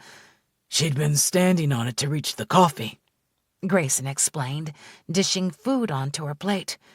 I've since moved the coffee lower, of course. You weren't hurt, were you? She asked. No, I said softly as he took my hand under the table. Grayson caught me. She turned a soft smile on him. Good. He's got good reflexes. Even though it was my hand he was stroking, the smile he gave her made me feel like I was intruding on an intimate moment. I didn't see a cheese grater, but it felt like one was shaving down my heart a little more with each passing second. It's so good to see you guys side by side, Parker cooed. It's like high school all over again. Grayson stroked his thumb along my palm and dropped my hand to put food on his plate. Yeah, except that it's not, Parker. She cut into her steak with quick, angry motions. Sam? Grayson asked. Did you want some steak? He held out the plate. What's wrong? Did you lose your appetite? Parker asked so sweetly she would have given a dentist cavities. I took a piece just to spite her. So this was a long drive for you ladies to make on the fly, Josh said, breaking the silence. We flew, actually, Grace offered. I wanted to see Gray in his new life, and Parker was kind enough to bring me. We cleared everything with the doctors, of course. So you've planned this for a while? Jagger asked. Grace looked from Parker to Grayson. For about a week now. Parker said you'd like the surprise, Gray. She said you'd been down lately. I'm always glad to see you, Grace, he answered. Good, because you've got us for 3 whole days, Parker finished. Kill me now, right now. Lightning strike me dead. I figured I could take the couch and Grace could bunk with you. Parker flashed Grayson a smile. I sputtered mid-sip of my tea, and Grayson took it from me while I coughed. Are you okay, Sam? I nodded, still hacking. Wrong pipe, I managed. Paisley's hand peeked above the table, brandishing the blue Bic Grayson used to light the grill. She shrugged when I laughed softly. Parker is kidding. We wouldn't dream of putting y'all out. We saw a hotel down the road. We can stay there. Crap. I really liked Grace. No, you're barely standing. I'll take the couch. You and Parker take my room. Crap. I hated my boyfriend. After the most awkward dinner ever, I helped Grayson change the sheets on his bed. I'm so sorry about this, he said after we fluffed the comforter. Don't be. I'll tell her tonight, he said, taking both my hands in his. Well, that might ruin your chances of keeping her. The joke fell flat. I want you, he promised. I didn't doubt that, but it wasn't just about wanting me. There's no part of you that wants her? Because watching you two, I can't believe that's true. And I'm not mad. Jealous, maybe. Okay, definitely. But I get it. Please tell me now before I fall any harder. He'd loved her all his life. He said so, but never once had he uttered those words in regards to me. There's no part of me that doesn't want you, he answered, tipping my chin toward his to kiss me gently. Have a little faith, remember? Seriously? Parker hissed from the door and brought in 2 small suitcases. What if I'd been Grace? Can't you two just not... Ugh! Grayson turned to face her. First, this is my house, and we're not in North Carolina. You want to invade my life? Fine, but you're not going to tell me how to live it. Second, Grace can't walk up the stairs. Third, so what? She deserves to know that I'm with Sam. I'm not lying to her. Not so you can live out this insane fantasy. Parker blanched. You can't tell her. We don't know what her health will do. She's so fragile, Gray, and you're what she's holding on to. You can't abandon her. She's smart enough to know that things change in 5 years, and she's strong enough to adapt. And what if she's not? You haven't been around as usual. You haven't seen how hard this is on her, knowing everyone kept living while she didn't. If you tell her that you moved on, that there's no chance for the 2 of you to be together, you will be the tipping point for her. Parker, that's not fair, I said. And you don't get to come in here and lay blame on Grayson for something that was never his fault. This is our home. She side-eyed me and got up in Grayson's face. You owe her this much. You knew how drunk Owen was. You knew the minute he threw that punch when you asked for his keys. What did you do? Told him to fuck off and walked away. You owe Grace at least enough time to get on her feet before you shred her. I placed my hand between his shoulder blades, wishing I could take the sting out of her words or just plain shut her up. It took everything in my willpower to bite my tongue and remember that this was Grayson's sister. She's wrong, Grayson. It wasn't your fault. It was, he answered, not even turning around. If I'd stood my ground, none of this would have happened. Exactly, Parker agreed. If it had never happened, you'd be happy. Both of you. That's crossing the line. Grayson's voice dropped. Maybe, but I'm right. You know I'm right, too. Don't you, Sam? My stomach dropped like I'd gone off the rails on a high-speed roller coaster. If none of it had happened, he would have gone to UNC with Grace. They'd have gotten married after graduation and made perfect G-named babies and raised them on the beaches of the Outer Banks. But his perfect life had come unraveled. Grayson would never absolve himself of the guilt, and Grace would always hold that string. He would never be entirely mine. Don't tell her. My voice sounded flat, like it belonged to someone else. Grayson spun around and took me by the shoulders. What? Parker's right. The words tasted like acid, but I had to lessen some of the guilt that was suffocating him. You don't know what it will do to her. Her doctors aren't here. She's 800 miles away from home, and you might very well break her heart. She doesn't deserve that. Neither do you. He put me on equal footing with Grace, and even though I didn't deserve it, I loved him all the more for it. I'm strong enough to handle a few days of ambiguity. Just keep your hands, you know. His face was stoic, but his eyes, they spoke volumes. My hands only want to be on you. I forced a smile. See? Nothing to worry about. Parker's smug face was a blur as I passed her, damn near tripping over my feet to get out of that room. His room. Our room. Where she would sleep. In his bed. Our bed. While he set everyone up, I studied in my room. Sam? Parker knocked and entered in the same motion. What can I do for you, Parker? I asked, putting my book down. She looked at the general chaos of my room and forced a smile as she sat on my bed. I know we don't really get along. That's a gross understatement.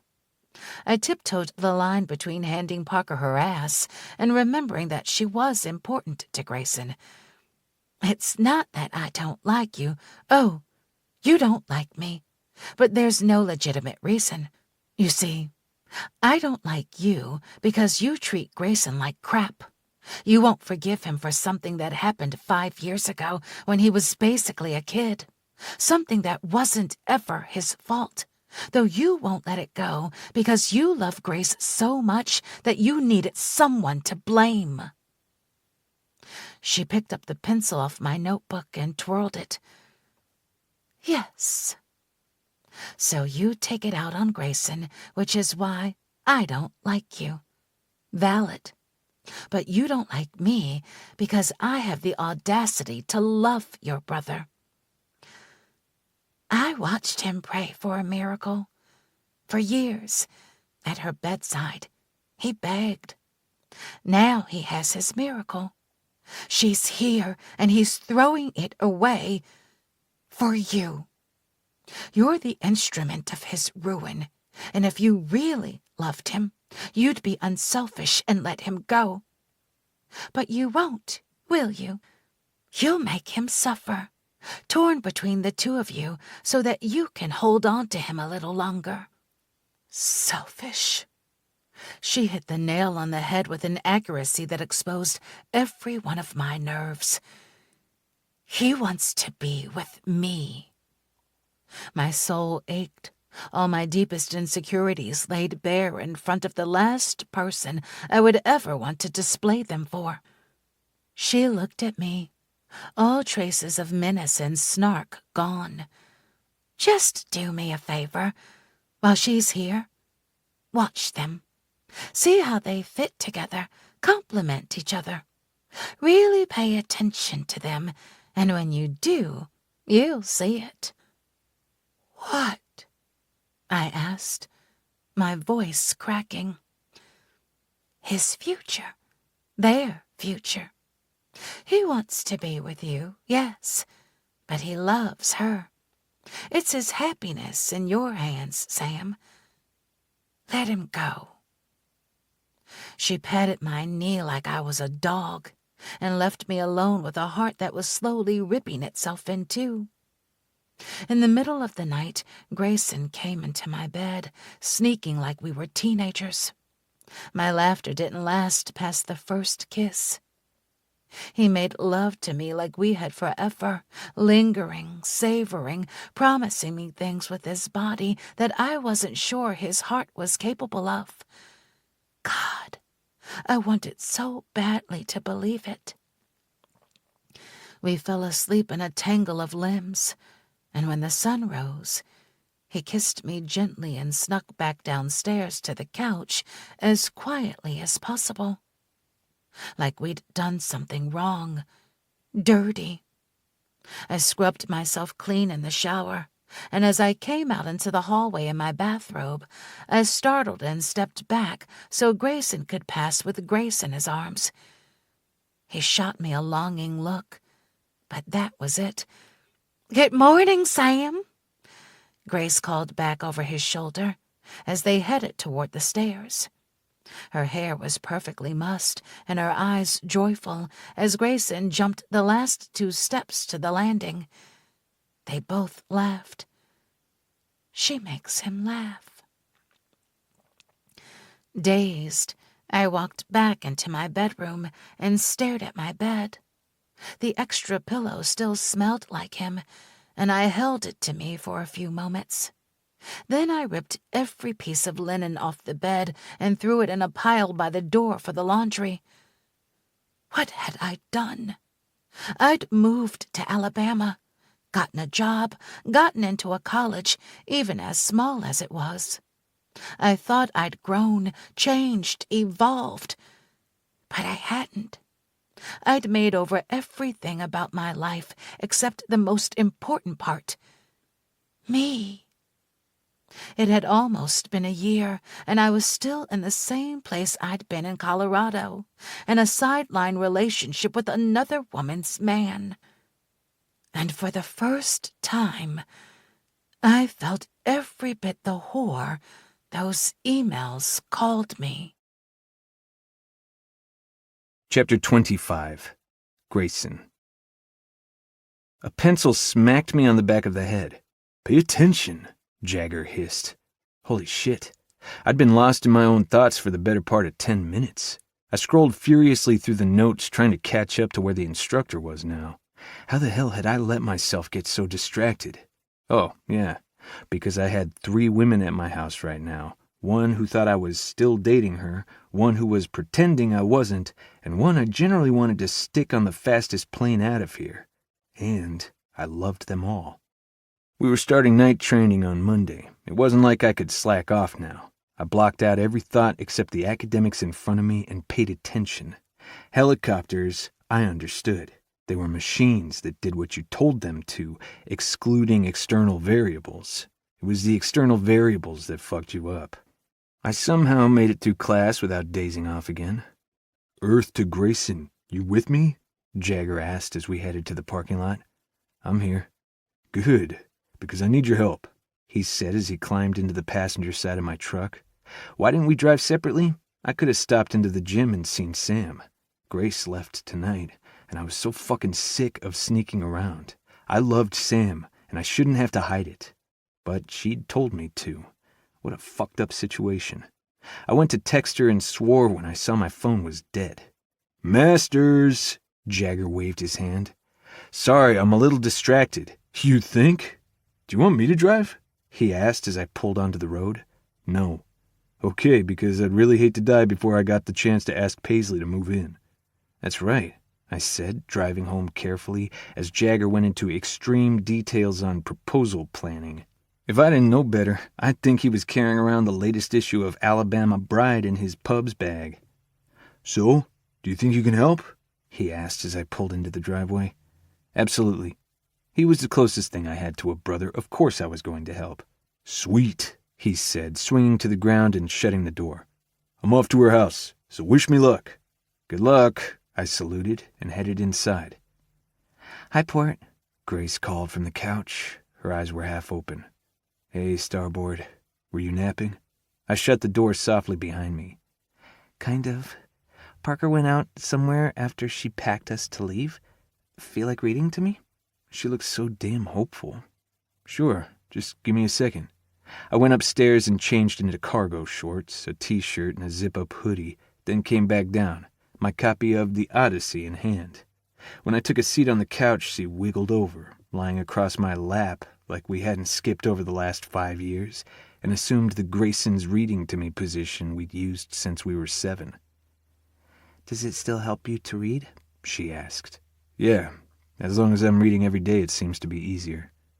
I started reading at the beginning, tripping over the first passages as usual. Her forehead puckered. "Skip to the part you haven't read yet." "What?" "Okay." I skipped to book 9 and began to read. When Grace shivered, I unzipped my hoodie and helped her into it. "Better?" I asked as I zipped it up. "Much. Thank you," she replied. "I missed this, listening to you read to me." I brushed her hair back with my empty hand. "What do you remember?" "While I was out?" "No, from before the accident." She bit her lip. "No pressure. I'm just trying to figure out where your memory leaves off, where your gaps are." I ran my fingers across her forehead and she relaxed. Some things never changed. I remember sailing. You, me, and Owen." "That was the day before. Is that where it cuts off for you?" I asked. She didn't remember the fight or what followed. God, I was going to have to experience it all over again, because she had to know. She shook her head. "No. I remember being mad at you because you wanted to turn down the Citadel. You thought it was your responsibility to be with me at UNC." "Yes. You told me that if we loved each other, 4 years wouldn't matter." "Did 5 years matter?" She leaned against my chest. "Grace, these last 5 years weren't normal years. They changed me in ways you wouldn't have liked, in ways I still don't like." "Don't say things like that. I like you just fine."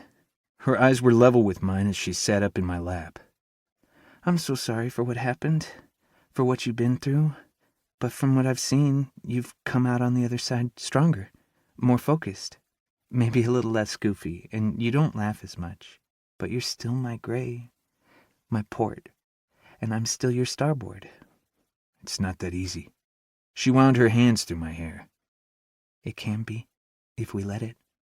I knew where this was leading and couldn't stomach it going any further. She was much too close, and not in a good way, in a way that sent me back 5, hell 6 years, to when I loved her without concept of what that really meant, where I dated my best friend because it seemed the most logical step. With one touch, she took me back to a time where I'd confused infatuation and love with being in love. And now, I knew better. Now, I had Sam.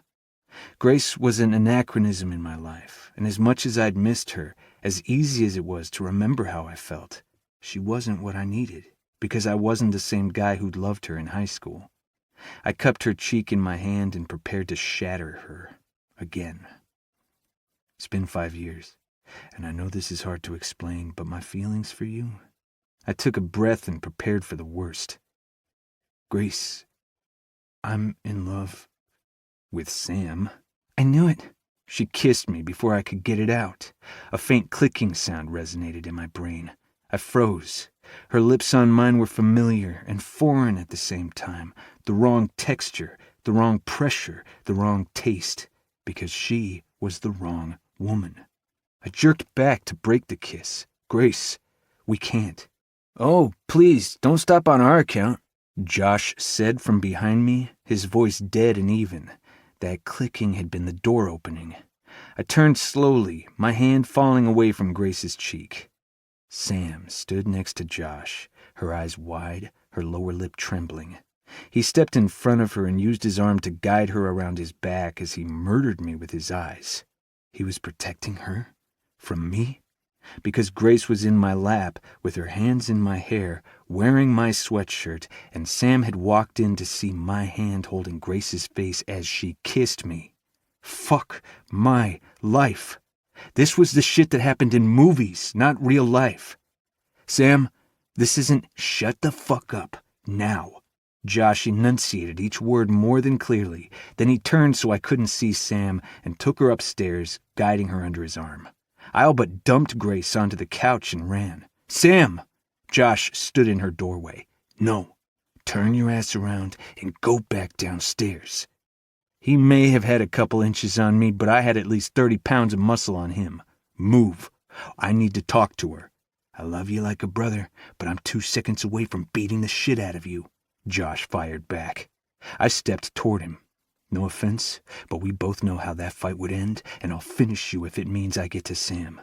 Grace kissed me. I didn't kiss her back. You walked in at pretty much the worst possible second. I don't give a fuck if she tripped into your clothes and landed on your mouth, Masters. Sam was my friend long before you were. He crossed his arms.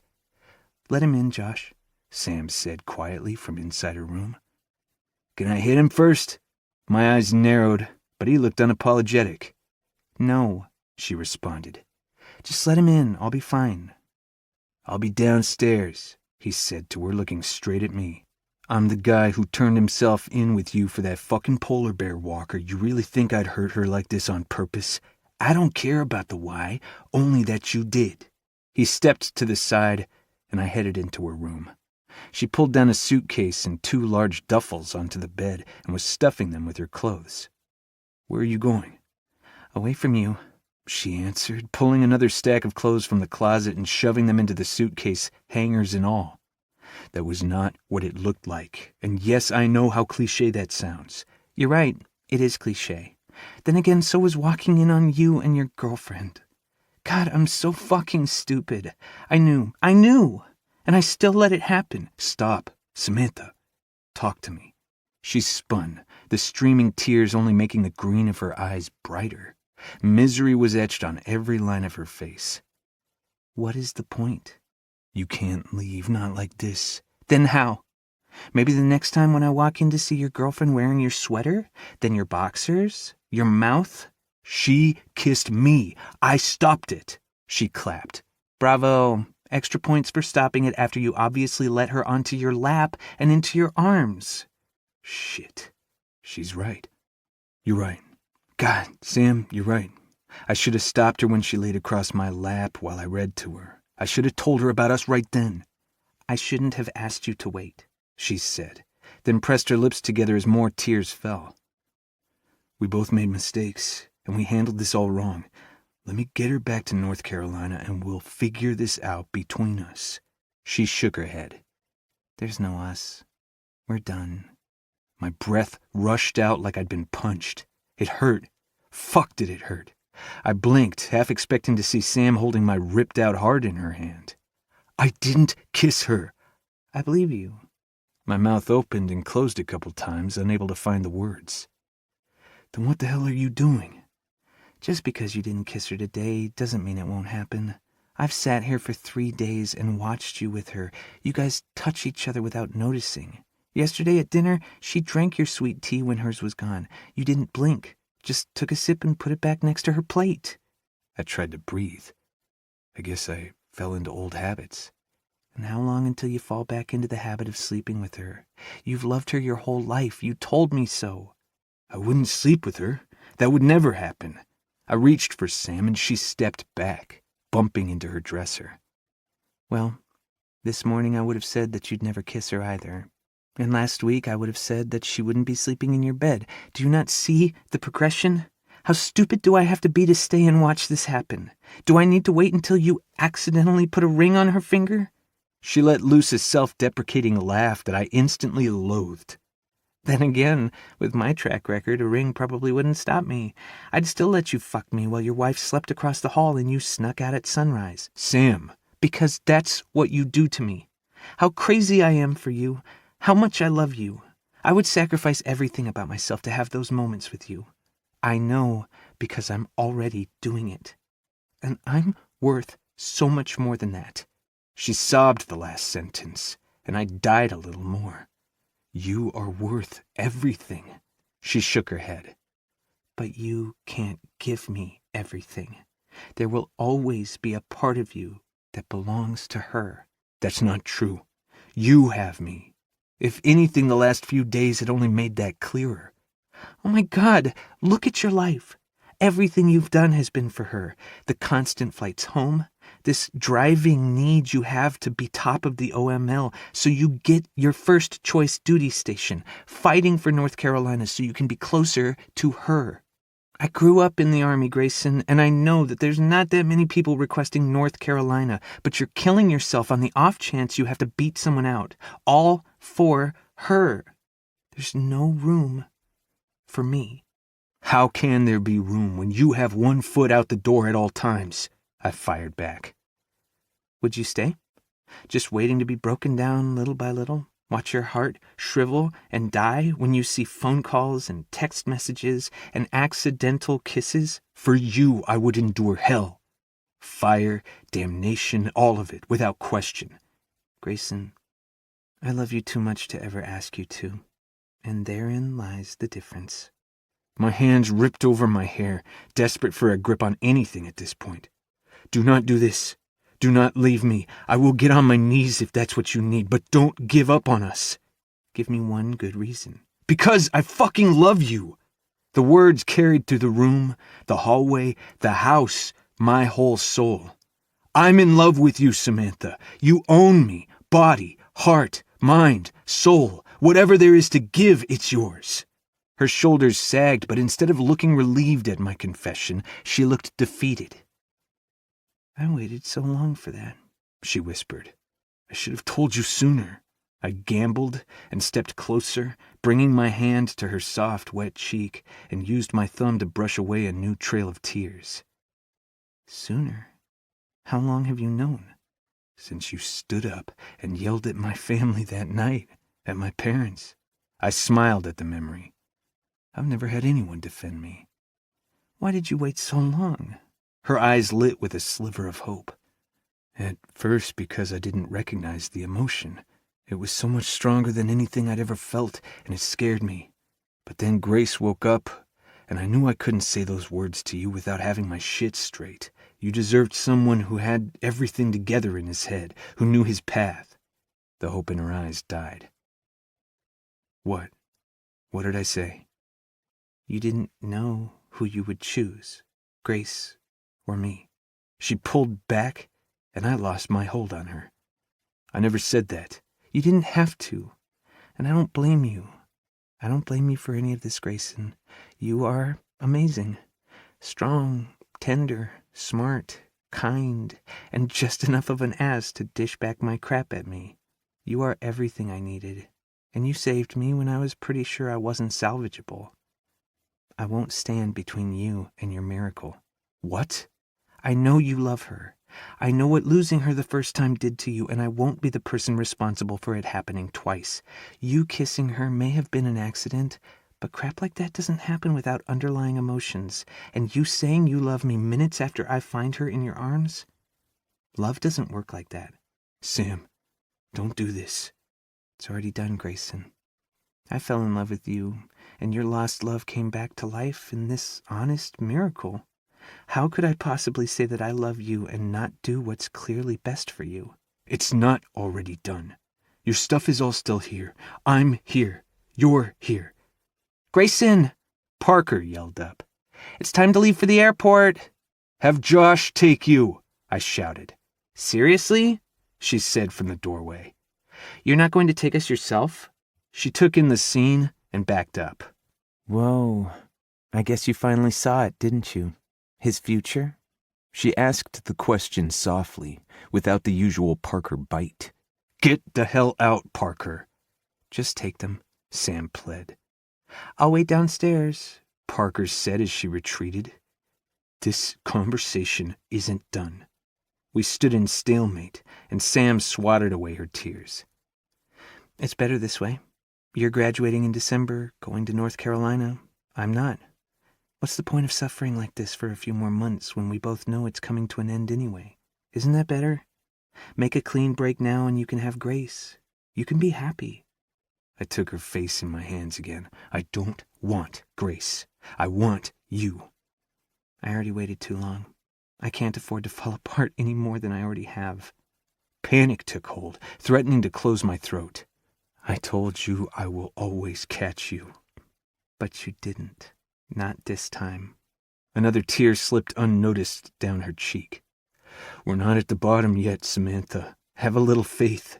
I kissed her, putting every ounce of love I had in me into it, drinking in the perfection of her mouth against mine.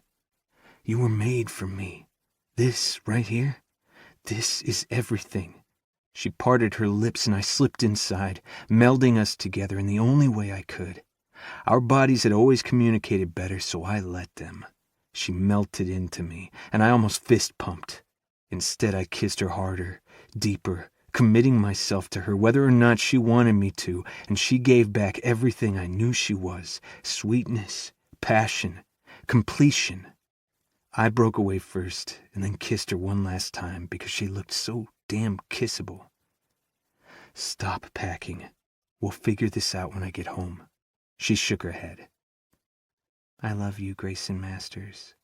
As she stepped back, the distance between us suddenly felt like a canyon. "I'll always love you, Sam."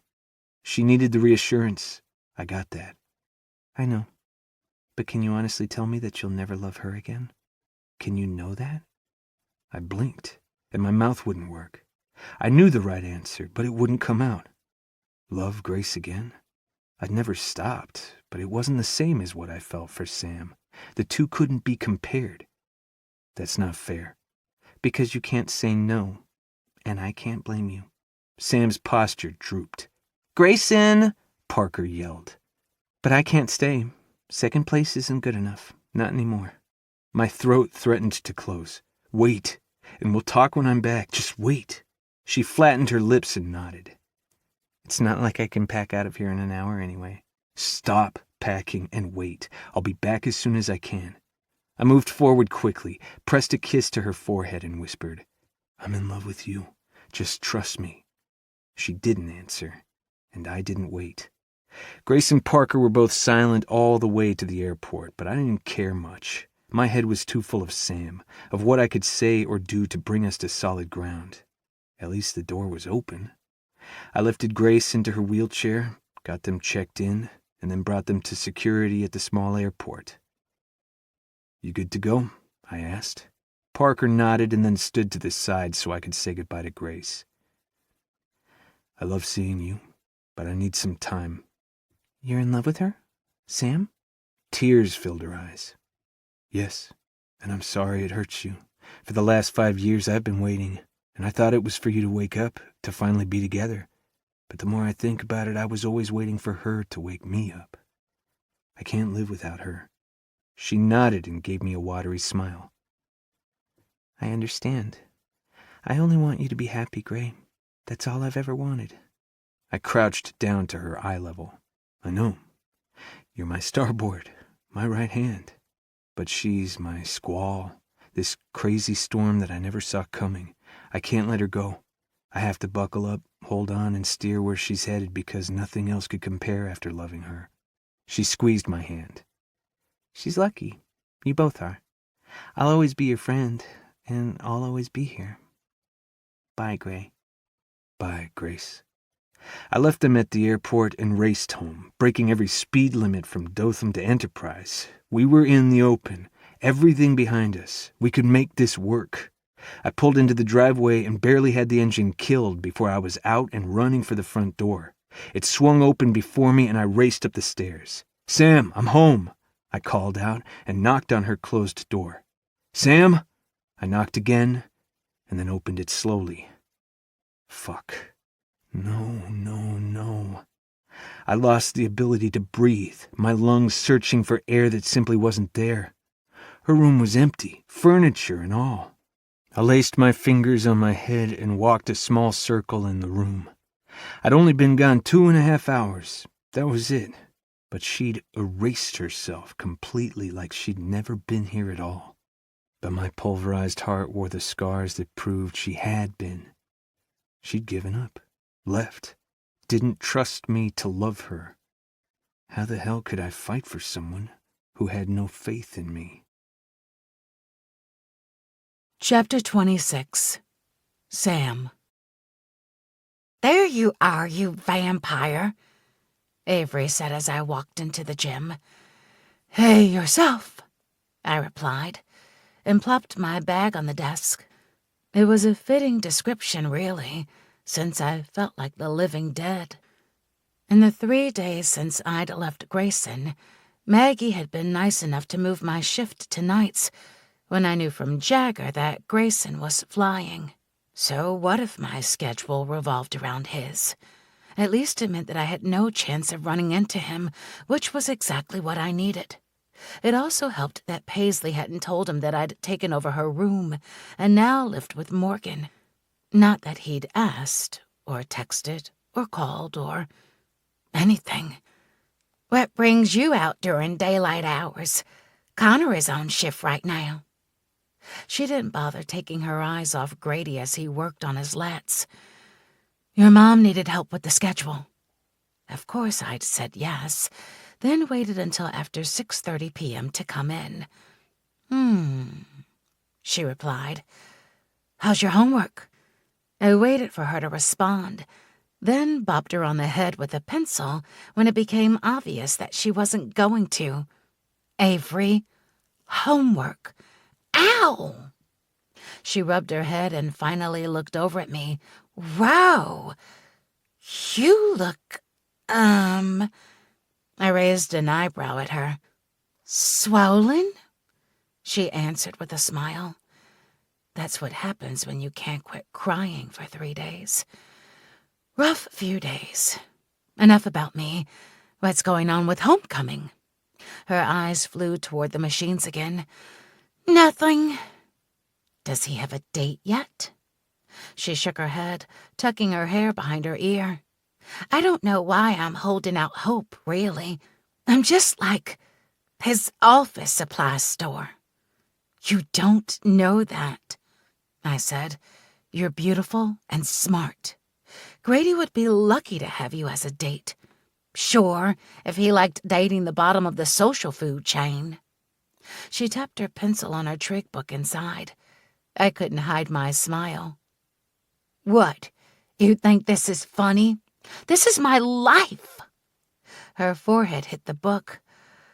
Oh, to be 17. 1. Stop being so dramatic. I was thinking that you remind me of my best friend.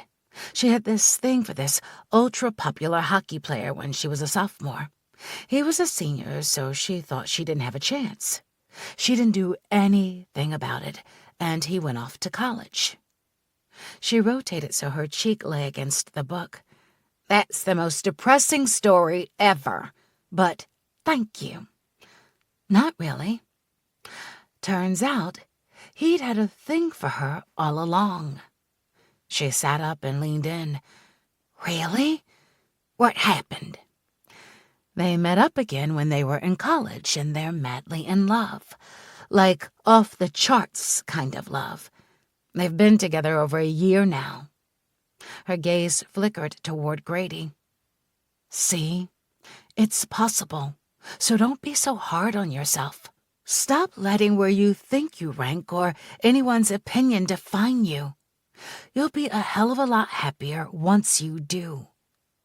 I sorted the mail and started to work on the next week's schedule. What? Like you're happy? She fired back, working on the next problem. With who I am? Not yet, but I'm realizing that I might not ever be. I am a glorious work in progress, Avery. Stand back. I may spontaneously combust at any moment. I winked at her. And the tears? I took a deep breath and let it out slowly. Yeah, well, sometimes love is just complicated. She glanced at Grady and let out a dramatic sigh. Yeah, I know what you mean. I hid my smile a little better as I turned on the computer to fire up Excel. Hey, have you had any luck on our computer problem? Her eyes lit up. They're all looped, each one responsible for the other. So I just need to find the one origin email that began the chain. But I can tell you that they all originated in Colorado. Fucking Harrison. Thanks, Avery. I really appreciate it. She shrugged with an impish grin. I like doing it.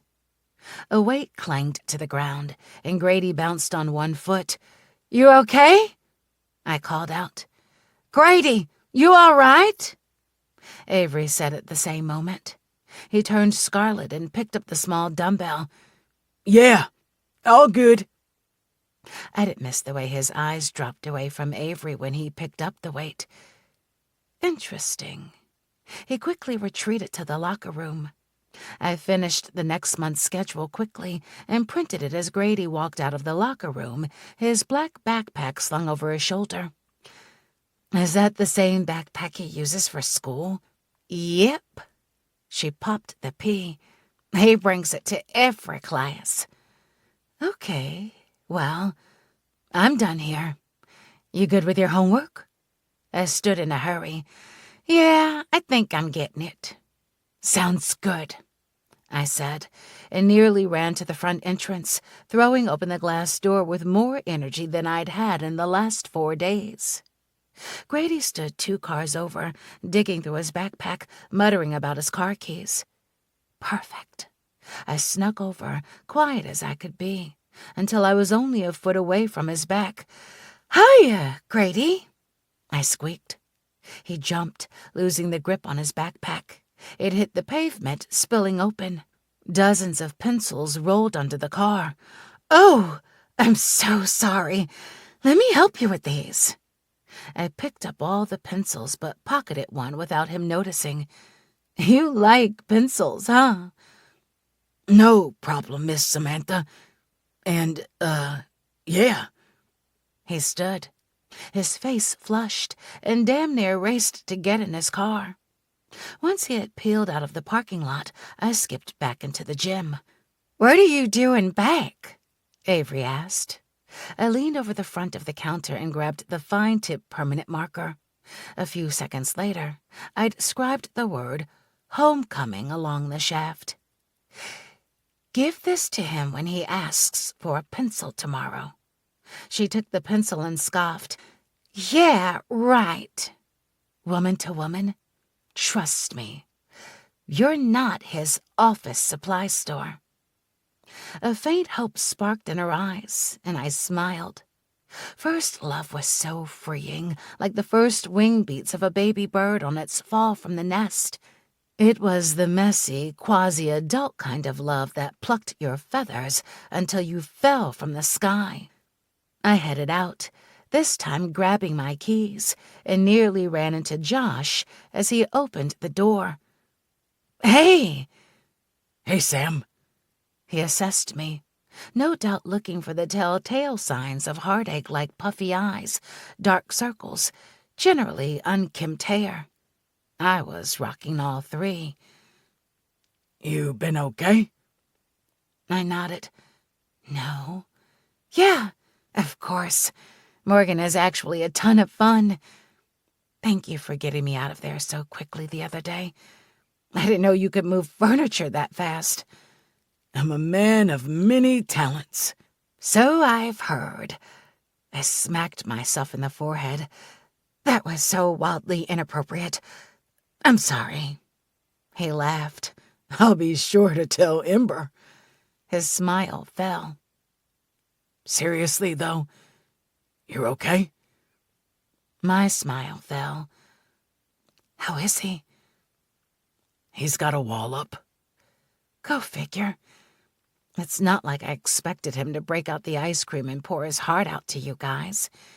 Yeah, I don't see that happening, ever. He hasn't guessed I'm at Paisley's, so there's that. Not that I'm hiding from him, but I don't think I could handle seeing him. Not yet. Josh rubbed his hand along my arm. Sam, he knows. Jagger told him. It was in the same conversation that he called him an idiot, stubborn, stupid, and an asshole. Oh, he knows? But he hasn't tried to see me. Josh swallowed. Yeah.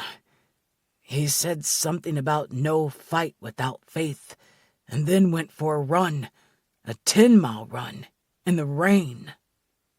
I forced a smile to keep from crying. Well, I guess that settles that. Sam, I stepped around him, craving the solitude of my car. Don't worry, Josh. It's what I wanted, what I asked for. It just feels like shit. I'll catch you later. I didn't break down until I was behind the wheel. Have a little faith in me. That hurt. How could he think I didn't? I had ultimate faith in him. That was the problem. He'd commit to me and mean it. He'd stay by my side with unwavering loyalty while his heart died a slow, painful death, pining for his miracle. I'd never stand by and watch that happen. He deserved better. So did I. The ocean breeze ruffled the spiral curls I'd worn my hair in today as I leaned against my car, staring at the pier I needed to be on in exactly 10 minutes. He said yes! I held on to that last text Avery sent me yesterday as my happy thought. Now I just needed some fairy dust and maybe a new heart. Yeah, that might help. You going to be okay? Ember asked as she leaned next to me. Yeah, I mean, we're here for Jagger, right? This isn't about me or my stupid broken heart. She looped her arm around my shoulder and rested her head against mine. I think you're really amazing. Do you know that? You're my best friend. You're morally obligated to say crap like that. But it still felt good to hear. No, I'm not. Have you seen him yet? I shook my head. It had been 2 weeks, 2 days, and I checked my watch. 23 hours. 11 weeks until he would graduate. I feel numb inside. Do you think that's going to go away? Yes. She answered as we watched Josh carry the last of the giant boxes up onto the pier. And I think when it does, you'll want it back. I miss everything about him. He misses you. I've seen him, Sam. He's the most stoic train wreck ever. Like a statue of a train wreck. It's really sad to watch. It's really sad to live. When you pushed Josh away, I thought you were quite possibly the stupidest girl I've ever known. He so obviously loved you, and you him. Am I being stupid? Should I have stayed? She sighed. I don't know. Our situations are completely different. If Josh had loved someone like that before me, and then she came back into his life, I'd cut her down for you, I promised. Ember laughed. I can do the same. I haven't met this piece of perfection yet. I'm still allowed to hate her. Grace's face came to mind, her open smile, easy laugh, and the way she'd look like an extension of Grayson in his arms. I can't even hate her, Ember. She's lovely and sweet, and did nothing to deserve any of this.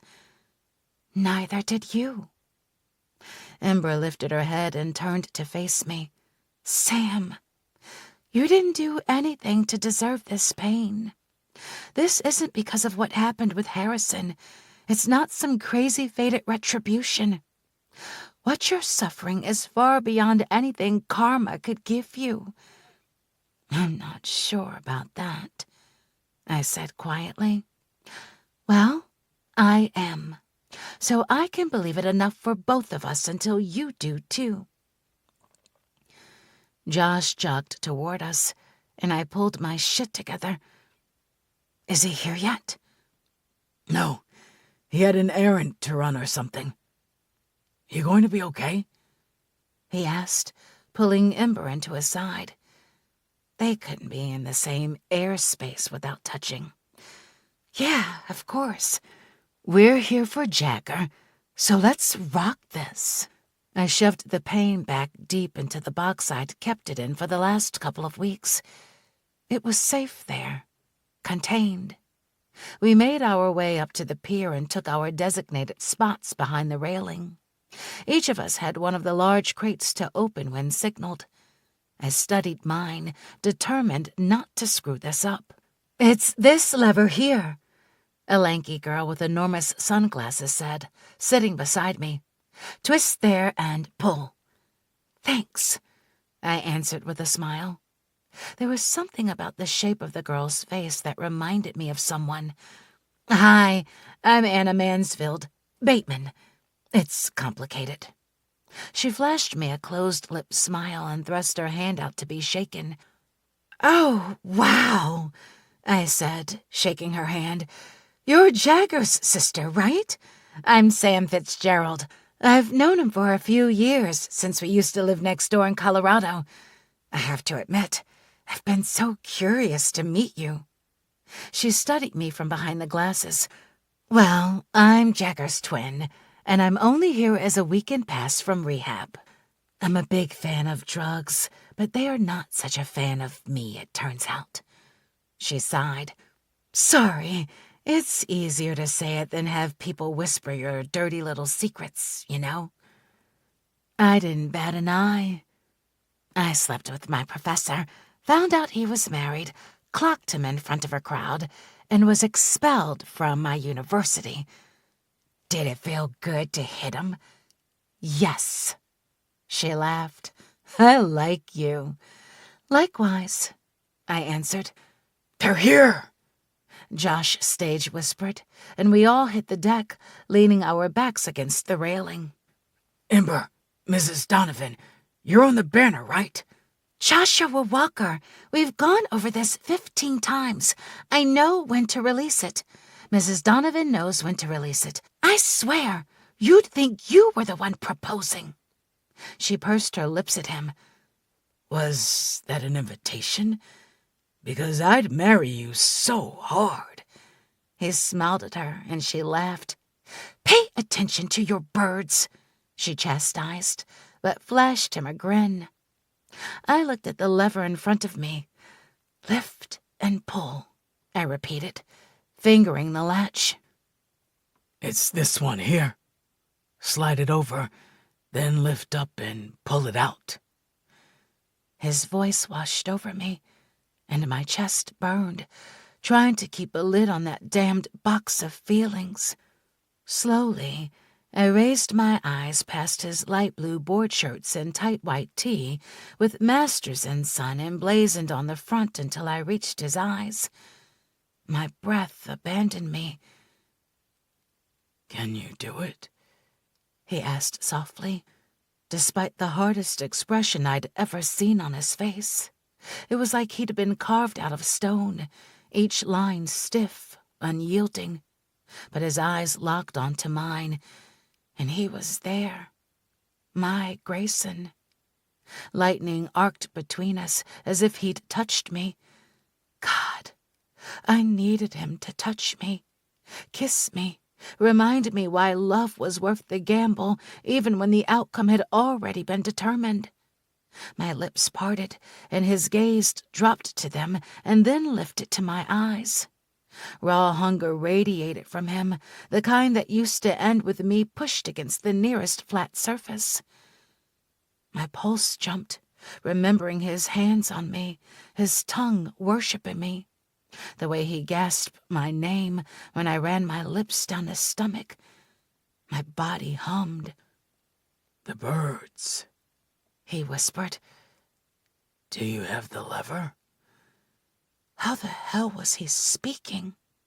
I nodded my head wordlessly, and he gave me a curt nod of his own before moving down the line. Holy shit! I may need a cigarette after all that eye sex, Anna said, fanning herself. "You two always like that?" "Yeah," I sighed. "Is the sex that hot, too?" "Hotter." I tried, but my eyes followed him without permission, thirsty for the sight of him. Any hotter and the pier would have caught fire. she murmured. Ready?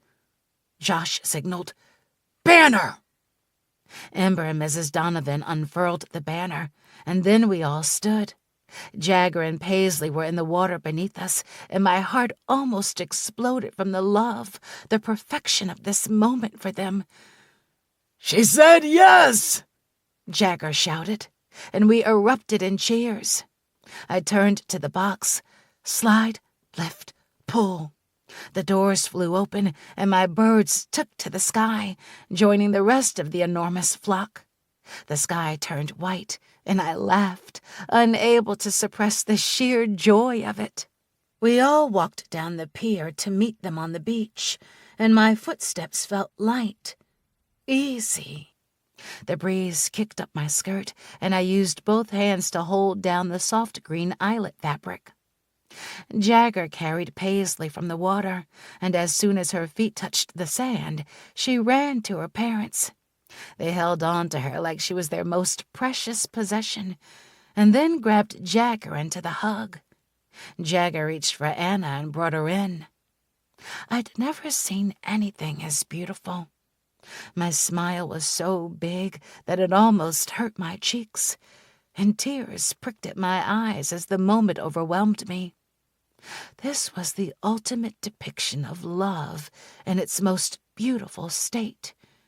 Pure, raw, all-encompassing. I flicked away a tear as Jagger moved, and my eyes locked on Grayson. He stared at me, the love I'd so sorely needed pouring from his eyes, saying everything we couldn't. This could have been us. This could still be us. Have a little faith in me. The craving to speak to him overruled logic, but General Donovan was already talking to him by the time I made it over. So you turned in your duty station requests last week, right? I paused behind Paisley's dad, waiting for Grayson's response. Yes, sir. Well, Jagger tells me you're up at the top of the OML, so it shouldn't be that hard to get your first choice if you stay there. No, sir. Where were your 3 choices? I held my breath. At least one of them, Grayson. Just one. Well, Fort Bragg, North Carolina, sir. That's my top choice. I pushed past the ache in my chest for that one. It wasn't unexpected. Good post. You have ties in the area? That's home for me, sir. My loved ones are there.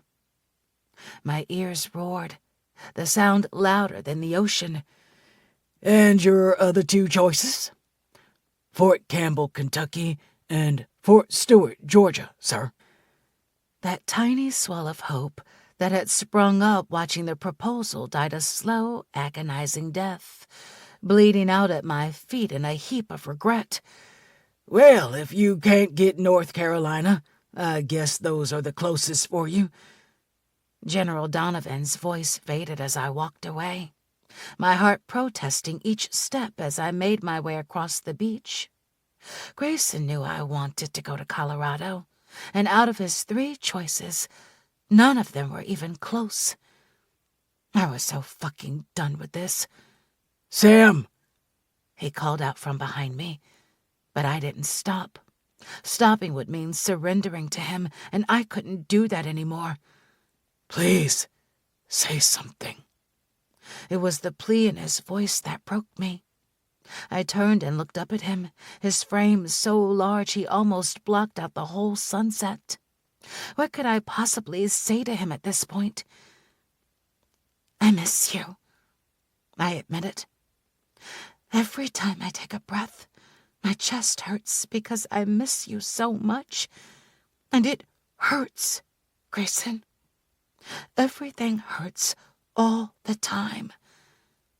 Sam, he whispered, but I moved before he could touch me. Don't. You touch me, and I'm lost. I slid into the small opening of my car door, and he recognized it for the escape maneuver it was. You know I had to pick North Carolina. I had no choice, he argued. I know, but you left me with none either. Just cut our losses, Grayson. I shoved the lid on the feelings box and got the hell out of there. Chapter 27. Sam. Ice cream? Morgan asked, sliding a pint over the counter island before taking spoons out of the drawer. Why not? After all, no one will be seeing this ass for a while. I shrugged and popped the top on the chocolate chip cookie dough. That little beach trip 2 days ago was definitely the last of bikini season. We could always head out for a drink if you need something stronger, she offered. Tornado watch be damned. A year ago, I would have jumped that offer so hard I would have bounced. But using alcohol to cope meant I'd wake up in the morning hungover and still heartbroken. No, thank you. This is perfect, thanks. Well, ice cream is the only real action I've been getting, so I've become quite the connoisseur. She dug out a bite. My phone buzzed. Avery. Hey, I have news for you. Want to meet me at the gym? As if on cue, a branch from the hydrangea bush outside the kitchen window slapped the glass. The sky was dark for 6 o'clock at night, and the wind was moving with the approaching thunderstorm. Looks like we're in for an evening anyway, Morgan said, securing the latch on the window. Guess I'll go take off the bra. Want to marathon some Netflix? Sounds good. Anything but One Tree Hill, I answered automatically. Pretty sure I'd never see it again without thinking of sitting in Grace's hospital room. I texted Avery back. Sam, we're under tornado watch. Why don't we meet up tomorrow? My curiosity would have to wait. I didn't want her out in this. You and Grace, Morgan laughed. What? My head snapped up. She waved her spoon. Oh, you know, the One Tree Hill comet. I went over to the house with Paisley one day when you were at school, and when I asked her if she wanted to watch TV, she said the exact same thing. Huh. Odd. Weird. Mia said it was her favorite show. Not sure. Morgan shrugged. She said something about hating the last season and it being overplayed. Anyway, I'm seriously getting in my pajamas. Meet you at the couch? I couldn't even escape Grace in my own kitchen. She was everywhere. My cell phone buzzed, and I nodded at Morgan. Jammies weren't a bad idea, and definitely more comfortable than my jeans. Avery, I'm actually here already. The wind picked up, and a weather alert sounded on my phone. Tornado warning. Coffee County, Alabama until 9 p.m. Seek shelter immediately. Trained weather spotters reported a funnel cloud near Kinston.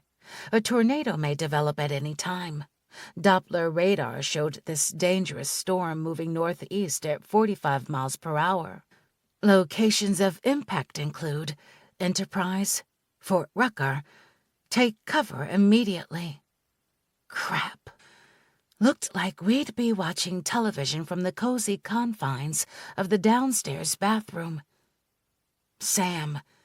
Hey, there's a tornado warning. Avery. I saw.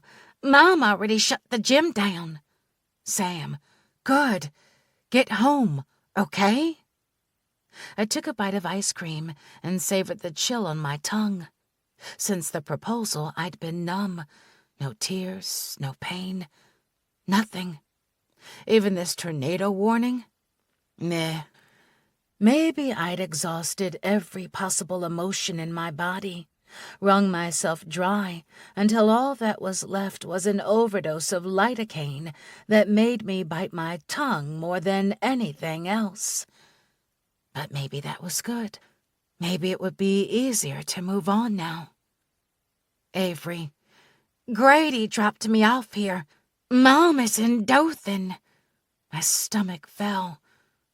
Sam. You're there alone? Avery. Yeah, no worries. Mom will be here in an hour or so. I'll bunker down in the sauna or something. Alone? No way. I pulled up the weather map. She didn't have an hour of that turned into a tornado. I looked out the window. Weren't the skies supposed to turn green? Mom had raced us to the shelter in Kansas. It wasn't like I'd actually seen anything. A few clicks and I had the television tuned to a local channel, where the 6 o'clock news had been commandeered by the meteorologist. Away from windows or flying debris.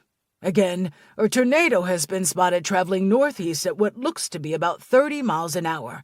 If you're in the city of Enterprise, take cover. Folks, this one is coming right at you. The remote fell from my hand. Morgan! I ran to the entry hall where I'd dropped my shoes and put them on. What's wrong? She asked, coming down the steps in flannel pajama pants. Tornado headed for us. I threw on my hoodie and raced back to the kitchen where I'd left my cell phone on the counter. Confirmed on the ground? Yeah, you need to get in the bathroom. My fingers flew over the text screen. Sam, I'm coming. Keep the door unlocked and get away from the windows. Well, so do you.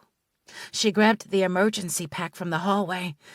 I have to get to Avery. She's all alone at the gym. Where the hell were my keys? The entry table? My purse? The coffee table? Right. You can't go out there if there's a tornado on the ground. They said it's moving 30 miles per hour. It's currently estimated to be 12 miles away, giving us 24 minutes. I can get to the gym in 5 minutes. I'll be back before it comes close. I'll go with you. No. My car only has one seat empty. The back seat is full of boxes. Just stay here. Stay safe. Then take this. She threw the bag to me. And be careful. I will. Once the rain hit my face, the full consequences of what I was doing slammed into me. A tornado nearly destroyed this town almost a decade ago. It would be stupid to assume that it couldn't happen again. I threw the bag in my passenger seat and fired up my car. I had already hit Rucker Boulevard when my phone synced to the car. Call Avery, I said clearly, as the rain pelted my windshield. Hello? Her little voice came through my car speakers. I'm on my way, okay? Stay away from the windows, and when you see my car, come out. I don't want you ailing this, but I'm scared. Tree branches danced above me as I halted at the stoplight, their movements creaking, cracking their trunks. Me too. Lightning split the sky. Avery, do you have the radio on? I leaned over my dash, getting a better view of the sky. Was it getting lighter? That wasn't right. Yes, they're saying to take cover. I'm coming, I promise. Green light, go. I gunned the gas, passing the other lone car out here. Call waiting beeped, and I glanced at the screen long enough to see Grayson's name. He would know what to do. He always did. But I couldn't hang up on Avery, not when she was alone. The sky is yellow, I said softly. That's not good, she panicked. Shit, I should not have said that out loud. It's okay, Avery. You're going to be okay. Now, if I only believed that. Shit, I shouted, slamming on the brakes as a branch crashed in front of me. Oxygen filled my lungs in great heaping breaths. I couldn't panic. I wouldn't. Sam? Her voice pitched high, terrified. I'm okay. I backed up and detoured around the limb. A few blocks later, I breezed through the biggest intersection and got a view of the funnel cloud. Holy shit! Avery? We need to shelter there. I don't think we're going to make it back to my house in time. Okay. Her breath came in rapid, short spurts. Lightning flashed again, and the power died around me, killing the stoplights and storefronts. Sam? I know. I'm almost there. I'd never been more aware of how little protection my soft top offered. One hand on the wheel, I unzipped the bag next to me, finding the flashlight, and tucked it into one of the front pockets of my hoodie. Grayson beeped in again. I'm okay. I want you. Where are you? Are you safe? Please be safe. My finger itched to click over, but I couldn't do that to Avery. 30 seconds, I said to Avery. I pulled into the parking lot and slammed on the brakes before hitting the curb and killed the engine. The emergency brake cut into my stomach as I leaned over, grabbing the duffel bag. I'm here! I see you! I hung up the phone and shoved it in my back pocket as I tripped out of the car, hitting the pavement on my knees. The sound of metal crunching blended with Avery's screams. Glass busted above me as a tree limb was thrust through my window, narrowly missing me. You're okay. This is okay. The roar was deafening, but the sound of shattering glass and metal crashing were far worse. Sam! Avery's shrill cry propelled me to my feet, and I stumbled to the open door where she waited, grabbing her by the arm to pull her in behind me. What's the centermost room? I asked her. Rocket Man sounded from my pocket. Avery crashed into my back, and the ringing stopped as I assessed the gym. All this equipment would be one hell of an arsenal of flying projectiles. The storage room! She raced ahead of me, and I followed as a glass panel behind us exploded, flinging glass through the gym. My arms stung, and I shifted the duffel to the other side as Avery opened the storage room door. Once we were inside, she closed the door, and I flicked on the flashlight from my pocket. Are you okay? I asked. You're bleeding. Avery, are you okay? I asked louder, shining the light toward her face. Yes, she answered. I blanched. Behind her were shelves loaded with free weights and equipment parts. Oh, hell no. Was this a fucking horror movie? We'd be slaughtered in here. I jerked the door open and pulled Avery behind me, running for the locker rooms. They were internal. We need to get to the locker room, the showers. I yelled to be heard above the all-encompassing roar that I knew was about to slam into us. We cleared the door, and I slammed it shut, throwing the deadbolt. Avery rounded the corner to the showers just ahead of me and slipped, crashing to the ground. The roar was louder, if that was even possible. Avery! Please, God. She's so young. I'm so young. Grayson, I love him. He has to be okay. They have to be okay. I dropped the duffel bag and reached for her, stepping over her to help her out. Sam, look out! I covered her head with my arms as I looked behind me. Oh, God. The lockers. They were... Chapter 28. Grayson. Sam! Her name tore from my throat as the phone went dead. I was already out of the front door, keys in hand. She didn't realize she'd answered the phone. I'd heard everything. The funnel cloud headed northeast. It had missed us by what I guessed was less than a mile. The wind almost blew me backward before I caught my balance, and then I raced toward my truck. It was still standing, undamaged. Thank you, God, for small miracles. What the fuck is that? A huge piece of debris plummeted from the sky to the left of me, decimating the sports car 2 houses down. Holy shit. It was a car. On top of a car. 2 cars. Get a grip. Once I climbed into my truck and pulled out onto the bypass, I calmed, taking deep breaths. My phone hooked up to the wireless Bluetooth. Call Sam. It rang and rang and rang. Hi, you've reached Sam. Leave me a message, and I might call you back, if I like you. Bye. Beep. I don't know if you'll get this, but I know you're at the gym. I heard it all, everything. I'm on my way, Sam. I'm coming.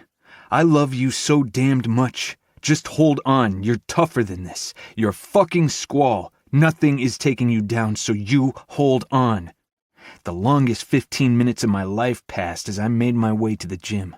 I cut across half a dozen yards and got out at one point to move a fallen tree with 3 other guys.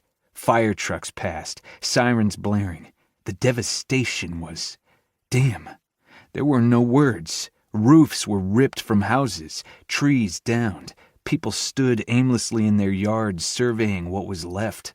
I flipped the 4x4 switch and crept over the debris that lay scattered into the road, and then threw it into park when I reached the remains of the gym. There could be people under there. Sam could be in that mess. The windows of the gym were all blown out, and the roof was gone.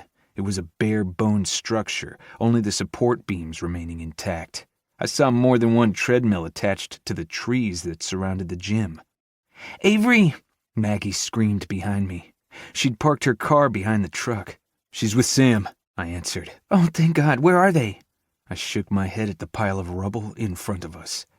"They're in there. They made it to the locker room before it collapsed." She bent over at the waist, gasping for breath. "Wait here, Maggie." I wanted to comfort her, but I didn't have anything to give. My eyes scanned the debris field as I climbed over it, making my way slowly to the gym. Water sprayed from somewhere in the corner, the showers. I picked my way over equipment, careful to watch where I put my hands. She was here. She was alive. She had to be. There was simply no other option. I forced the terror further back in my mind. It would do her no good right now.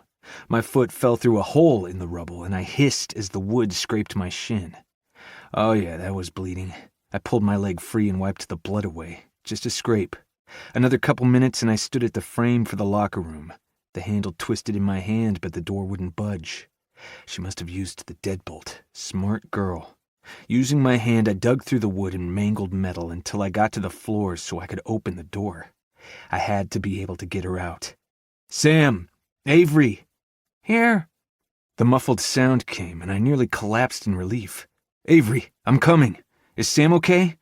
I don't know. She's not moving, and there's blood. A lot of blood." I had to get in there now. What could I use to break the window? Where was it? The stupid fucking window breaker tool she keeps. Where is it? The water was creeping in, and she still wasn't breathing. I blinked and banished that memory. Sam wasn't Grace. Sam was stronger, tougher, less likely to take the shit fate handed out lying down. She was a fighter. She was alive, damn it. I looked up to see rebar sticking out of the framed wall. Crouching low, I jumped and grasped the metal in my hands. It protested but held my weight as I pulled up and then swung my leg over the top of the wall. I landed in a shower, careful to absorb the impact. "Avery, it's Grayson." "Here." The sound came from the left, so I walked that way and saw a stream of light shining from under a pile of concrete. She's alive. Just dig. She's there. I startled as my phone rang, then pulled it out of my pocket. Jagger. "What?" I snapped. "Are you okay? Jesus, this place is destroyed. Not the house. We're okay. Paisley, Josh, we're good. But Grayson, we can't reach Sam." My throat closed as I started pulling the concrete cinder blocks from the top of the pile, wedging the phone between my ear and shoulder. "I know. I'm digging her out now." "Fuck. Is she... I don't know. It's bad, Jagger. I don't care if you have to get your fucking father on the phone. You need to get an ambulance here. We're at the gym. Please. Do this for me. Do this and I'll never ask you another thing. I'll fail the next test and give you the OML spot. I don't care. Just help me." My fingers were already scraped and raw as I lifted brick after brick off the pile, off the girls. "I'll do my best to get an ambulance, but this town is blown to shit." He swallowed. "I love Sam like a sister, Grayson. We'll get someone there. I'm with Josh, and we're already at the intersection of Rucker Boulevard and 84. We'll be there in a couple minutes. Let me make some calls." I hung up without waiting for him to finish. He needed to get a fucking ambulance here, not baby me. "Avery." "Yeah?" she asked in a shaky voice. "I need you to tell me if you start feeling more pressure, okay? If I do anything that squeezes you..." I flipped another brick. "Okay." "What's on top of you? Is it hard? Heavy? I need an idea of what's pinning you. She was quiet. Avery. I pushed the bricks faster. Sam. What? I paused. It's Sam. She's on top of me. She covered me when the lockers fell. My eyes closed as pain tore through my chest, at war with the overwhelming pride I felt in her. Of course she did, I said. She loves you, Avery. I know. She squeaked the last part. I dug and dug until I was joined by other hands, Josh and Jagger. Fuck. Grayson, look at your hands, Jagger said, pulling at my arms. My fingers were raw, dripping blood. I can't feel it. I don't care. Let us take over, he urged while Josh started pulling the support beams off and away from the pile. If it was Paisley? Fear lanced through his eyes and he clamped down on my shoulder. We're going to get her out. We dug, soon joined by other people, some in uniforms, some not. Finally, we reached the blue metal lockers. She's directly under these, I said, so they didn't fuck up and hurt her. 6 of them gripped the sides of the wall unit and then lifted slowly while I crouched next to the floor. As it rose, I saw her fingers dangling. Stop! She's wedged in one of the lockers. I couldn't pull Avery out, not without knowing if she had neck trauma. Step 3 feet toward the showers. The group did so, and I crawled under, then rolled until I was directly beneath where Sam hung in a macabre suspension, her eyes closed. Don't think about it. Don't you dare. Her arm was twisted in an unnatural angle that sent saliva into my mouth. Livable. The other had a gash that was steadily dripping blood but not pulsing. Cosmetic. It was the blood that ran in a steady stream from her hairline down her cheek and dripped off her chin that worried me. I carefully dislodged her hips from where they held her pinned and then worked her shoulders out one by one. I was slow, exceptionally careful not to jar anything that could break her spine. If it wasn't already broken, shut the fuck up. There was never a complaint from the crew that held up the heavy locker system. Freeing the last inch of her shoulder, she dropped the 12 inches to me, landing heavily on my chest. She's free. Slowly I lifted my hands to test her pulse. Steady, strong. Thank you, God. Her nose lay in the hollow of my throat, her forehead resting under my chin. I felt every breath she released, and kept rhythm with my own breathing like I could do the work for her. Slowly the lockers moved until all I saw above me was blue sky. The storm was already gone. Is she okay? Avery asked, lying next to me. Don't move. There are paramedics ready to take you, but don't move in case you injured your back or your neck. Is she okay? She repeated. I don't know. Did she wake up at all while you were under there? Please. No. My eyes squeezed shut against the panic that crept up my spine, infecting every nerve with the need to fight, to do something, anything. The paramedics came for Sam first, laying the backboard on top of her and then maneuvering the straps between our bodies until she was tight. They kept asking if I was okay. Was I hurt? Was I uncomfortable? What did any of it matter? She wasn't awake. She was warm, but lifeless. Nothing would wake her. Nothing would bring her back. I pushed her long blonde hair out of her eyes and prayed. We'd made it out of the car, the water, but this I couldn't pull her out of. I was powerless. Fuck! Sam wasn't Grace. I couldn't compare the two, but that was all my brain wanted to do. I followed the paramedics out, passing Maggie, who was being held back by a first responder. Avery's okay, I told her. They lifted Sam into the ambulance, and I climbed in with her. Sir, where she goes, I go. I stared him down until he nodded his head and let me in. I heard somewhere that this helps with nausea, Jagger said as he handed me a ginger ale and sank into the empty waiting room chair next to me. Yeah, and what asshole told you that? I took it and popped the top. The taste put me back in another hospital, another waiting room where I'd sat alone, waiting for news. Waiting for them to release Owen from the small line of fucking stitches he'd needed to give me news on Grace. This guy who'd lived through a hell of a lot more than I had, and somehow came out the other side. He leaned back against the waiting room chair. I called Ember. She's on a flight with Sam's mom. Josh is headed to Montgomery to pick them up. Good. That's good. I braced my elbows on my knees and leaned over, trying to force air into my lungs. You need to get your hands checked out. Yeah, at some point, right now, not high on my priority list. I fucking hated hospitals, and yet here I was again. This time was a little different. The waiting room at Southeast Medical Center was full. All the hospitals were, with Enterprise out of commission. The wounded poured in, and the families did all they could. Waited. The other waiting room in Nag's Head had been nearly empty except for the family who told me I wasn't to blame. But the looks they'd given me sure as hell said differently. Especially Parker, once she'd shown up, hissing at me that I should have taken his keys, should have never let him drive. Yeah, the waiting room was different, but everything else felt very much the same, right down to the unparalleled fear rushing through my veins. I should have been with Sam. I never should have let Grace sit on my lap, no matter how harmless it seemed at the time. Never let her kiss me. I should have told Sam sooner, made her see how much I loved her. If she'd known, she wouldn't have moved in with Morgan. She would have been with me. She wouldn't have ended up under a pile of rubble. She's going to be okay, Grayson. I've never met anyone with as much grit as Sam. She's a fighter. She'll be okay. My spine snapped straight and my eyes narrowed at him. You don't know that. She's been through a tornado, crushed, and hasn't woken up in the 4 hours that we've been here. Her pupils were uneven and dilated. You don't know anything. My shoulders sagged. None of us do. You're right. I don't. I know that you've been through hell already and lost one woman that you love only to have her come back while you lose the other. Emotionally, of course. Fuck. I didn't mean like lose her. I don't know what to say. He raked his hands over his Red Sox hat, curving the bill. To be honest, you're usually the one who says the thing. The thing? Jagger shrugged. You know, the thing. You always know what to say. I don't, and I really wish I did.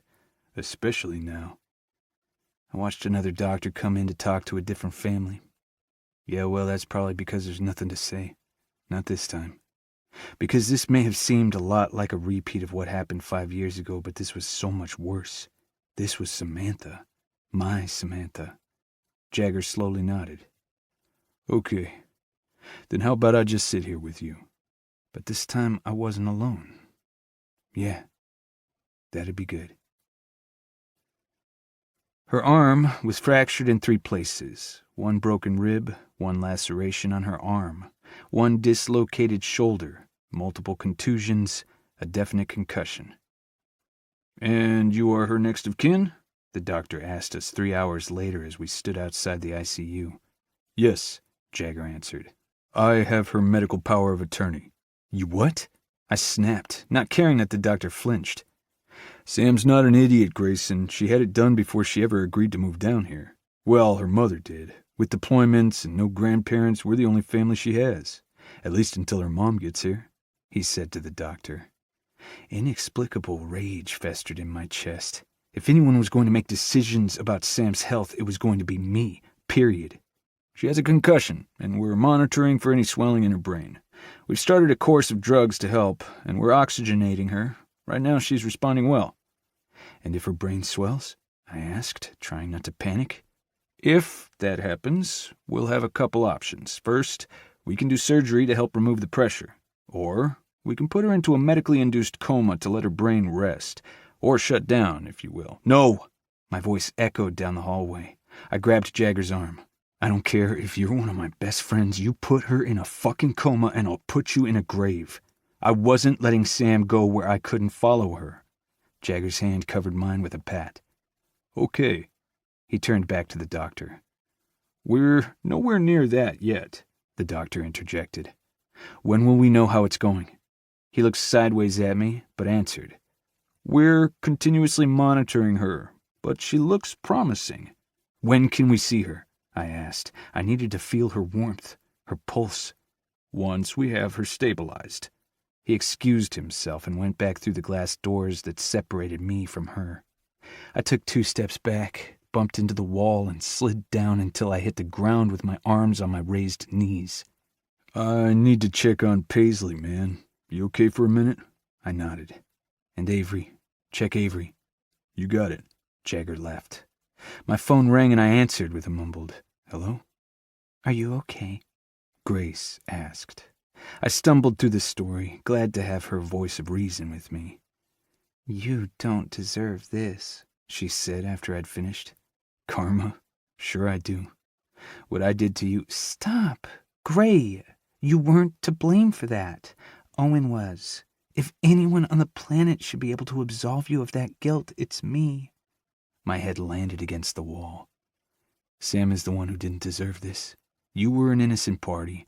Wrong place, wrong time. But Sam, she was there to help Avery. She literally ran toward a damn tornado.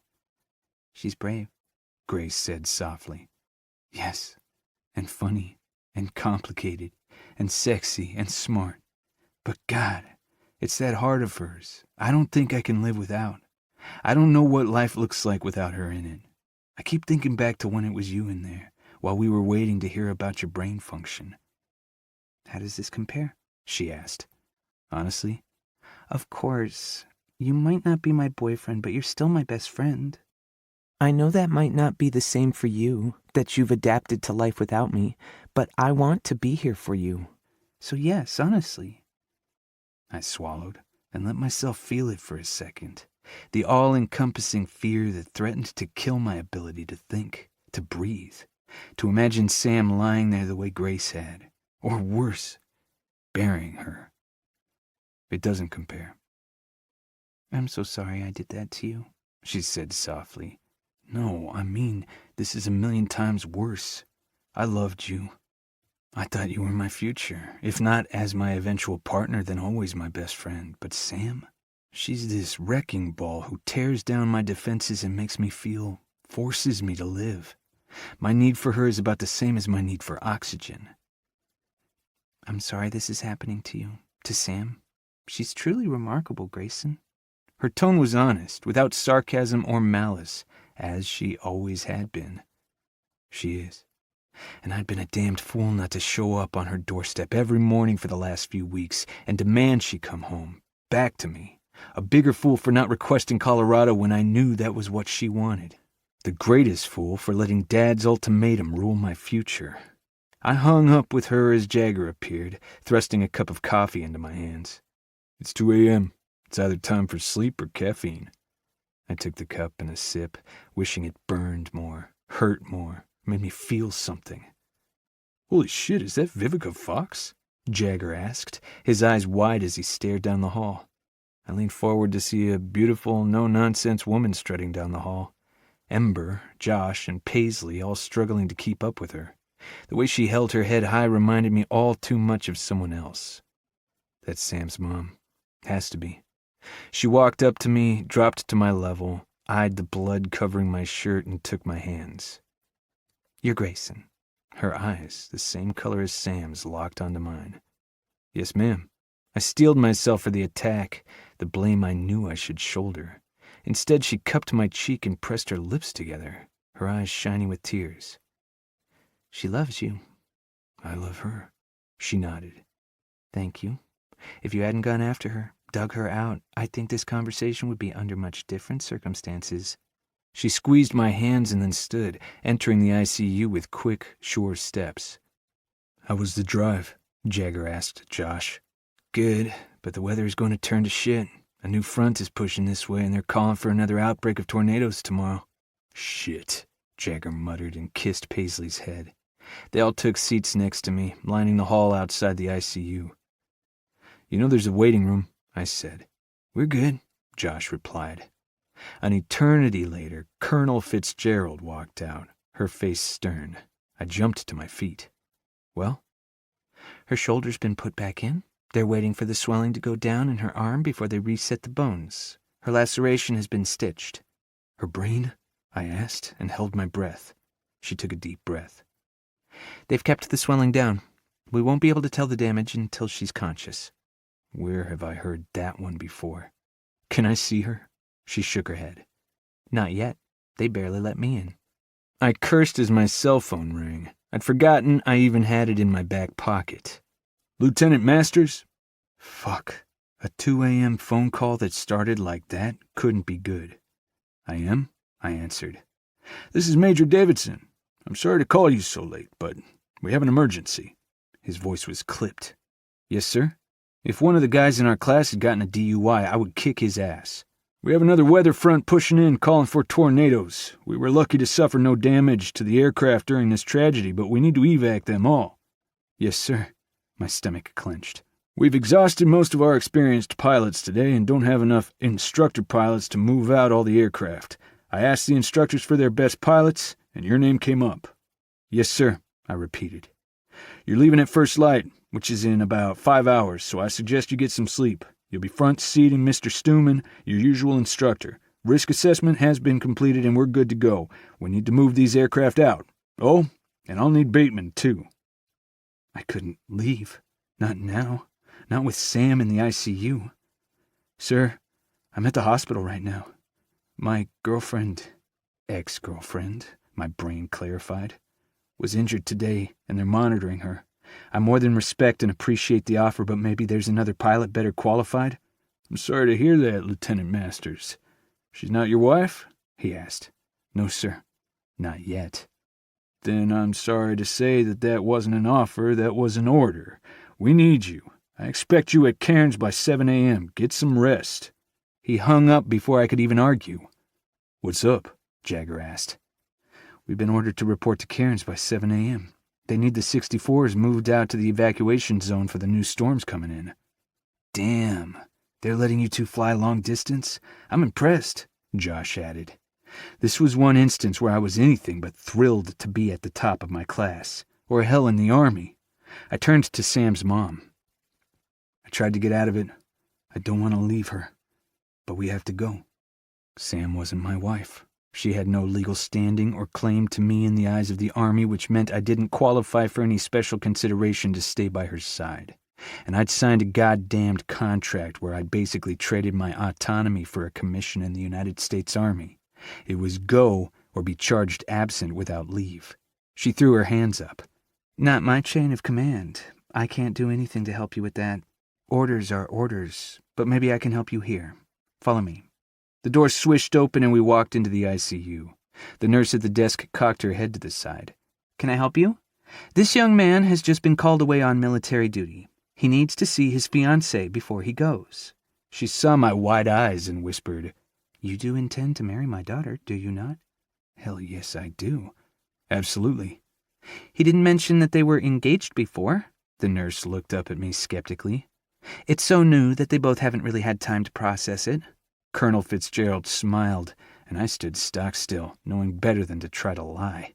I sucked at lying. The nurse looked up at the clock and then sighed. "Fine, but you have to be quick." I didn't need to be told twice. I'd already memorized her room number from the whiteboard behind the nurse's station. "I'll be outside," Colonel Fitzgerald said as I opened the door. "Thank you, ma'am, for everything." The steady beeping of the monitor greeted me as I pushed back the curtain that shielded Sam from the door. Her left arm was in a sling. She was attached to an IV, and obscene monitors attached to her head at equidistant intervals. I pulled the chair closer to her bed and sat, taking her right hand in mine and pressing a kiss to her palm. "I love you. I have to leave for a few days, but I'll be back once this storm cell passes.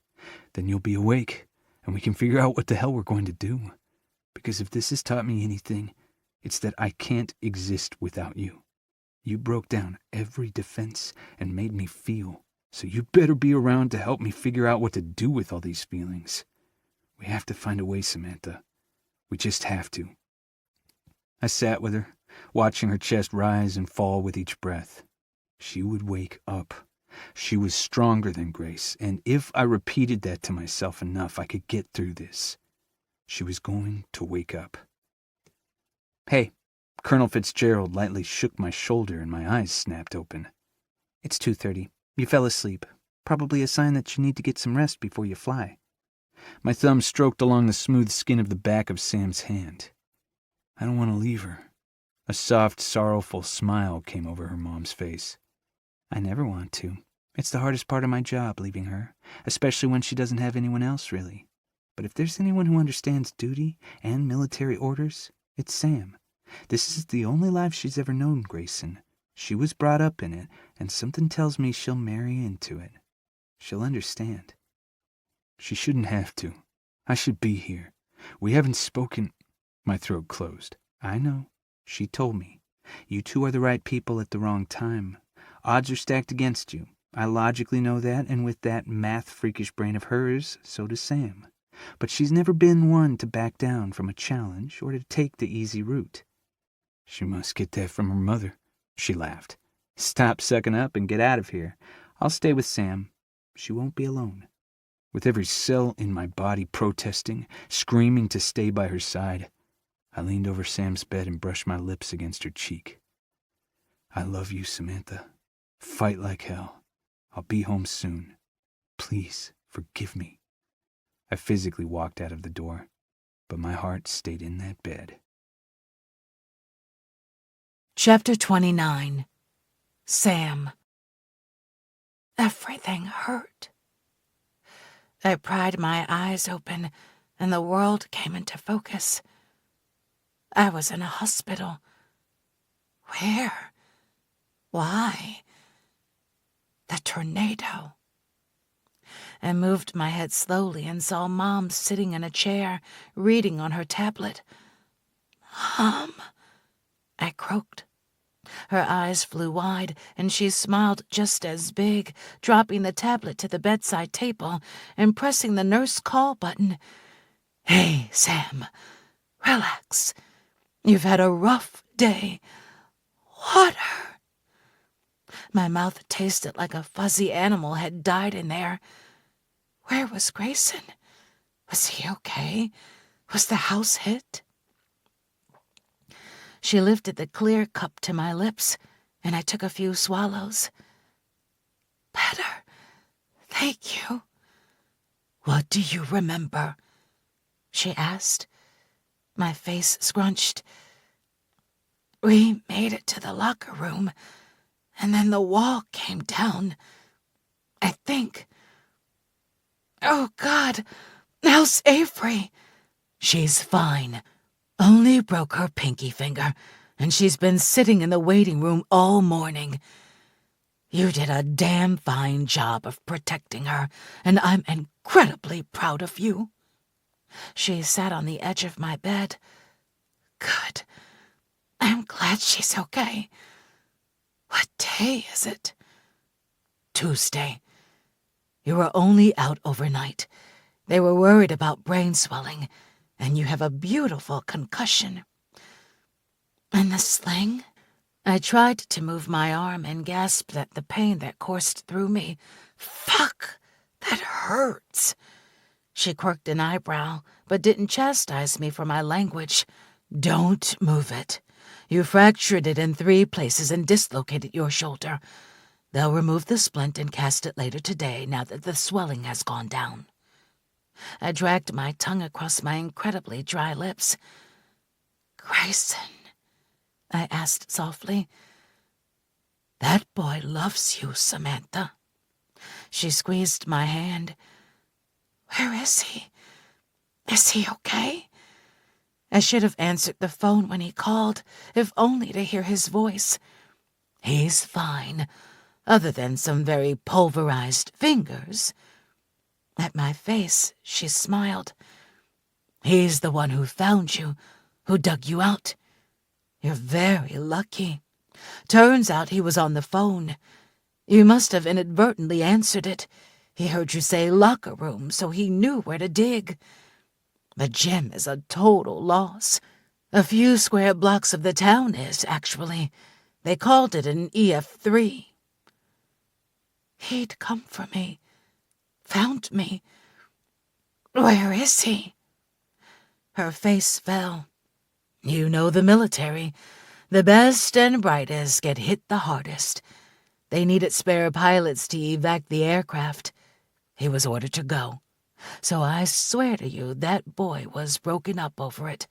He did not want to leave you. I nodded and swallowed back my twinge of resentment. Duty and country. Right, Mom? I mean, I shouldn't be surprised. I've always known he's Army. But it's easy to forget when you're at a training base. Of course he went. Sam. She reached, and I moved my head. No, it's better this way. He's graduating in 2.5 months and moving to North Carolina. Nothing has changed. You still love him, she urged. Maybe this is something worth exploring, even with the Grace mess. I can't be the other woman, Mom. Not again. The pain in my heart was 10 times worse than my body, but that morphine drip they had me on wasn't going to touch it. Not like I couldn't finish. Not like I was. I know how that feels more than anyone.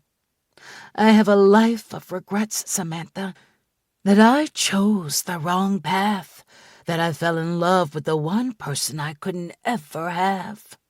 But the one thing in this world I don't regret is you. You are the love of my life, my baby girl, and I can't stand to see you hurting. Then support me in this. I don't want to see him. I can't. You needed a clean break when we moved that first time, and I need one now. Give me that. I saw his face, watched him kiss you goodbye. That boy needs you. No, he just thinks he does. I was his crutch, Mom. I woke him up and got him through. I love him. God, I love everything about him. And he waited 5 years for her with that damned honor he has. If I asked him to sacrifice that for me, he wouldn't be the same, and I can't do that to him. I'm not blind. I know he loves me, but she's... I struggled for the words. They call each other port and starboard. They're two halves of the same whole, and she's... Mom, she's amazing. Kind and beautiful, and so damn nice. I can't even hate her. I like her too much. She's a fucking unicorn, and Grayson deserves that kind of perfection. I'm not exactly up to that standard. The doctor cut off any reply she could have made, introducing herself, and then checking me over. I think you're ready to get that cast now. Broken bones, broken heart. Yeah. It was time to get everything set so I could heal. I'm just glad you're okay. Is your brain, normal? Avery asked, sitting next to my bed a few hours later. Yeah, a concussion, but the swelling is already down. Plus, my cast is pink. Who doesn't like that? She smiled. I'm so sorry. Hey, I took her hand. This was not your fault, and I would do it all again. She shook her head. I didn't think the weather was going to get that bad, I swear. Even when she called to tell us to close the gym, She keeps apologizing for not being there. This isn't her fault either. She had a manager on duty, and she didn't know you were going there until you'd already been left. Yeah, I just really wanted to show you what I found, and instead I showed you the inside of a locker. She looked away. Well, in your defense, I didn't actually see the inside of the locker. I woke up here. I lifted my good arm and smiled. She laughed. Mission accomplished. Okay, tell me what you found out. Really? She grimaced. Right now? While you're here? I can't think of a better time or a more needed distraction. Plus, this room has been a revolving door of visitors. You staying with me a little longer gives me a reason to avoid the other stalkers. Okay. Her eyes lit up as her techno-speak kicked in. I caught a word here and there, but for the most part she lost me. Bottom line? Oh, right. Okay. So bottom line is that your cyberbully is actually pretty stupid. She started one of the original accounts from her work email at the University of Colorado at Colorado Springs. Wait, she? It wasn't Harrison? She is most definitely a she. Avery pulled a piece of paper from her back pocket. Michelle Proctor. Oh my God. Of course. His whole damn family worked for the CU system. She works in the registrar's office, I whispered as everything fell into place. Yeah. How did you know? She handed me the paper. Because I hurt her very badly without even knowing it. The paper felt soft in my hands, frail. Hurting someone doesn't excuse what she's been doing to you. Nothing does. You need to call the university and tell them. You need to stop her. Maybe I deserve it. Avery's eyes narrowed. Okay, now that's bullshit. You have to do something, Sam. I shook my head. You don't know what you're asking me to do. I'd have to go back to Colorado, which you've wanted to do anyway, she interrupted. Right, but not like this. I'd have to face a disciplinary hearing, and everyone would know the thing I'm most ashamed of. Could you imagine that? Walking into your school and telling them the most embarrassing thing you've ever done? You mean like handing the hottest football player in school a pencil that asked him to homecoming? She arched an eyebrow. This is different. This is putting my most private shame on a public stage, which has got to suck. I'm not saying it doesn't, but what about the others? My chest tightened. What others? There's at least 5 other email addresses that she's sent similar emails to. I bet she's done the same thing to their transcripts, too. And I also bet that they don't have the slightest clue she's the one doing it. If you won't stand up to this girl for yourself, then stand up for them. Other girls? I wasn't the first. When was the last email sent? She started attacking another girl about 2 months ago. I wasn't the last either. I'm just saying that I know this girl, and she's amazing. A great tutor and an even better friend. She ran into a tornado to save me. A tornado! If she could do that, she could do this. Maybe you should ask her. Her eyes bored into me in open challenge. 5 other girls were going through the same thing I was. 5 girls who couldn't get into colleges or move on with their lives. 5 girls who had their futures stolen, all because they made the same stupid mistake and slept with the wrong man. I had to go back to Colorado. Do you mind if I say hello? Grace asked from the doorway. What are you doing here? I asked, then shook my head. I'm sorry, that was incredibly rude. I blame the pain meds. She gave me a soft smile and then claimed the chair next to my bed. We were driving to Texas for the testing, and Gray asked if I would swing by and check on you. You went hundreds of miles out of your way? He's my best friend, no matter what's happened, and the woman he loves won't take his phone calls. So yeah, that's worth a few hours to me, and I wanted a moment with you that wasn't an awkward phone call. So awkward, drop-in visits are better? Jury's still out, she said with a laugh. So you're feeling better? It's been a few days, and I'm out of ICU. No brain swelling, so they think I might be able to go home tomorrow. The phone in my room rang, and I ignored it. "Did you want me to get that?" Grace asked.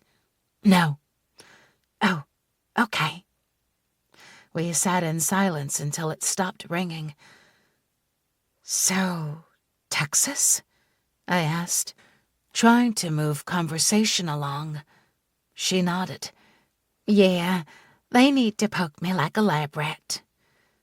"You are the miracle," I said with a smile. Maybe it was a little forced.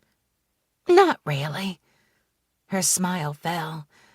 "The treatment made it possible for me to wake up. That's true, but you were always aware," I finished. Her eyes snapped to mine. "Yes. How did you know?" "You told Morgan that One Tree Hill had been played out, and the last season ruined it." She blinked at me. "The last season of that show came out while you were in your coma. Mia had them play it for you after she read about that guy who'd woken up after a 21-year coma or something, and he'd been forced to watch Barney." "Oh, no cartoons. Those were awful." "How long were you aware for?" I asked. "I'm not sure. It was gradual, and time started to jump a lot. I think about 2 years in, maybe. I was trapped in my own body. When Gray came, begging me to wake up, it was the worst. I loved his visits and I dreaded them because I couldn't talk to him or help him with what he was going through. Losing you was hell for him." A nurse knocked on the door. "Miss Fitzgerald, there's a Grayson Masters on the phone for you." I swallowed and avoided Grace's eyes. Awkward. "Could you tell him that I'm sleeping?" "Sure thing," she said and left. "He's going out of his mind. Maybe you could call him." I shook my head. "No, I need a clean break. He's better off with you, no matter what he's thinking right now. You're his miracle, his grace. If I see him, talk to him, I just can't." "You love him." "Deeply," I answered, and then studied my blanket. This has got to be the most awkward conversation ever. She laughed. "No, try having constant one-sided conversations for years, and then we can chat awkwardness." "True. Wait, if you were aware all that time, you met me. You knew about us, and you still kissed him." I took my hand back. She swallowed and looked away for a moment. "Yes. People do things they're not proud of when they're scared." I woke up and everything was different. The whole world had moved on while I'd stayed stagnant. Gray was the one stable thing I'd always had. I should never have kissed him or even come to Alabama. It wasn't fair to you or him, and I am truly sorry. I hope you can forgive me." Her voice faded to a whisper. "Grace, he belongs with you. I'm doing everything I can to walk away from him for his own good and for yours. Please don't make it harder for me." "Well, I'm trying to do the same, especially now. He's changed so much. He's harder, more distant, not as quick to laugh. He didn't used to be like that. Oh, and he used to love raspberries. I put them on his cheesecake at dinner with my folks after the beach, and he didn't even eat them. The seeds get stuck in his teeth," I explained. She nodded. "Right. What I'm saying is that I'm the same Grace for the most part. but he's not the same Gray. And as much as I love him as my best friend, I don't think we'll ever be more. I want him to be happy, and that goes for you, too. There's too much history between you. You have nicknames for each other, and you know him on a level I never can. And that hurt more than anything, knowing there were pieces of Grayson I'd never have when he owned every inch of me. He calls you Squall. You just don't know it, she said. What? Squall. Like a sudden storm that comes out of nowhere, shakes up the ocean, overturns everything. You did that to him. You were the only thing to pull him out of himself and get him to live. And I watched that transformation from the first time he told me about you, a couple weeks after you met. He was a storm in my life, too. I have to go back to Colorado. There are things I have to do there on my own. The odds are stacked too high against us. He made up his mind and chose North Carolina. Then make him change it. The ferocity in her voice brought my eyes to hers. Would you? Force him to choose between love and his family? Or make him wait while I get the rest of my life sorted out? He waited 5 years for you to wake up. I can't ask him for that. I would choose love. How simple she made it seem, instead of the crazy Jenga tower we'd built ourselves, pulling the blocks out one by one until we crumbled. Yeah, well, I choose Grayson's happiness, and the two don't go hand in hand at the moment. There was no answer. Chapter 30. Grayson. Where the hell is she? Morgan flinched in her doorway. I told you yesterday the movers arrived and took her stuff. I don't know where. I was ready to rip my fucking hair out. No forwarding address, nothing? Morgan shook her head. No, nothing. I'm so sorry, Grayson. Yeah, me too. I made it back to my truck in a daze and climbed behind the wheel. A week. I'd been gone a week, and in that time she'd checked out of the hospital, canceled her cell phone, and moved out of her apartment. How the hell was I supposed to find her when she didn't want me to? My phone rang and I hit the button on the wheel to answer it. Hey, Mom. Grayson. Oh, hey, Dad. Sorry, I saw the number and assumed Mom. No, she's out shopping. I wanted to call and tell you that she told me about your long-distance flight. Oh, yeah? It was crap timing, but I did really well. Hint being get off my ass. It was foolish. I had orders. Like he was ever going to understand. We could go rounds and rounds and we'd still end up at the same place. I waited for you to see the light, son. To be safe. Yeah, well, I'm a chronic disappointment there, Dad. I need you to know that I love you. That everything I've done is out of a place of love and needing to protect you. Dad, I'm 23 years old. I don't need you to protect me. Yeah, you do. God, I love you, Gray. I love you too, Dad. He hung up, and I blinked. Was he apologizing for being such a dick while I was home? Probably not. It wasn't in his nature, and he wasn't exactly approving. 30 seconds and 2 blocks later, my phone rang again. Lieutenant Masters. Major Davidson? Please don't send me anywhere else. I have to see Sam. Son, I'm going to need you to come in and see me. My chest clenched. Okay, sir. When do you need me? Right now. I know you just landed a couple of hours ago, but I need you to come to my office. Yes, sir. I can be there in 10 minutes. There was an audible click. Good thing I hadn't changed out of uniform. Had I fucked up something on the flight? I went through every detail of the flight as I pulled onto post, trying to find where I could have made an error. I'd had Mr. Stewman with me, who would have blasted me if I had. That was for sure. I parked next to Jagger's Defender and headed inside.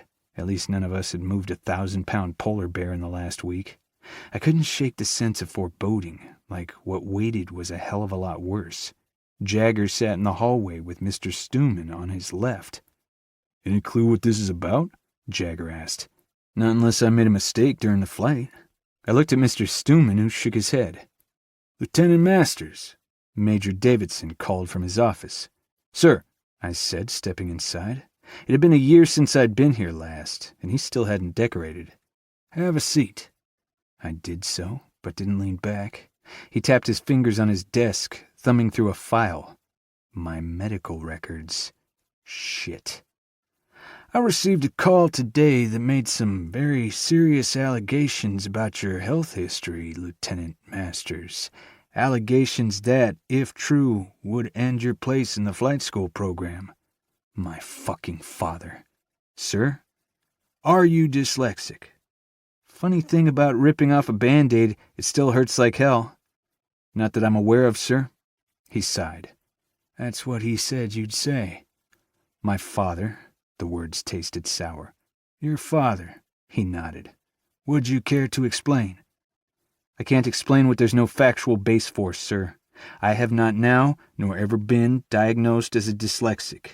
I was slow to learn to read in school, yes, but by high school graduated in the top 2% of my class, as well as at the Citadel. Neither location found a reason to believe I would be dyslexic. Why would your father say this? Because he thinks I'll kill someone while flying. Be brutally honest, it's the only way they know you're not lying.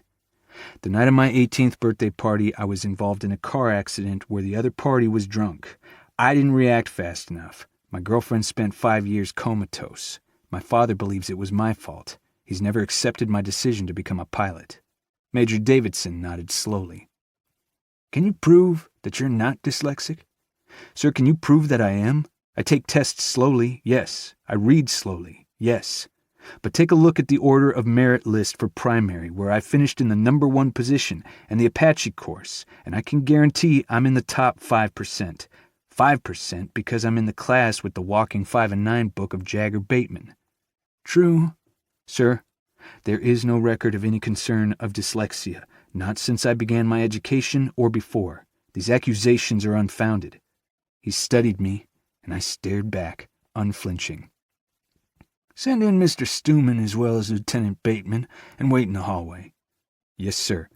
I gripped my cover so hard I thought I might rip it, and walked into the hallway. He'd like to see you both. Everything okay? Jagger asked me. Family is a bitch. He clapped me on the shoulder and looked me straight in the eyes. Until you find your own, right? Right. He nodded and then went into the office, shutting the door behind him. I'd take a polar bear over this shit any day. At least I'd done it, moved the fucking bear. I tapped my foot while waiting, watching the minute hand pass 14 times until the door opened. Come on in, Mr. Stuman said, holding the door for me. I took the empty seat while he stood behind us. Major Davidson was on the phone in the corner with his back to us, more than likely ending my flight school career because my father couldn't trust me, ever. Did you move Sergeant Ted E. Bear? Jagger whispered. Not the fucking time. Oh, come on, like you weren't thinking it, since the moment I walked in. Major Davidson hung up the phone and turned. There's no record of the word dyslexia appearing in your records from the Citadel or high school. Sir, I will say it again, I have never in my life been tested for or diagnosed with dyslexia. I think my scores and grades speak for themselves. I concur, Mr. Stuman agreed. Lieutenant Masters shows exemplary knowledge base, as well as reflexes that make him a superior pilot. He has excellent spatial reasoning, communication, and judgment. I can count on one hand the number of times he's answered a question wrong, and I'll be the first to say that I ask a shitload of questions. Bateman is wrong more often than Masters. My eyebrows shot up. Jagger shrugged in my peripheral vision. Major Davidson looked between all three of us, settling on me. Are you aware that dyslexia automatically disqualifies you from this program? Yes, sir, as does poor vision, epilepsy, and stupidity, though they're still developing a test for that last one. Now Jagger raised his eyebrows. Your attitude is far better suited to Lieutenant Bateman. He's rubbing off on me. Do you have dyslexia? Blunt honesty. My doctor says no, and he's a hell of a lot better educated for making such a statement. If Lieutenant Masters were to have dyslexia, I'm comfortable saying that it has had zero impact on his ability to fly or to not only maintain but dominate academics as well as fulfill his duties as class leader, Mr. Stuman finished. If he were to have it, Mr. Davidson added, then he would in every way qualify for a waiver. If there were a condition to waive, which you're saying there isn't, Major Davidson leaned across his desk. It's impossible to waiver something that's never been diagnosed or even suspected, Mr. Stuman pushed back. Major Davidson rubbed the skin between his eyes. You two are killing me. You know that? Masters, you, Bateman, Walker, and Carter. You are my eternal damn headache. I hovered, one foot on each side of the scales, waiting to see which way he was going to tip me. This matter is closed. You have given me no reason to think there's an issue, and we'll let this go. You're dismissed. The air rushed out of my lungs. Thank you, sir. We filed out one by one, but before I could exit, Major Davidson stopped me. Lieutenant Masters. I turned slowly. Sir, I have a great deal of respect for you, and even a dose of admiration for what you've accomplished. He held out his hand, and I shook it. Thank you, sir. I couldn't get out of there fast enough. Go ahead, Bateman. He'll catch up, Mr. Stuman said as we walked toward the parking lot. Jagger gave me the sucks-to-be-you face and basically ran. Thank you, Chief. My son has dyslexia. Did you know that? He asked. I swallowed. No, sir. When he takes a test, he reads every question twice, taking a deep breath in between the reads. His eyes bored into mine. I nodded. He sighed. What I'm saying is that I knew the first day from that first test, but I also knew that you graduated top of your primary class, which meant you worked your ass off and didn't let it hold you back. If at any point I thought you were a danger to myself or to your fellow officers, I would have turned you in myself. You have never given me a reason to, and I will always champion you. But I knew. I know. Know what, Chief? I asked, deadpan. He slapped me on the shoulder. Exactly. I think today deserves a beer, Jaggers said, heading to the fridge. Get me one, I answered, which earned me 2 turned heads. Seriously? Josh asked. I was accused of dyslexia by my father, nearly getting me kicked out of the program. The woman I love has disappeared, while the woman I used to love is catching up on the last 5 years of everything. Give me a beer. Jagger popped the top on a fat tire and handed it to me. I'd barely gotten it past my lips when there was a knock at the door. I'll get it, I said, heading for the door. My beer nearly dropped out of my hand when I saw who was behind it. I thought you left. Sam's gorgeous, hazel green eyes popped when she noticed the beer. Is this a bad time? I shook my head. I managed to not get kicked out of flight school for being dyslexic, so it seems like a pretty good time, I guess.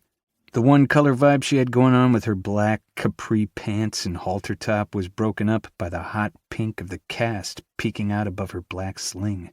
She still looked phenomenal. You're dyslexic? Her eyebrows drew together in concern, not judgment, and I sagged a little with relief. Not according to the Army. But you are. She shook her head. It all makes perfect sense now. The studying, needing to know the answer to a question when only the first few words had been asked. Are the gauges dangerous for you? I shook my head. I've never had a problem when flying or driving, only written tests, and that's only when I'm overloaded. How did they find out? My father called and voiced his concern. Her mouth dropped open. I wanted to suck that bottom lip into my mouth, to close the unforgivable distance between us. I can't believe he would do that. I mean, I know he doesn't want you flying, but to sabotage you like that. He's sure my difficulties caused the accident with Grace. Sure, he acknowledges that Owen may have had something to do with it, but if I'd been a better driver, I would have been able to avoid going over. Owen didn't exactly help and said he'd been way ahead of us when he entered our lane, instead of less than a couple car lengths. It wasn't your fault. I'm beginning to leave room for that possibility. She smiled, and my heart ceased functioning. I've missed you, I whispered. Her smile faded. Are you going to invite her in or just stand in the doorframe all night? Jagger asked. Hi, Jagger. Thanks for not donating my brain to medical science while I was unconscious, Sam replied. Only because they didn't offer me enough money, he teased. Come on in, I offered, stepping back. It's your home too, you know. She stepped inside but shook her head. Not anymore. What hope I had dwindled as I shut the door. Jagger and Josh were still leaned up against the kitchen counter. Want to talk in my bedroom? Our bedroom? An awareness passed between us as she looked at me. I think the couch is safer. Only to those with no imagination, I replied softly. She closed her eyes. Don't. This is hard enough already. Shit. That wasn't the line of a woman who came to make up. Let's sit. She took the love seat and I took the couch. We're going to... Josh started. Go somewhere a little less awkward than here, Jagger finished. Nice, Sam replied. They both came around the love seat and took turns hugging her. You got the keys? Jagger asked. I'm all set. Thank you again, she said with a soft smile. Was she moving back in after we moved post-graduation? Just waiting for me to leave? I keep it for a reason. I'm just glad it'll be of use. Text me when you get there and soak up that Colorado sunshine. He hugged her again and left us alone. You're leaving. My voice came out a hell of a lot mellower than I felt. So are you, she answered. Not for 2 more months. You're running away. From what? Me? Us? I leaned forward to where our knees almost touched. It's actually the opposite. Harrison, my ex, turns out I'm not the only student he slept with. I have an enemy in the registrar's office, and she's been altering my transcript every time I apply to a new school. Given the harassing emails she's sent me, my guess would be she's done the same to the other girls. Damn. Why didn't you tell me? She sagged. Because I thought I deserved it. If getting into college with an assault on my discipline report is my penance, then fine. I deserve it. But when she started adding cheating and plagiarism and failing grades, that's where I draw the line. I shouldn't be held accountable for things I didn't do. You shouldn't have to suffer. Not for any of this. Well, that's where I set this right. I have to go back to Colorado. I have to help those other girls and myself. I deserve a future, and so do they. Pride swelled in my chest. She wouldn't fight for herself, but she'd don battle armor and face down her biggest fears if someone else was being bullied. You deserve the best future. With me. What about classes here? With the damage to campus, they're allowing a full refund of tuition. But my English prof said I could finish by correspondence. There are good things about the age of Skype. I grasped. Like long-distance relationships? She avoided my eyes. You chose North Carolina. The weight of responsibility was getting too damn heavy. My family is there. My dad's boat work, my sisters, my mother. Parker is a damn mess, and I struck an idiotic deal with my dad that Joey could take over the shop as long as I did too. I can't break that promise. She'd be devastated. I know. Her eyes met mine, and what I saw there threatened to cripple me. Love shone through, as tangible as anything I'd ever run my fingers through. Love, acceptance, and regret, all in one soulful gaze. One of the things I love about you is your loyalty. Your sense of duty. It took me away from you after you'd been hurt. Yeah, it did. I'm not new to this lifestyle, Grayson. It's all I've ever known. Mom left a lot. I had babysitters, nannies, random friends that I lived with for a year or so during deployments. It wasn't until I met Ember that I had another family unit to latch onto. It sucked as a kid, but I never doubted that my mother was made of magical, incredible things to be able to dedicate herself like that to an ideal. I resented a lot about our life, but never her. And I didn't resent you when I woke up and you weren't there. I resented it. She leaned forward and set her hand on my knee. I know. You have that same loyalty in you that my mom does. That same unwavering dedication to the military, to your family. That's why I understand that you need to go back to North Carolina while you can, because you don't know where you'll be stationed next.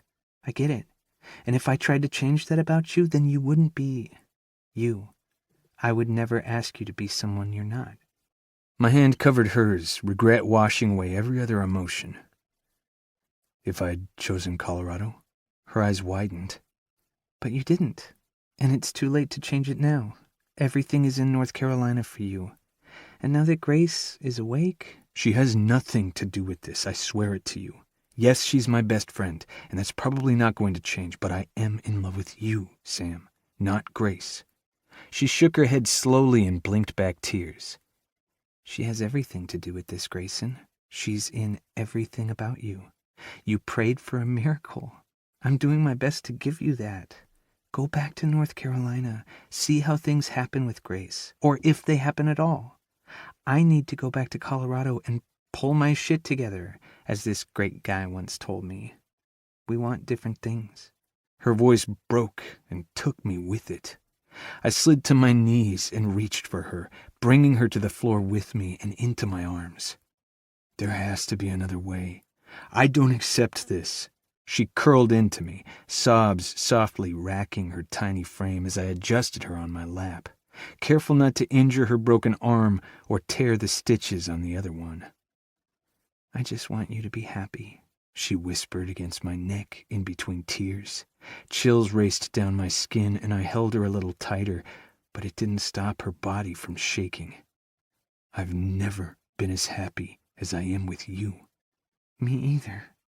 I drew back, cupping her face in my hands, memorizing each line, every flicker of emotion. Tell me why we can't make this work. Because these excuses are all bullshit. Tell me why two adults who love each other can't find a way to be together. I fucking love you, Sam. I'm not willing to let that go. I thumbed away another tear as it slipped down her face. I love you too, so much that it hurts to breathe. Right now, here in Alabama, we're in a bubble of time. That bubble is popping, and you and I want two very different things. I want to graduate from the college I worked my ass off in. You want to be close to your family. I love you, but I'm choosing me. I understand. Do you? I can't be mad at you for wanting the same thing that I did. I fought for the Citadel, and despite my parents being extremely upset with my choice to leave after the accident, I went. I chose me. I chose not to wither there as Grace wasted away, so yes, I understand. She ran her fingers down my cheek. I have to take accountability for my actions and face my demons, or I never will. I kissed her, pressing our lips together in a soft promise that I understood. I'm so damn proud of you. I just wish I could help you do it. She laughed through her tears. I think that would be cheating. Your mom told me, right people, wrong time, when you were in the hospital. I was so scared you wouldn't wake up, that I'd be sitting next to your bed for the next 5 years. Grayson, I would never ask you to do that. But I would, and it wouldn't be out of guilt like a lot of Grace was. It would be because there's no woman like you on this planet. No one else that can piss me off and make me laugh all in the same breath. No one else pushes me to the brink of every known emotion and then reels me back in the way you do. Right people, wrong time, she repeated, this time kissing me, sucking on my lower lip gently. What about when it's the right time? I asked. What? I nodded, more to myself than anything. Yes, this can work. We aren't the fish and the birds, Sam. One day you'll finish college, and as soon as I can get Dad to let Joey take over without me, I'll be clear. You're my right person, my only person. I'll wait for you. She lunged, kissing me like this was the last possible time she'd ever be able to. Our tongues met in a fury of open mouths and soft moans. God, I'd missed the taste of her. She ran her fingers through my hair, and I slanted my mouth over hers again and again, unwilling to stop, because I knew our bubble was popping. Finally, she pulled back, gasping for breath. I love you, Grayson. You spent 5 years waiting, and I won't ask you to do that for me. I won't let you. She pushed back, stumbling to her feet, and then ran out the door. The slamming sound echoed in my heart, shattering everything I'd held on to. When I finally found the strength to stand, I made my way to the door, like she'd still be standing there. Instead, I found it, the Ace of Hearts, her last card, lying on the entry hall table. I'm incredibly selfish, but stupidly selfless only when it comes to you. I won't let you put your life on pause for one more day, not on account of me." The words were scrawled in permanent marker. She'd written them before she came because she knew what I would do, even when I didn't. I grasped my forgotten beer from the coffee table and downed the bottle. 5 months with her, around her, and the girl knew me better than I knew myself. But she couldn't stop me from waiting on her any more than she could stop me from loving her. There were some things even Samantha Fitzgerald couldn't boss around. Chapter 31. Sam. 6 of us stared at each other as we sat around the coffee table, sipping steaming mochas at Montague's coffee shop in Colorado Springs. We were all different in some respect. We were blonde, brunette, even the lone redhead. We were tall, short, thin, curvy, heads of the class, and not. Hell, the only thing we had in common was that we'd all been played by Harrison Proctor. Well, that and we were all being victimized for it. "We're due to see the dean in an hour. Are you all ready for this?" I asked, and laid my binder-clipped stack of emails on the table with my good arm. 2 more weeks and this thing was off. Everyone is going to know what we did. Carrie, a wide-eyed brunette, put her emails next to mine. "He needs to pay." There was some mumbled assent. "No." I shook my head. "This isn't about Harrison. What he did to us was wrong. But come on, ladies. Did any of us not know that he was a professor? Were any of us led to think something else?" They dropped their eyes as I looked around the table. "This is about Michelle and what she's doing to us. If we go in there acting like some spoiled schoolgirls bent on revenge because the guy we were screwing lied to us, we'll fail." "What he did was wrong," the redhead Leslie added. "Yeah, it was, but we were wrong too. All of us. If we want our lives, our transcripts, our futures back, we're going to have to own up to that. Our dirty little secret is about to be exposed to everyone. If you're not okay with that, it's time to duck out. We're stronger together, but I'm not going to ask anyone to wade through their personal hell for me if they're not willing." Thwack! Thwack! One by one, packages of emails landed on the table until all 6 of us had laid our nightmares bare. An hour later, we stood outside the Dean of Students' office, all dressed in varying degrees of business attire. Okay, so maybe Lisa looked a little legally blonde, but I think we presented an adult and united front. We weren't children to be taken advantage of. His secretary, a darling silver-haired woman with cat-eye spectacles, assessed us as we waited by her desk. "And you're all here to see him?" she asked. "We are." "Okay, then," she answered with a sweet, tolerant smile, and disappeared into Dean Miller's office. "Last chance," I said softly, looking at the girls gathered around me. They formed a line and stepped forward. When the time came, we walked into Dean Miller's office with shaking smiles and clutched papers. I took front and center, while the girls fanned out behind me.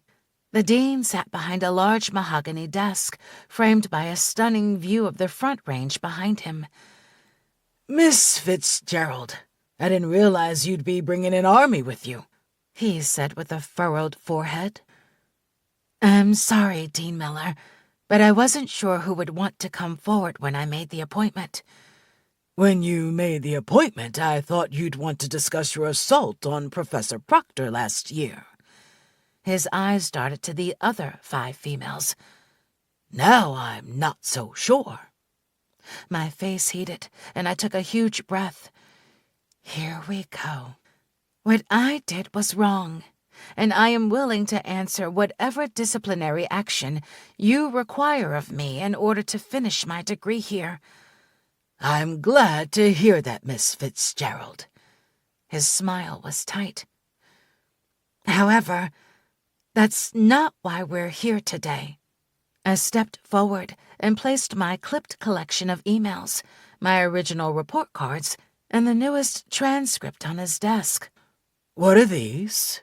He asked as he started to thumb through. For the last 10 months, I have tried to apply to other schools. I was too embarrassed to come back here after my behavior toward Professor Proctor. No matter what led up to it, I never should have struck him. However, what you have in front of you is evidence of the way I have been systematically bullied and harassed since last year. These include taunting emails, as well as my transcript being altered by the registrar's office. His eyebrows drew together as he scanned the pages. I barreled ahead, needing the momentum to push me through. If you flip through to the end, my technical investigator printed out the evidence that these email addresses are owned by a member of the UCCS staff in the registrar's office. Michelle? He shook his head. She's not the kind of woman who would do this, even for hitting Professor Proctor. One of the girls placed her hand on my back, and it gave me the little boost I desperately needed. My stomach nearly rebelled, but the truth crept up my throat until I knew it would no longer stay there. Not because I hit him, but why I hit him. It wasn't a bad grade. Okay. I was sleeping with him. He froze, but showed no other outward emotion. I didn't know he was married.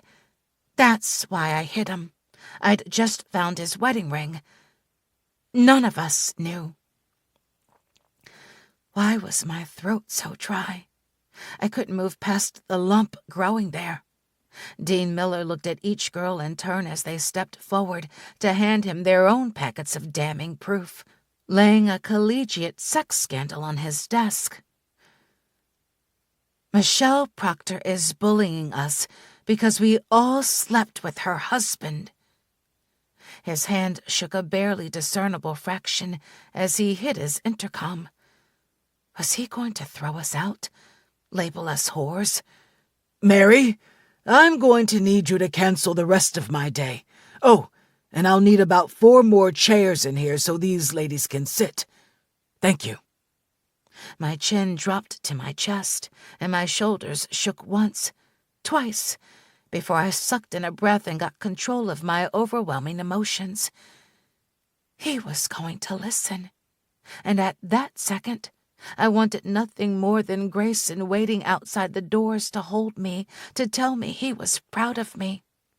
But I'd said I needed to do this on my own, and I would. The chairs were brought in by a couple older classmen I recognized, and by the looks on their faces, it was mutual.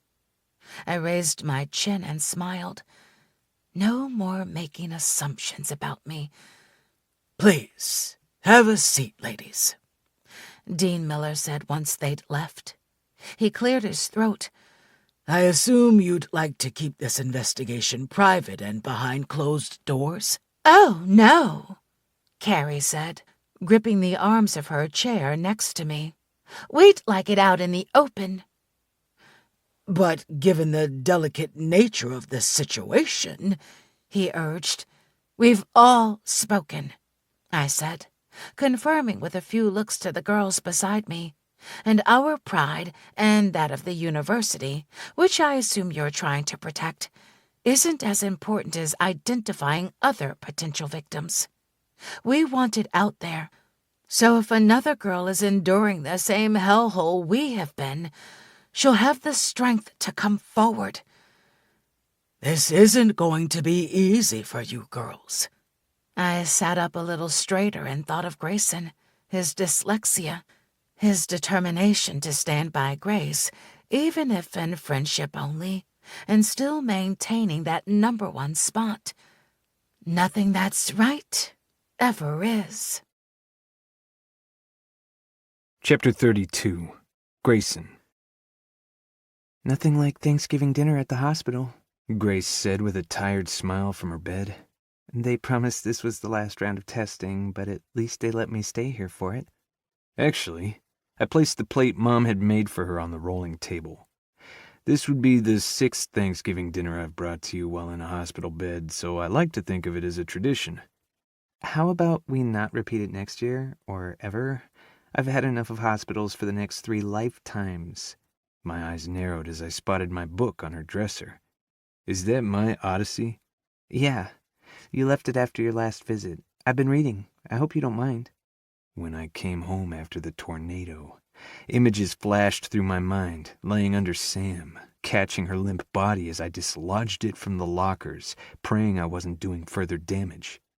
No, go ahead. So, she glanced sideways at me a few times, her telltale sign of working up the courage to say something unpleasant. Are you about to harp on me about Sam? I asked. It's been all of 24 hours since your last lecture. She blinked. No, actually.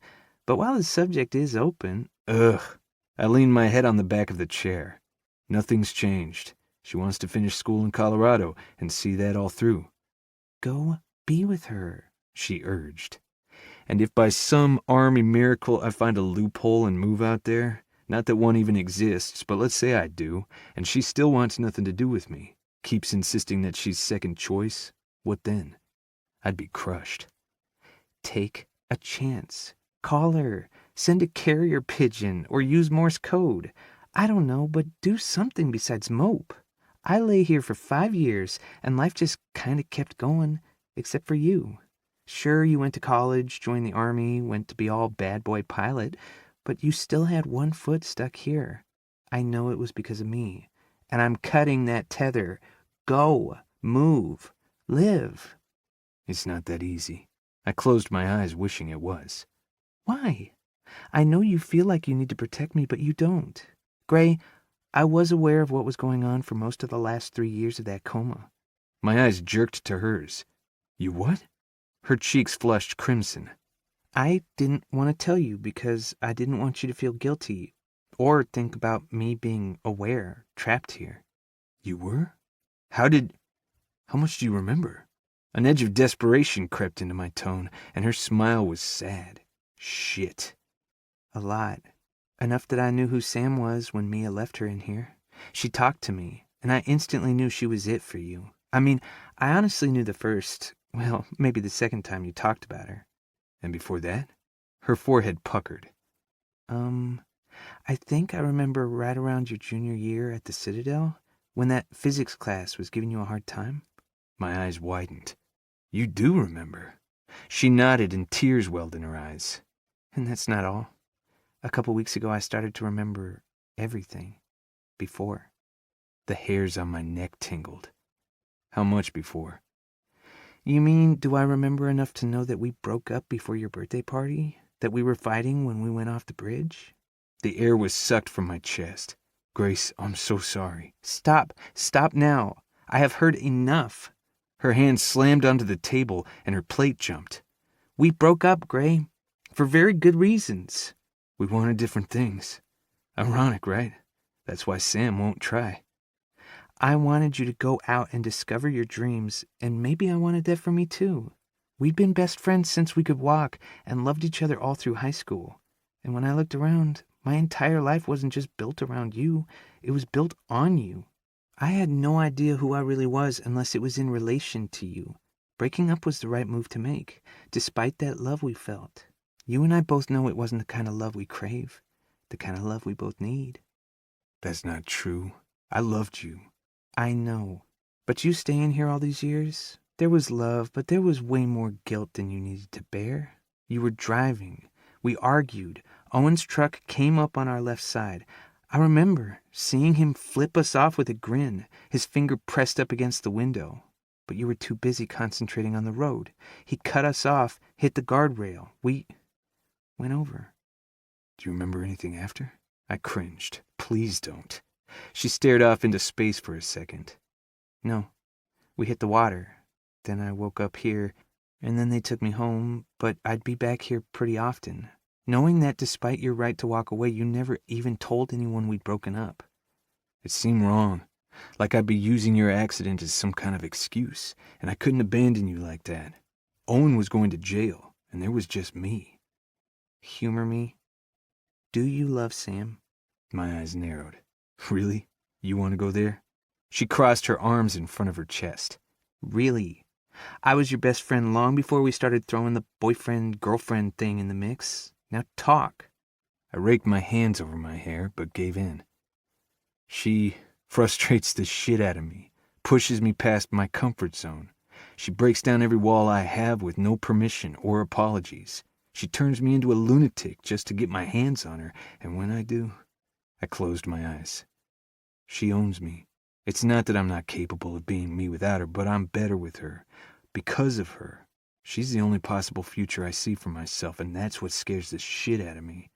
My eyes closed, and I swallowed back the fear I'd lived with since the moment I saw Grace awake, the moment I knew Sam would walk away. And if the roles were reversed, I would have kicked, clawed, beat the shit out of anyone to keep her by my side, to prove I was the better choice. But Sam never thought she was in the running, and I'd fucked up, chosen North Carolina, and confirmed her worst fears, that I'd never be able to put her first. That's the kind of love you deserve, Gray. We all do. She sighed. There was no part of that accident that you're at fault for. You saved me. This moving back to North Carolina so you can be close to family? Save Joey's place? That's you continuing to pay penance for a sin you didn't commit. That's you suffering by choice. And it has to stop. I know it. Sam knows it. You want her. Then you have to admit that you're not fighting to be here for your family, or even for me, but because you can't bear to forgive yourself. You're Odysseus, Gray. Winning your sorrow beyond what is given. Blaming fate. Blaming the accident. Blaming everything but your own inability to let go. Fate handed you Sam by literally shoving her into your arms. She wants to live in Colorado? Live there. It doesn't affect your career, so go. Stop clinging to your notion of penance, because you're ruining your only chance at happiness. She let that sink in for a second. Don't let her get away. She's your match in every way. I don't know how to keep her.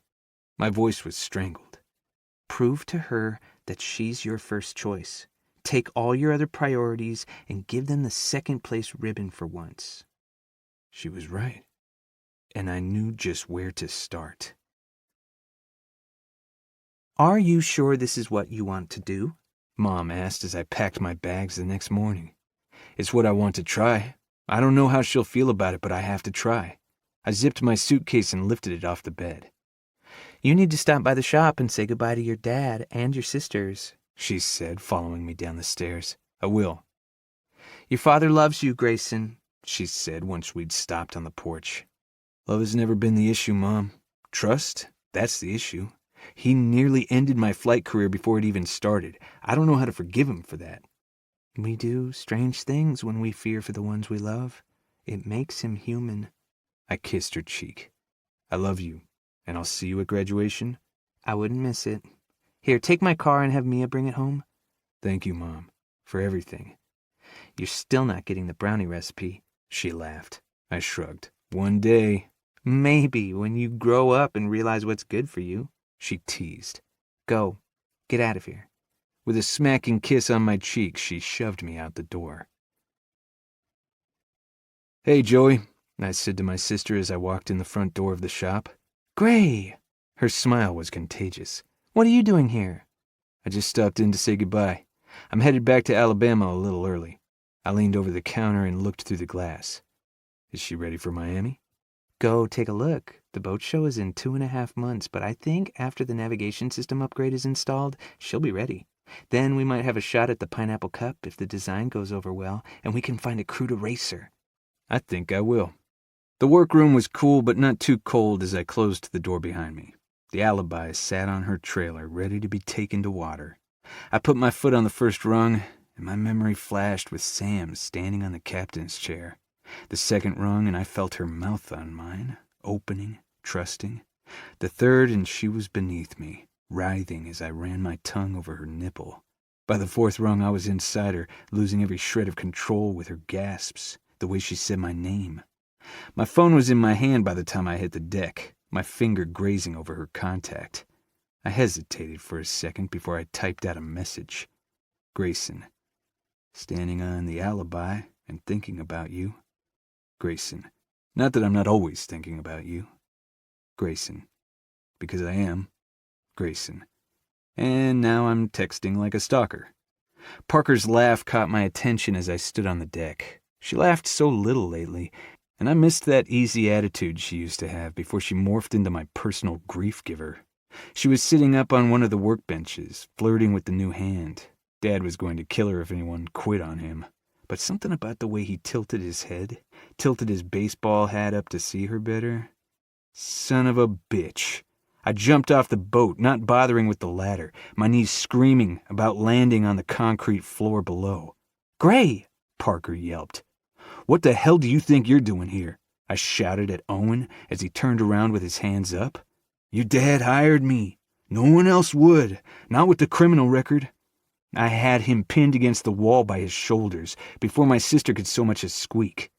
"You're lying, as usual. No one in this family would hire you after what you've done." "Gray!" Dad shouted, flying out of the back room. "Let him go, son. Name one good reason." "He's not lying. I hired him." Dad's hand landed on my shoulder. I shrugged him off and backed away, my chest heaving. "Why the hell would you do that?" "Because he was a kid who made a mistake. Grace is awake, pulling her life together, and he served his time for what he did. There comes a point where the punishment isn't necessary." I didn't stop until I was 10 feet away, far enough that I couldn't kill him easily. "So it's okay to call me out to my commanding officer, but you'll hand over a job to Owen? He nearly killed us."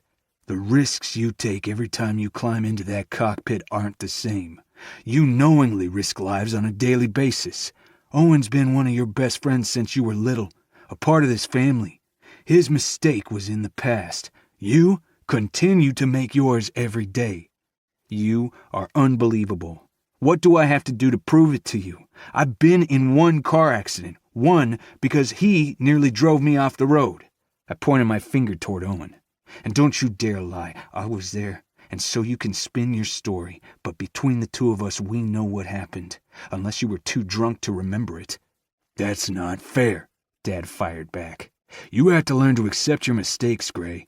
And you have to learn to trust me. I'm the #1 pilot in my class, Dad. I work my ass off to the point that even if I do have dyslexia, they would waiver me because it doesn't affect how I fly. What do you say to that?" "Maybe I should have let the doctors test you. Maybe I shouldn't have let you deal with it on your own so that no one laughed at you. Maybe I should have put you with all the specialists and the labels so this never happened in the first place. Well, you didn't. You couldn't have your perfect boy not so perfect, could you? If I was marred, unable to accurately read calculations, your dreams of masters and son were doomed. Well, guess what, Dad? All you did was push me so far that I'll never come back here. I hope Joey grows a penis, or you learn to accept that she's better for this business than I ever will be."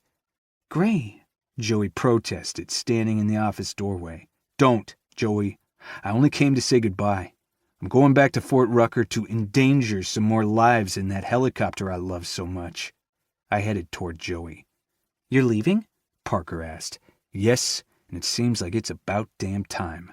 "You can't walk out on this family, Grayson," Dad yelled. "Walk out? Fuck, Dad." "Language," Parker shouted, which we all ignored. "You're shoving me out by inviting him in." "He's not continuously making asinine decisions," Dad responded. "That one car accident you were in could have been avoided if not for your confusion. Fuck you. I have had it with you blaming me for something I had no control over on that bridge. You weren't there. You want to blame me for something? Fine. Blame me for not fighting him harder for his keys. But you taking this asshole's word over mine is the last straw." "Grayson!" Dad shouted at the top of his lungs as I made it to Joey. "Stop. He's right," Parker shrieked. "All of you stop. Dad, Grayson couldn't have prevented what happened." "How would you even know, Parker?" I fired back, turning around. She chose now to stand up for me. "Because..." She took gulping breaths. "Because I was there. We lost control and cut them off so close I thought we'd take out his bumper. If Gray hadn't swerved, Owen's truck bed would have gone right through Grace's windshield. They would have died instantly. I was in the truck. My eyes narrowed, and I stepped toward her. No, you weren't, Joey said. I'm the one who called you to tell you about the accident. I picked you up that night from Gray's party. I walked back after the accident, she mumbled. I lied to you. I told her to go, Owen added. She was so young, I didn't want her caught up in it. The minute the car went over, I thought you guys were dead, Gray, and I was too drunk to do anything about it. I will never forgive myself, and I never would have told that stupid racing lie if I'd realized you were going to live. I didn't even bother looking at Owen. My eyes locked onto Parker and the way she'd huddled in on herself, rocking on the bench. I remember seeing him flip us off with a grin, his finger pressed up against the window. Grace's words roared in my ears.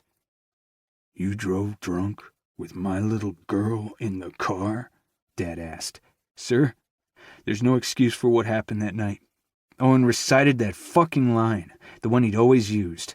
You drove drunk with my little girl in the car, Dad roared. No, he didn't. He wasn't driving, I said softly, but everyone stopped and looked my way. I kept my gaze on Parker. You were, weren't you, Parker? You drove. Otherwise, Grace couldn't have seen Owen against the passenger side window as you passed us. Gray? She pled. I shook my head. I'm right, aren't I? That's why you've been on my ass about Grace, about me not moving on. Why you constantly harp on me about moving home. Why you showed up in Alabama and did everything in your power to make Sam run. I was trying to fix what I broke, she whispered. You belong with Grace. It had nothing to do with Grace. It was your own guilt. Maybe I ruined my relationship with Sam, but you sure as hell put the crack there and then exploited it. It wasn't enough to run us off the road. You had to ruin the woman I love now? I was trying to make it right. I didn't go away to college. I stayed here while Owen was in jail. I took care of Grace when I could. When she woke up, I embraced the miracle and thought you would too. You are perfect together. As friends, I'm in love with Samantha. You were driving? Dad stuttered. Parker nodded her head. You wouldn't let me get my license. You were reckless, Dad answered. Owen was drunk and I knew he couldn't drive, so I talked him into letting me drive. I tried that, I countered. Yeah, well, you don't have boobs.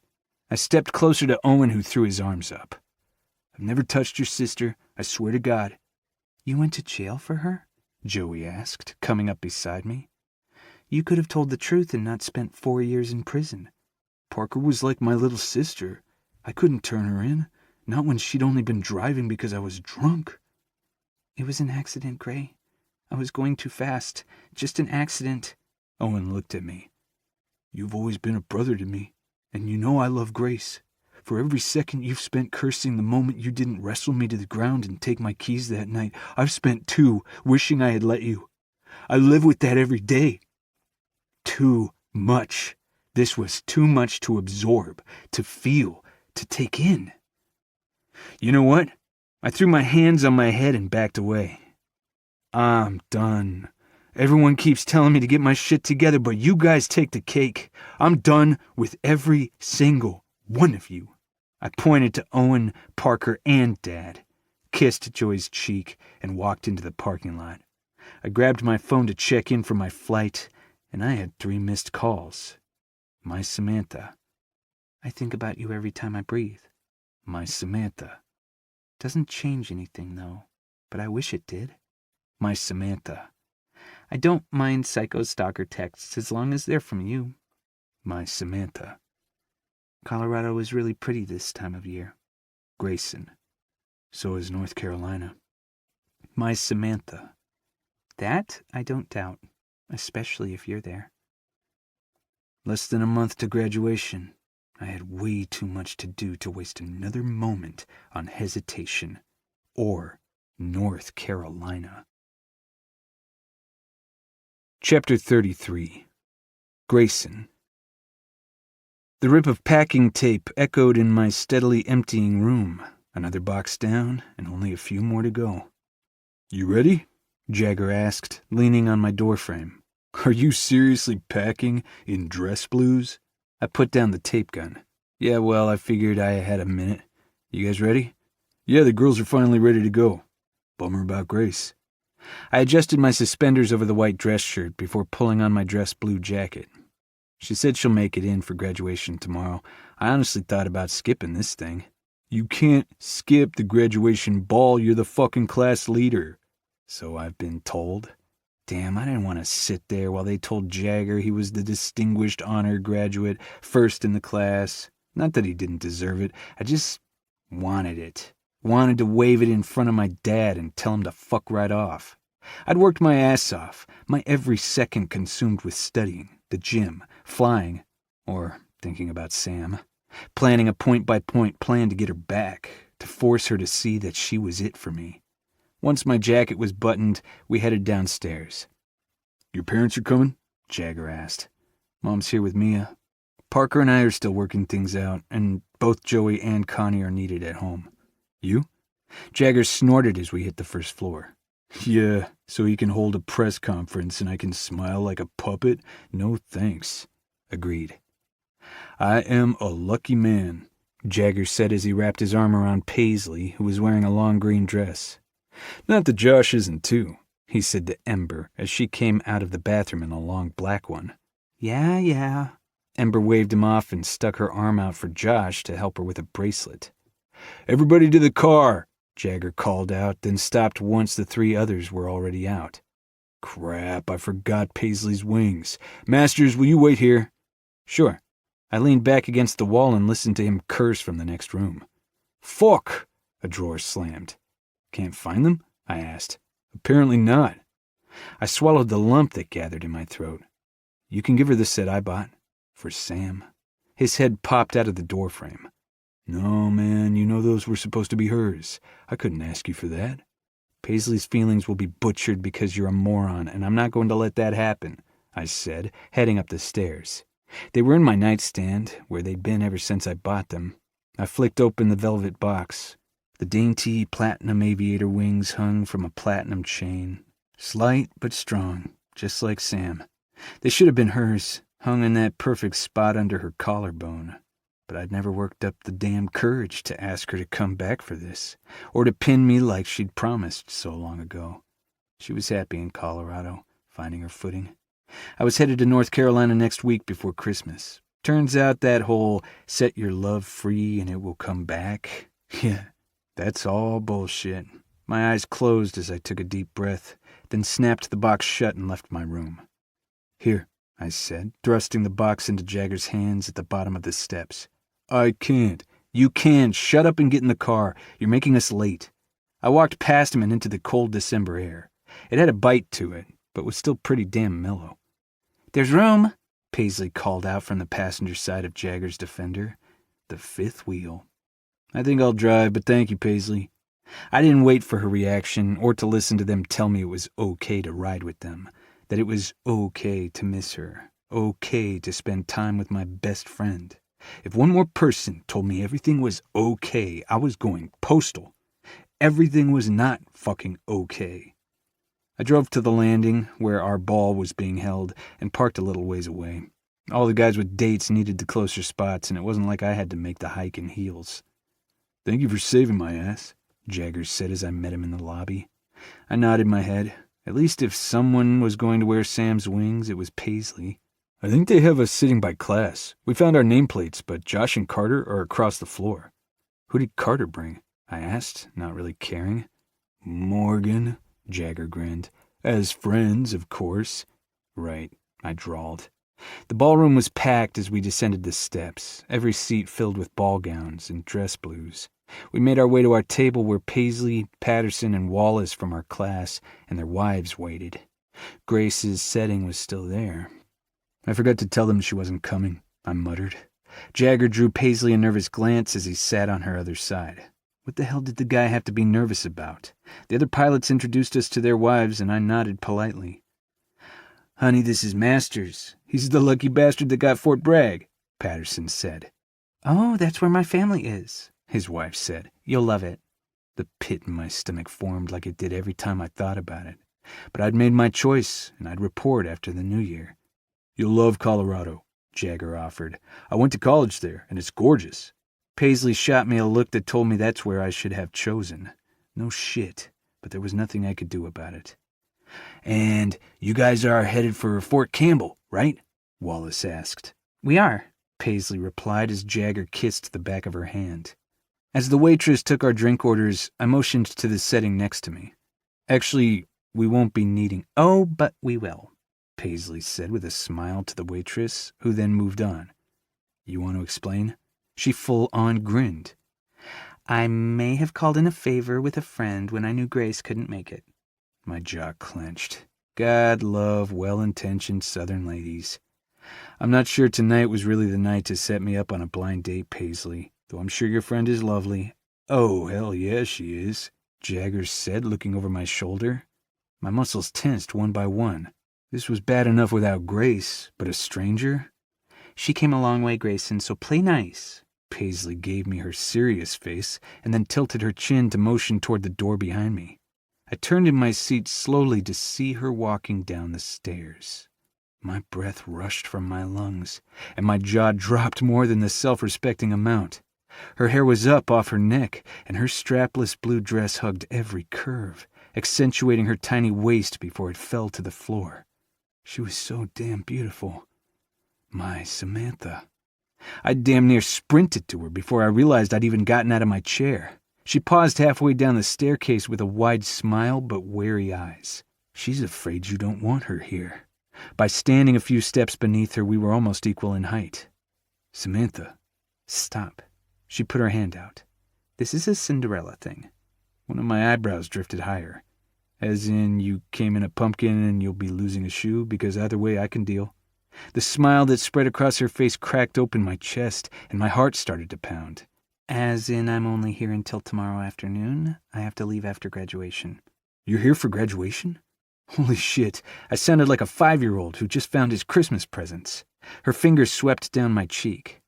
I promised I'd pin you, right? My mouth dropped open again. She remembered. I mean, if you made other plans, I totally understand. Not giving a fuck about her lipstick, I surged forward, took her face in my hands and kissed her. In public. In public. In public. My brain chanted to remind me to keep my tongue in my mouth and my hands on the outside of her incredible dress. You're perfect, I managed to say. No sex.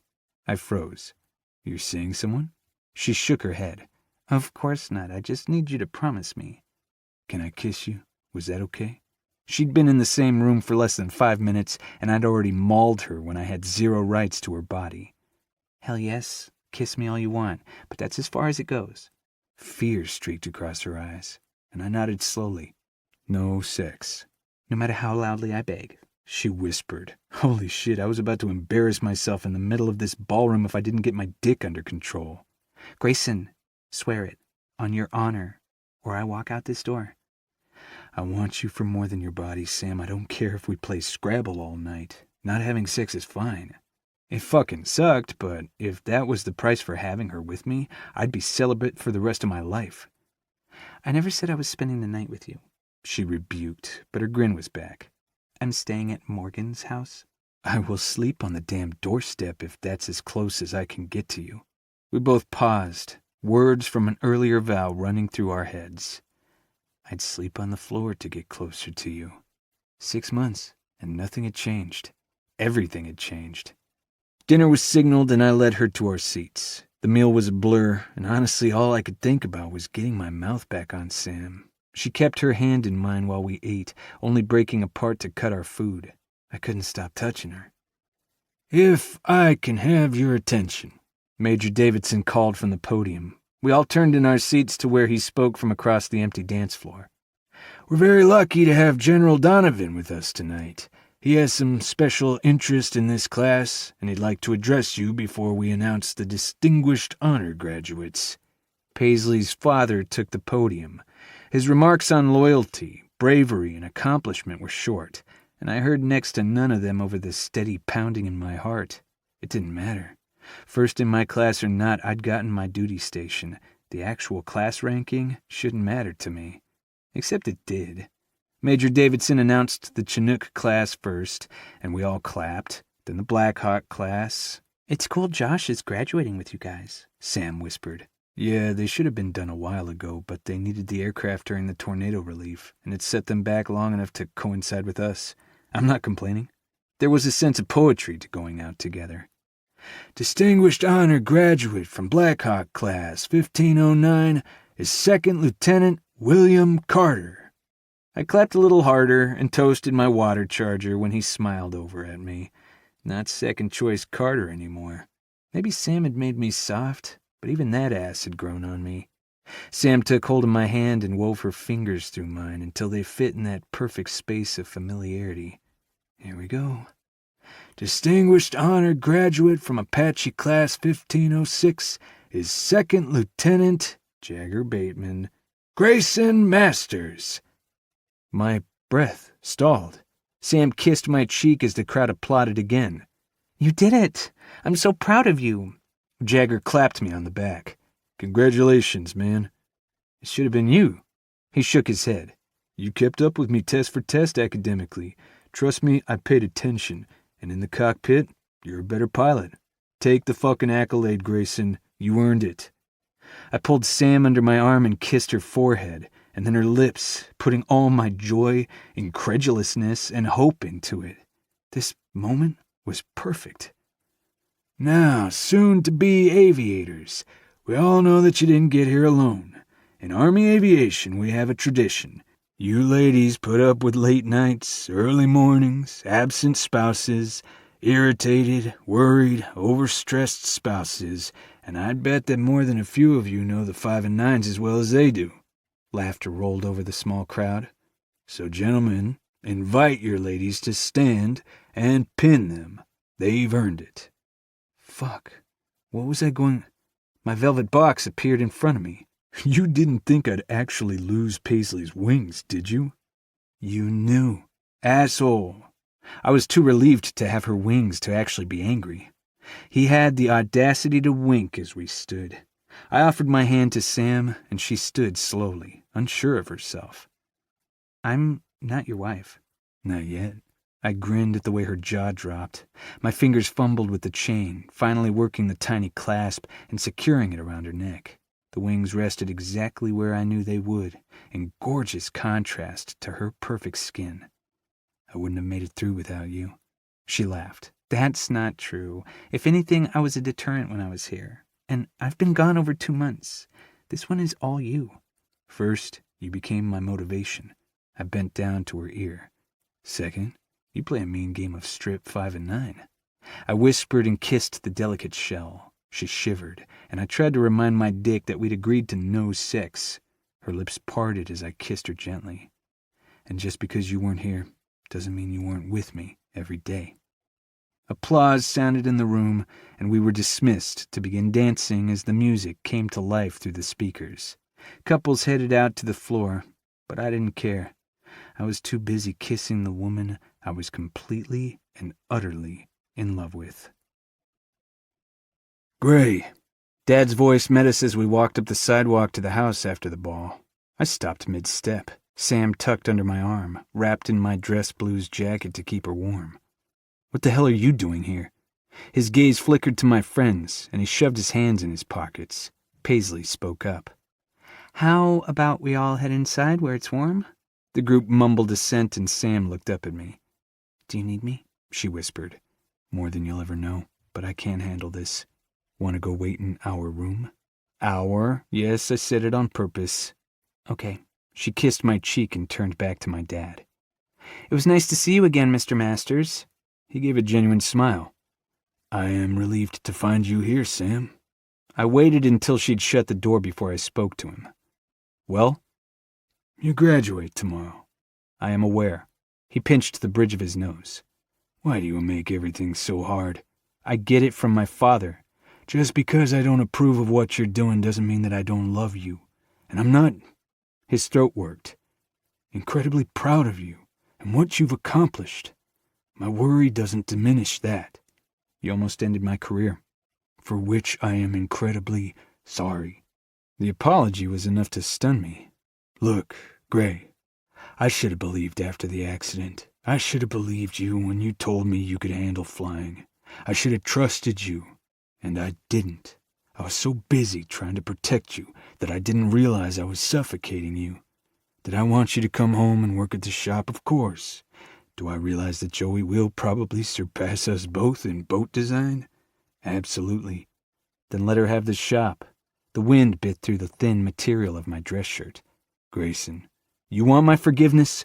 Prove you've changed, that you won't hold her rightful place hostage. It's still your place, too.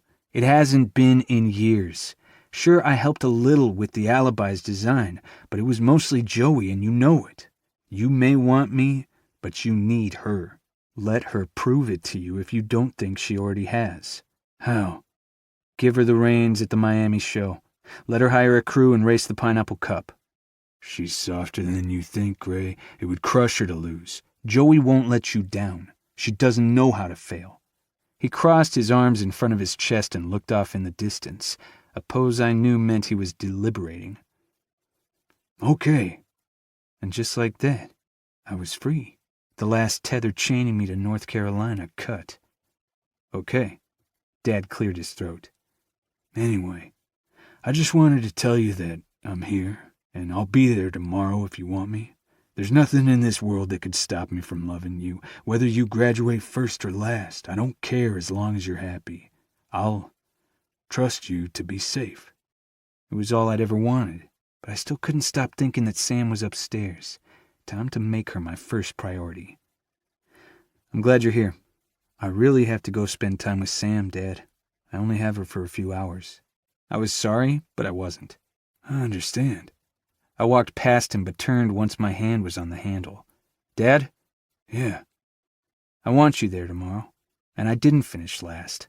I'm first in my class. I watched that sink in. He simply nodded his head. I'm not surprised. I'll see you tomorrow. I watched him get into a rental car parked across the street and drive off, probably to the hotel Mom and Mia were at. Then I took the stairs 2 at a time until I got into my room. Heaven. Sam stood with her back to me, tugging at the zipper.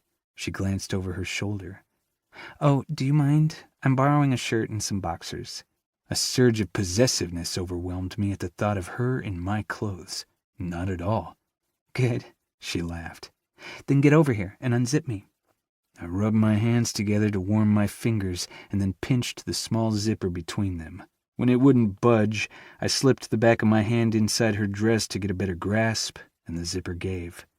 My dick hardened with every inch of exposed skin, and I groaned when the dress parted to the top of her ass, revealing the tiny bow at the back of a blue thong. You're good. All unzipped. I ran my fingers up her spine and relished in her gasp. Thank you. My own clothes felt foreign as I handed her the shirt and boxers she'd pulled from my dresser and turned my back. Every muscle in my body clenched when fabric rustled to the floor.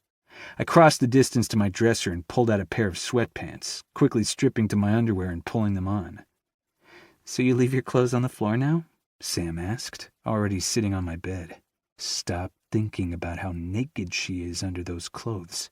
What the hell? She was always naked under her clothes. Everyone was. I rubbed my forehead.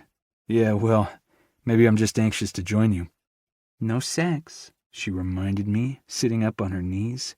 Even if you beg, I reminded her as I slipped under the covers and then pulled her against me. She tucked under my chin perfectly and gasped when our hips meshed. It doesn't exactly stop me from wanting you, Sam.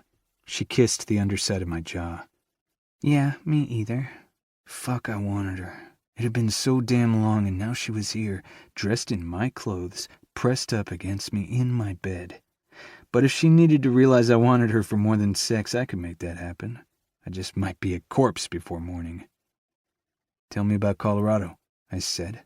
She sighed, intertwined her smooth legs with mine, and then started to talk. She told me about the upcoming hearing, the other girls who had come forward, and that her transcript had already been corrected. Once the news got a hold of it, I had a hard time. They tried to keep our faces out of the story, but they haven't exactly been successful. I'm proud of you.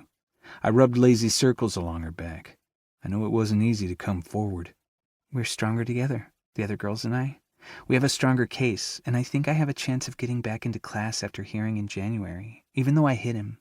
My palms itched to do the same. I want you in my life. The words were out before I could stop them, and then it was like a stream of vomit I couldn't contain. I love you.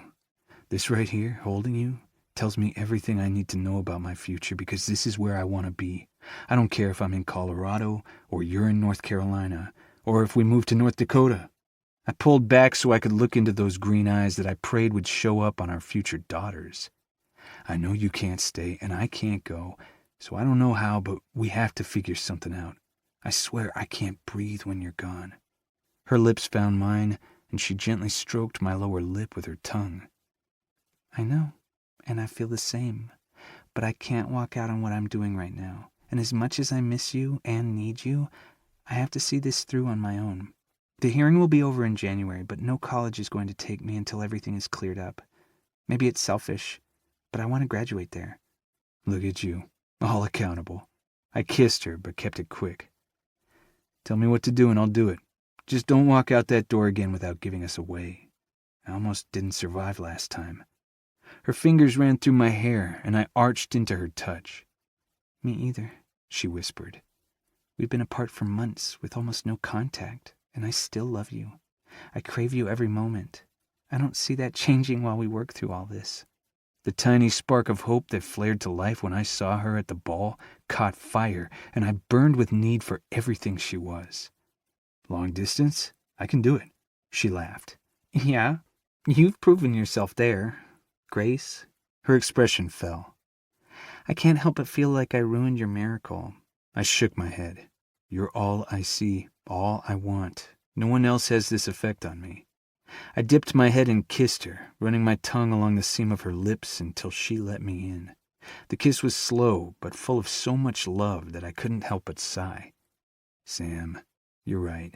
I got my miracle, but it wasn't Grace, it was you. You kick-started my heart and brought me to life the minute you opened your mouth and dished my own shit back at me. You gave me something to fight for, a reason to see beyond the shit hand fate had given me and start to imagine a future. And when I think about my life, you're all I see. You're it. You are my miracle. Her eyes shined and her lips trembled as she kissed me lightly. Okay, we'll figure this out. I don't know how, but we will. Her eyes lit in a way I hadn't seen since before Grace woke up, and her smile was enough to bring me to my knees, if they weren't already tangled with hers. Oh, and I brought you a present. You did? I figured graduation was a brownie kind of moment. She rolled out of my reach and brought a box between us, then handed me the chocolate square. So I baked while I was at Morgan's. Hopefully I got it right.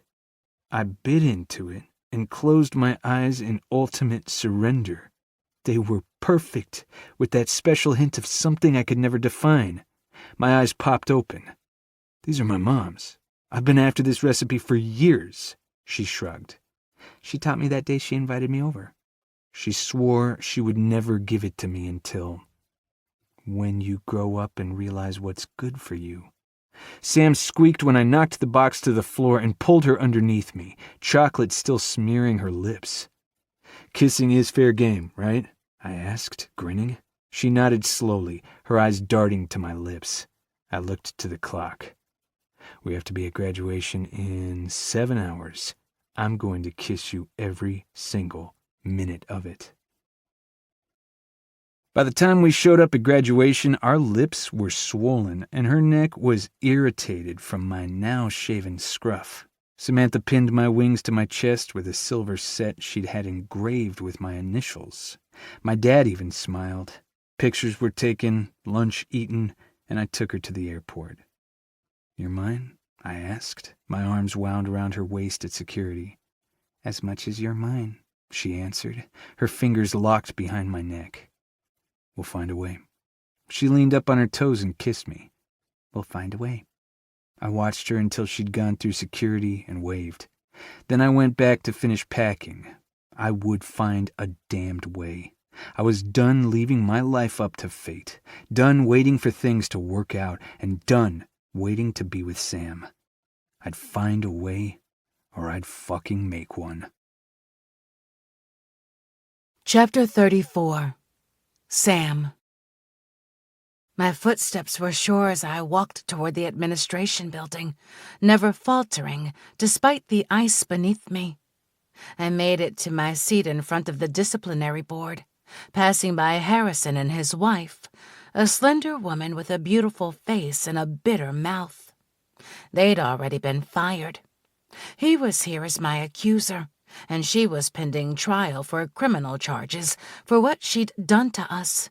But her only purpose today was to see what my punishment would be for hitting her husband. My phone buzzed, and I took it out of my pocket. Grayson. Thinking about you. I hear the weather is gorgeous today for a verdict.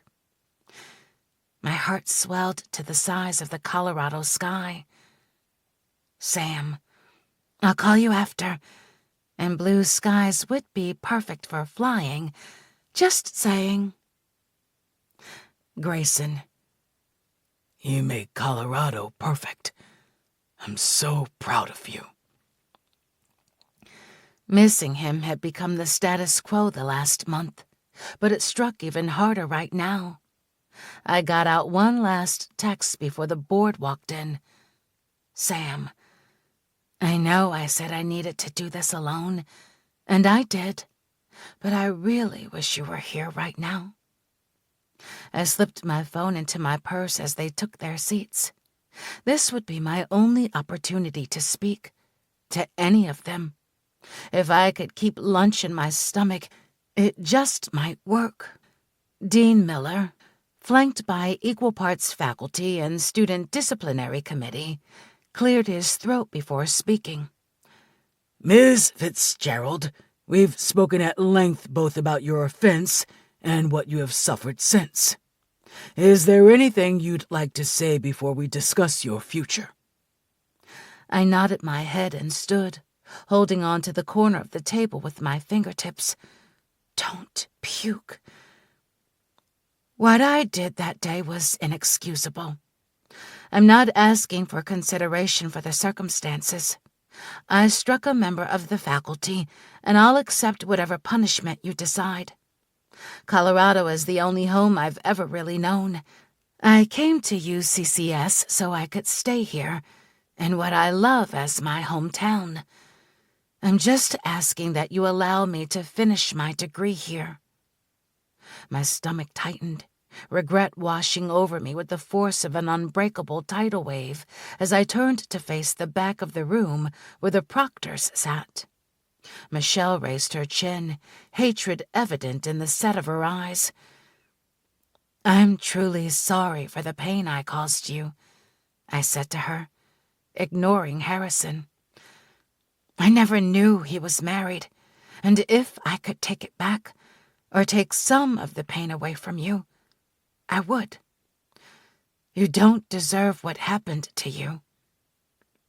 She tore her gaze from mine, blinking back tears. What she'd done to me was reprehensible, but there was a small part of me that understood, and an even bigger part that already forgave her. I turned back to the committee and remained standing. Dean Miller gathered himself with a deep breath. Miss Fitzgerald, we do find that you struck a member of the university faculty. While there are extenuating circumstances, we feel that were we not to impose a punishment, it would be a detriment not only to you, but to the university itself. However, we are not willing to lose a student like you. So we ask that you provide 24 hours of community service to the university, preferably by tutoring the lower sections of freshman math, while you finish your degree here at the University of Colorado. My eyes burned, and my throat closed. I managed a nod of my head and a broken, "Thank you," before the committee filed out. It was over. I was free. I would graduate from CU. The chair caught my weight as I collapsed, braced my elbows on the table, and let my head fall into my hands while I sucked in deep, gulping breaths. Then I folded my hands and sent up a heartfelt prayer of thanks for my second chance. By the time I pulled myself together, the room had emptied completely. I slipped my arms into my coat, grabbed my purse, and closed the door on my way out. The sound was crisp, like the sound a book made as you shut it after the last page. The sunshine welcomed me as I stepped out onto the walkway. The air tasted cleaner. My soul felt lighter. I started down the path and pulled out my cell phone. Sam. I'm in. I have to tutor, but they let me back in. Grayson. I knew they would. No one's stupid enough to let you go. But the burden of the hearing behind me and my future open, the full weight of missing Grayson hit me. It was 2:15 p.m. on a Friday. If I went straight to the airport, I could make it to him by tonight and spend almost a week with him before classes started. Yes, that's what I'd do. Screw packing new clothes. I'd just wear his all week. I opened my internet browser to search for flights. It would eat up a chunk of my savings, but it was worth it. This month had been entirely too long. Grayson. You seem pensive. What are you thinking? Sam. That I miss you, and I'd do anything to sleep curled in your arms tonight. A giddy smile took hold at the thought of surprising him. I walked a little faster. Grayson. Funny. I was thinking the same thing. Sam. Oh, yeah? Just sleeping? Grayson. Well, I'd love to slide my hands up that red skirt, but someone said no sex. Sam. Maybe I could rethink the no sex thing. I hit send, and then paused mid-step. Red skirt? Slowly, and so scared to be wrong, I lifted my eyes from the fabric of my skirt, skimming along the path until it converged with the one that led to the parking lot. My eyes landed on a pair of black Doc Martens, then ran up a set of muscular legs encased in a pair of jeans that made my mouth water. He slid his cell phone into the front pocket of his black ski coat, and I made my way to his face, to the slow smile that lit up the darkest corners of my heart and chased the shadows into oblivion. Grayson. The 30 feet that separated us was all at once exquisitely painful, and I broke into a dead run, ice and all. I slipped the last couple of feet, but he lifted me into his arms before my balance could even register the danger. My arms looped around his neck as he held me eye level. You're here? I'm here. My eyes skimmed over his features, needing to memorize every single detail of this moment and file it away for the nights we were apart. This was why I loved him, this overwhelming feeling that defied all logic. There was just no way this much emotion could live within me. Why? His eyes looked almost silver in the sunlight, lighter than I'd ever seen them. On the off chance you sent a text that you needed me, I knew today would be tough. I love you, I said before I kissed him. His lips were cold, but his tongue warm as he swept it into my mouth. He tasted like home, and as my pulse skipped, he banded one arm under my ass and used his other hand to wind his fingers through my hair until he held me to him. Can I take you somewhere? He asked against my mouth. Anywhere, I answered. He set me back on my feet and held my hand as we walked toward the parking lot. Will your car be okay? Yeah, we can leave it here, I said, gesturing to where it sat parked a few spaces down from his truck. You drove? All the way from North Carolina? He squeezed my hand. I did. Let me grab my charger out of my car? I asked. No problem. I'll start the truck. I yanked the charger from the port, anxious to be alone with Grayson, and yet more relaxed than I had been since Alabama. Sam? The back of my head met my doorframe. Shit! I grabbed the offended area and turned. You're not supposed to be speaking to me, Professor Proctor. Since when did that ever keep us apart? He asked, devil-may-care grin in place as he swatted an errant brown curl like I hadn't been through hell to get back into this school.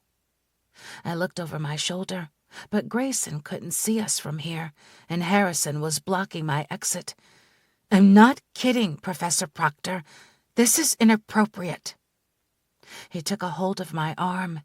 Even through the layers of down that separated us, his touch felt tainted. I shook him off. Don't touch me. His grin fell away. Sam, I'm not a professor anymore. You left without a word, without letting me explain. You at least owe me that much. I owe you nothing. Please, give me a chance. Just stop. What could you possibly hope to get out of talking to me? He did his dramatic sigh that I used to think was incredibly romantic. Yeah, that had nothing on the quiet intensity of Grayson simply looking at me, which basically melted my panties off. I miss you. I don't miss you. I shrugged, uncaring that another student gawked as she passed. I had nothing to hide this time. There was a time you loved me, and I know you could again. I'm thinking of leaving Michelle. I don't care, Professor. You two, quite frankly, deserve each other. I'm only asking that you stop hurting other people. I'm so sorry I ruined your life.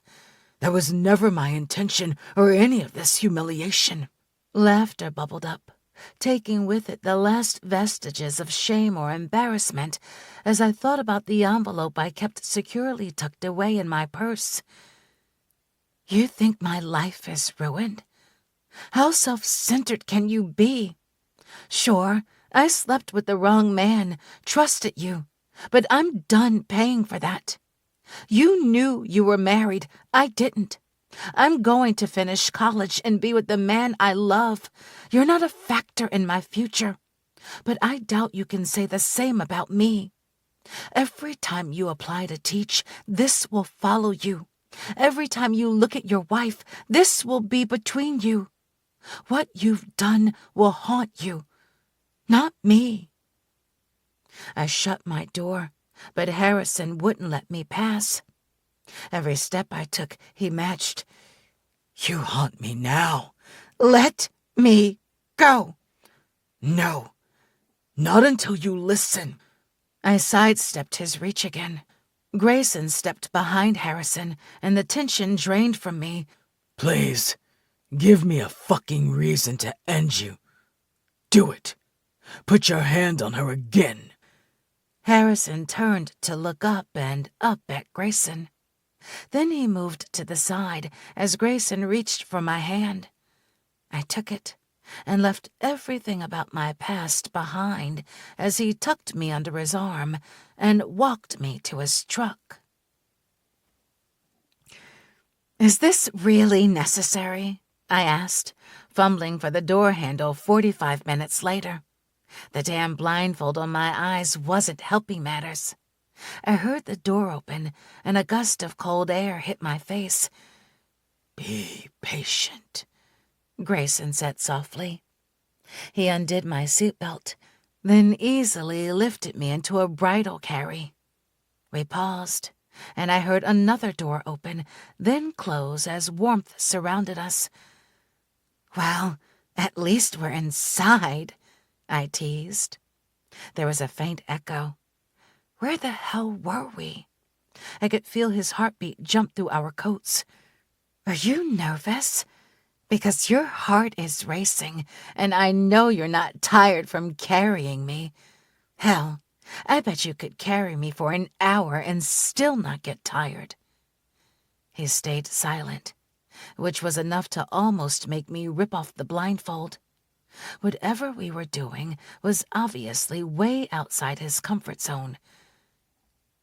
We're here, He said as he gently set me on my feet.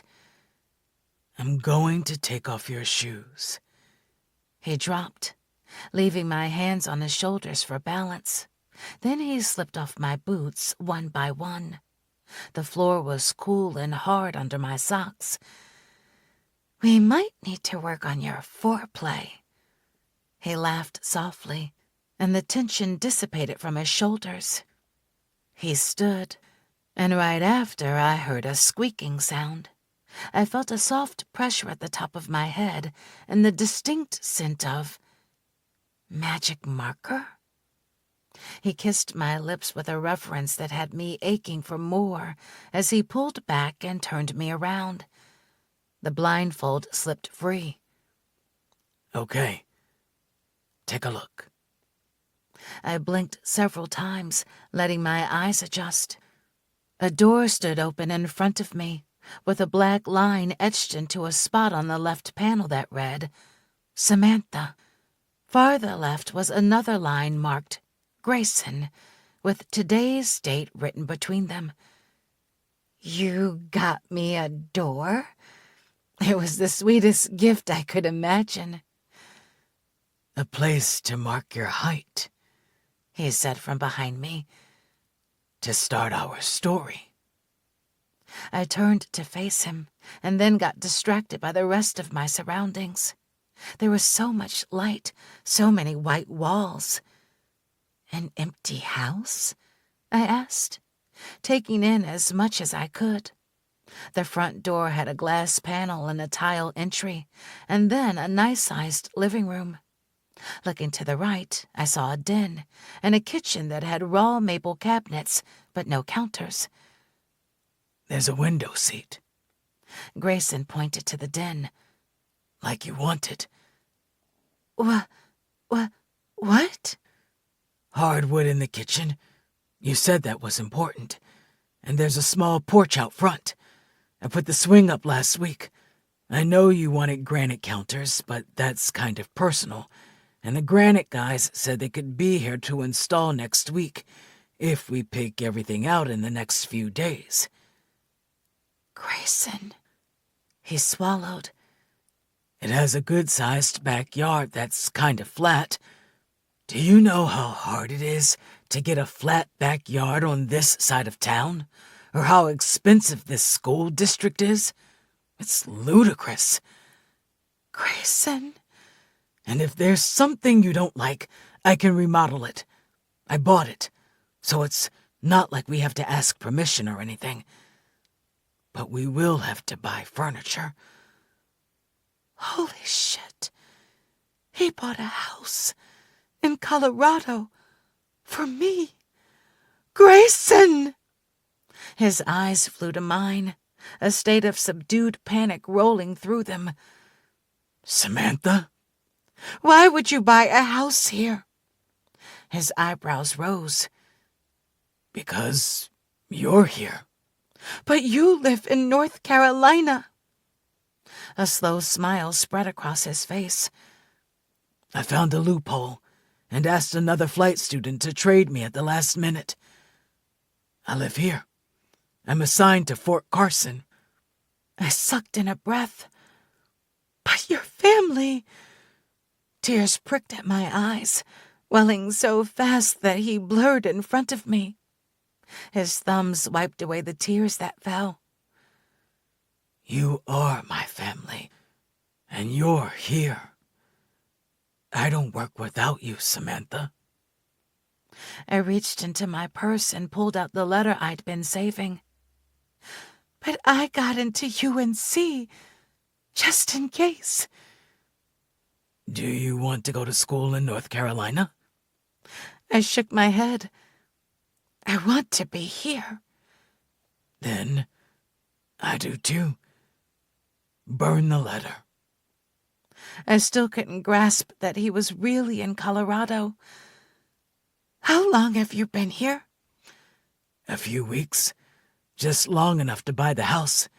You said you needed to tackle that stuff on your own, and I wasn't going to take that away from you. You've been waiting for me? In the same city? For weeks? It must have been hell. There was no way I could have been that close to him and not have called, reached out, touched him. God, standing here without stripping him down was taking every ounce of restraint I had. I would wait forever for you. We both snapped, reaching for each other in a fury of open mouths and searching hands. My jacket hit the floor, followed shortly by his. We made our first official mess as we ripped clothes off in a haphazard trail up the stairs. Something told me it wouldn't be the last time I left my bra in the upstairs hallway. Chapter 35. Sam. His hands were everywhere, stroking my breasts, rolling my nipples, gripping my waist.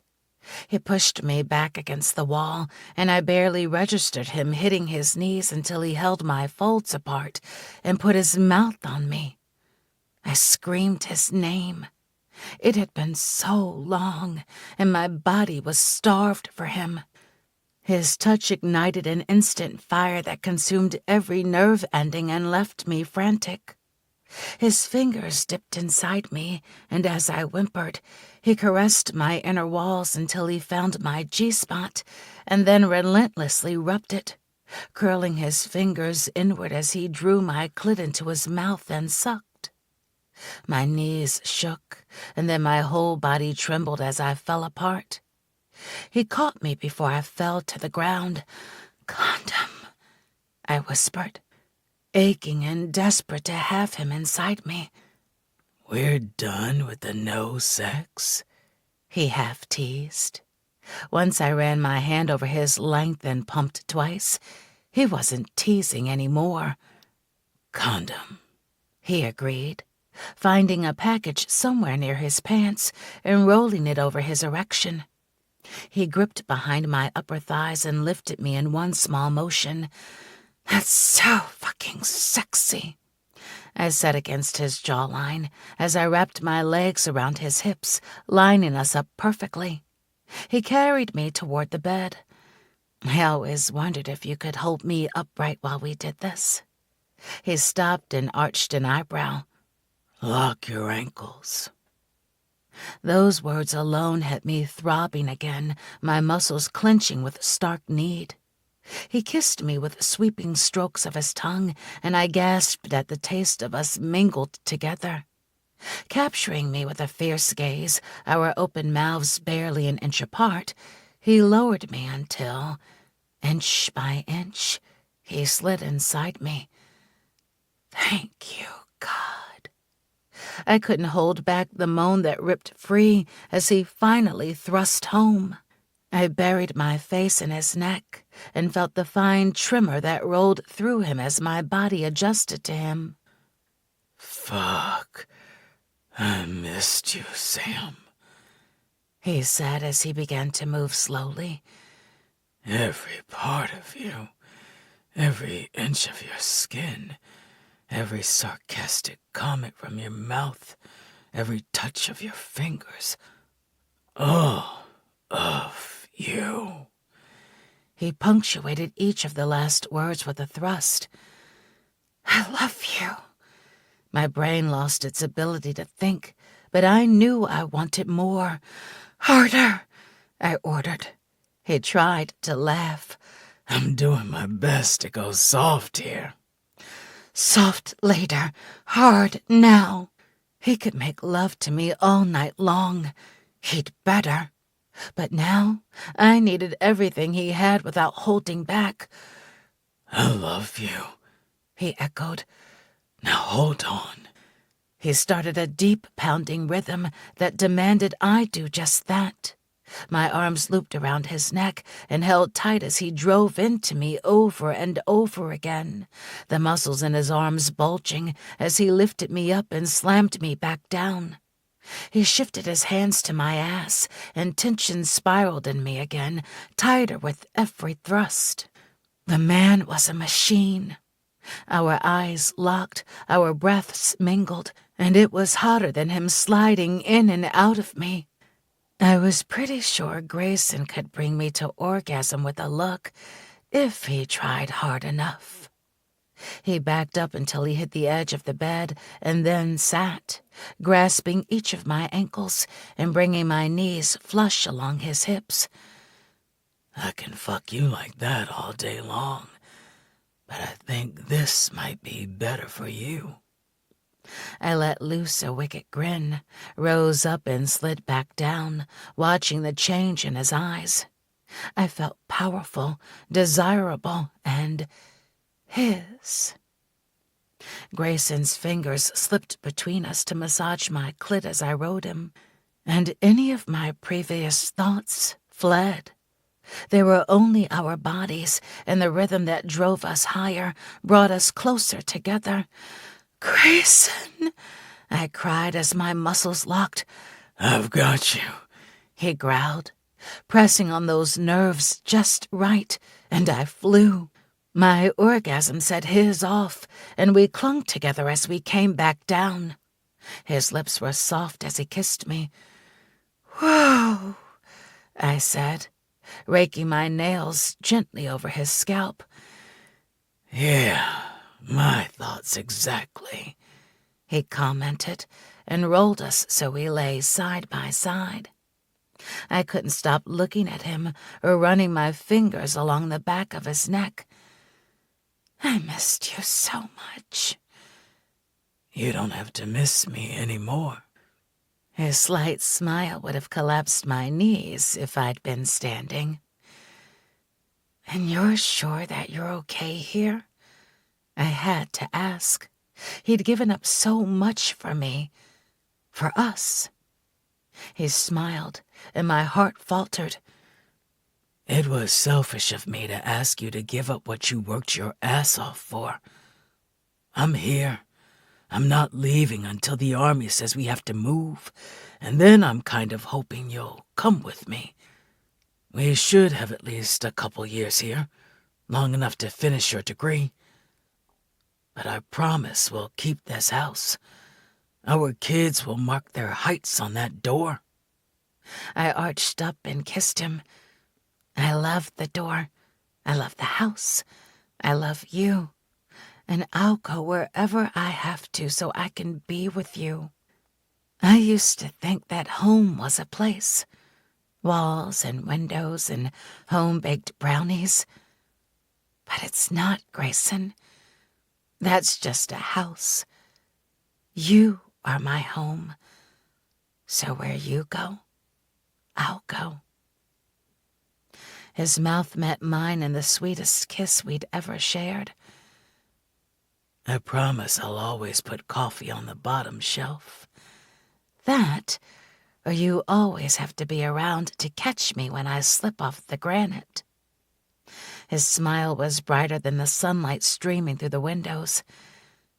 "I told you once, I'll always catch you."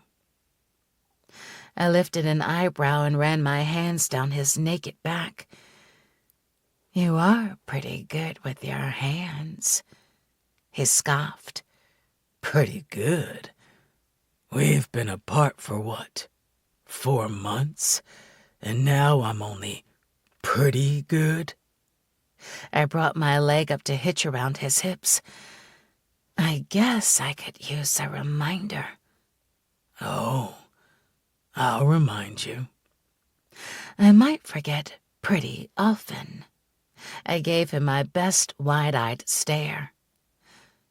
"I'll remind you every fucking day, Samantha." Yes, every day. He was my future, my home, my universe, This phenomenal man who'd altered my world and claimed it for his own. Promise? Promise. Epilogue. 7 years later. The hangar doors opened on Butt's Army airfield, and the crowd roared above the music of the Army band playing. They marched in, all 125 of them, filling the empty floor with row after row of camo. My eyes swept the front of the line until I found him, and my heart started to race. He was here. Finally. After the longest 9 months of my life, he was finally home. No, this hadn't been our first deployment, but it had been the hardest. Then again, after 3 of them, it always seemed to feel that way. He faced forward, standing at attention at the head of his company, while the general took the podium. But I could see Grayson's eyes scanning the bleachers, looking for me. For us.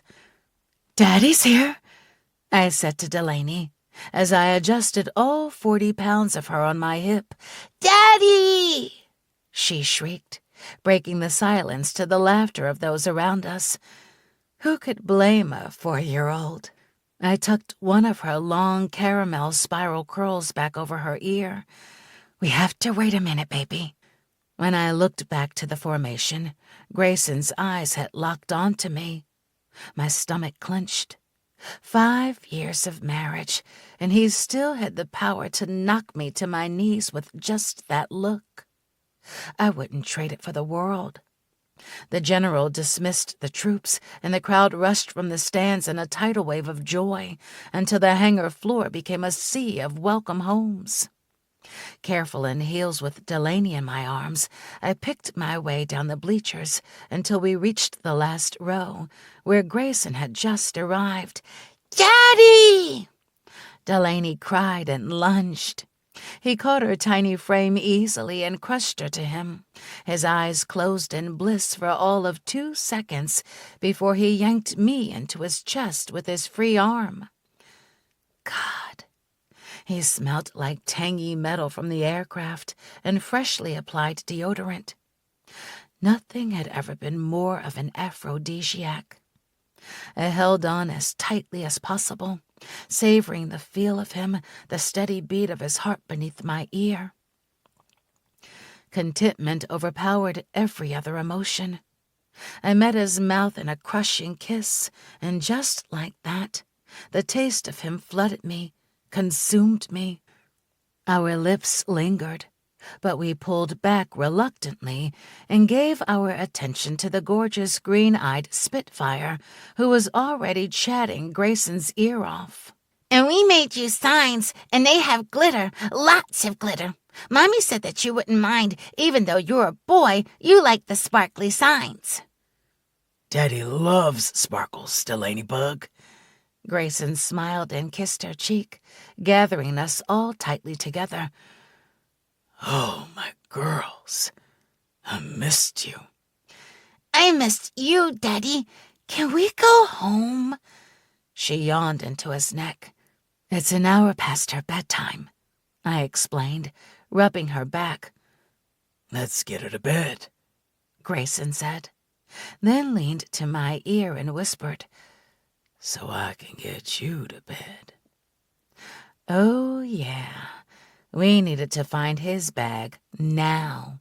He located the one labeled Captain Masters, and we headed to the car. I offered to carry Delaney, but he wouldn't hear of it. He hefted the huge duffel over his shoulder and cradled our daughter in his other arm, careful not to crush the tulle of her skirt. My hormones went into overdrive. There was never anything as sexy as watching Grayson being so careful with our little girl. I buckled her into her car seat while he loaded his bag and then shut the hatch. As I passed by on the way to my side of the car, he caught me and pressed my back against the hatch of my SUV. The August breeze lifted my skirt slightly, and he slipped his hand discreetly up the back of my thigh before he kissed me. This kiss left me raw and wanting in 2 seconds flat. He took possession of my mouth, his other hand tangled in my hair and slanted over me, finding the best angle. Our mouths joined perfectly, like they hadn't spent the last 9 months apart.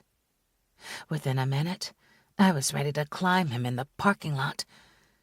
"Take me home," I whispered against his mouth, and arched my hips against his raging erection. "Yes, ma'am," he replied with another kiss.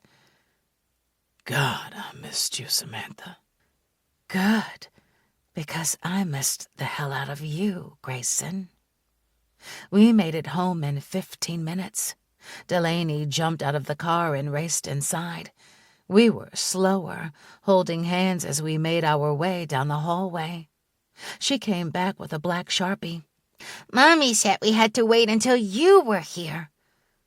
"So she did," Grayson said, taking her hand and letting her tuck him around the corner to the pantry door.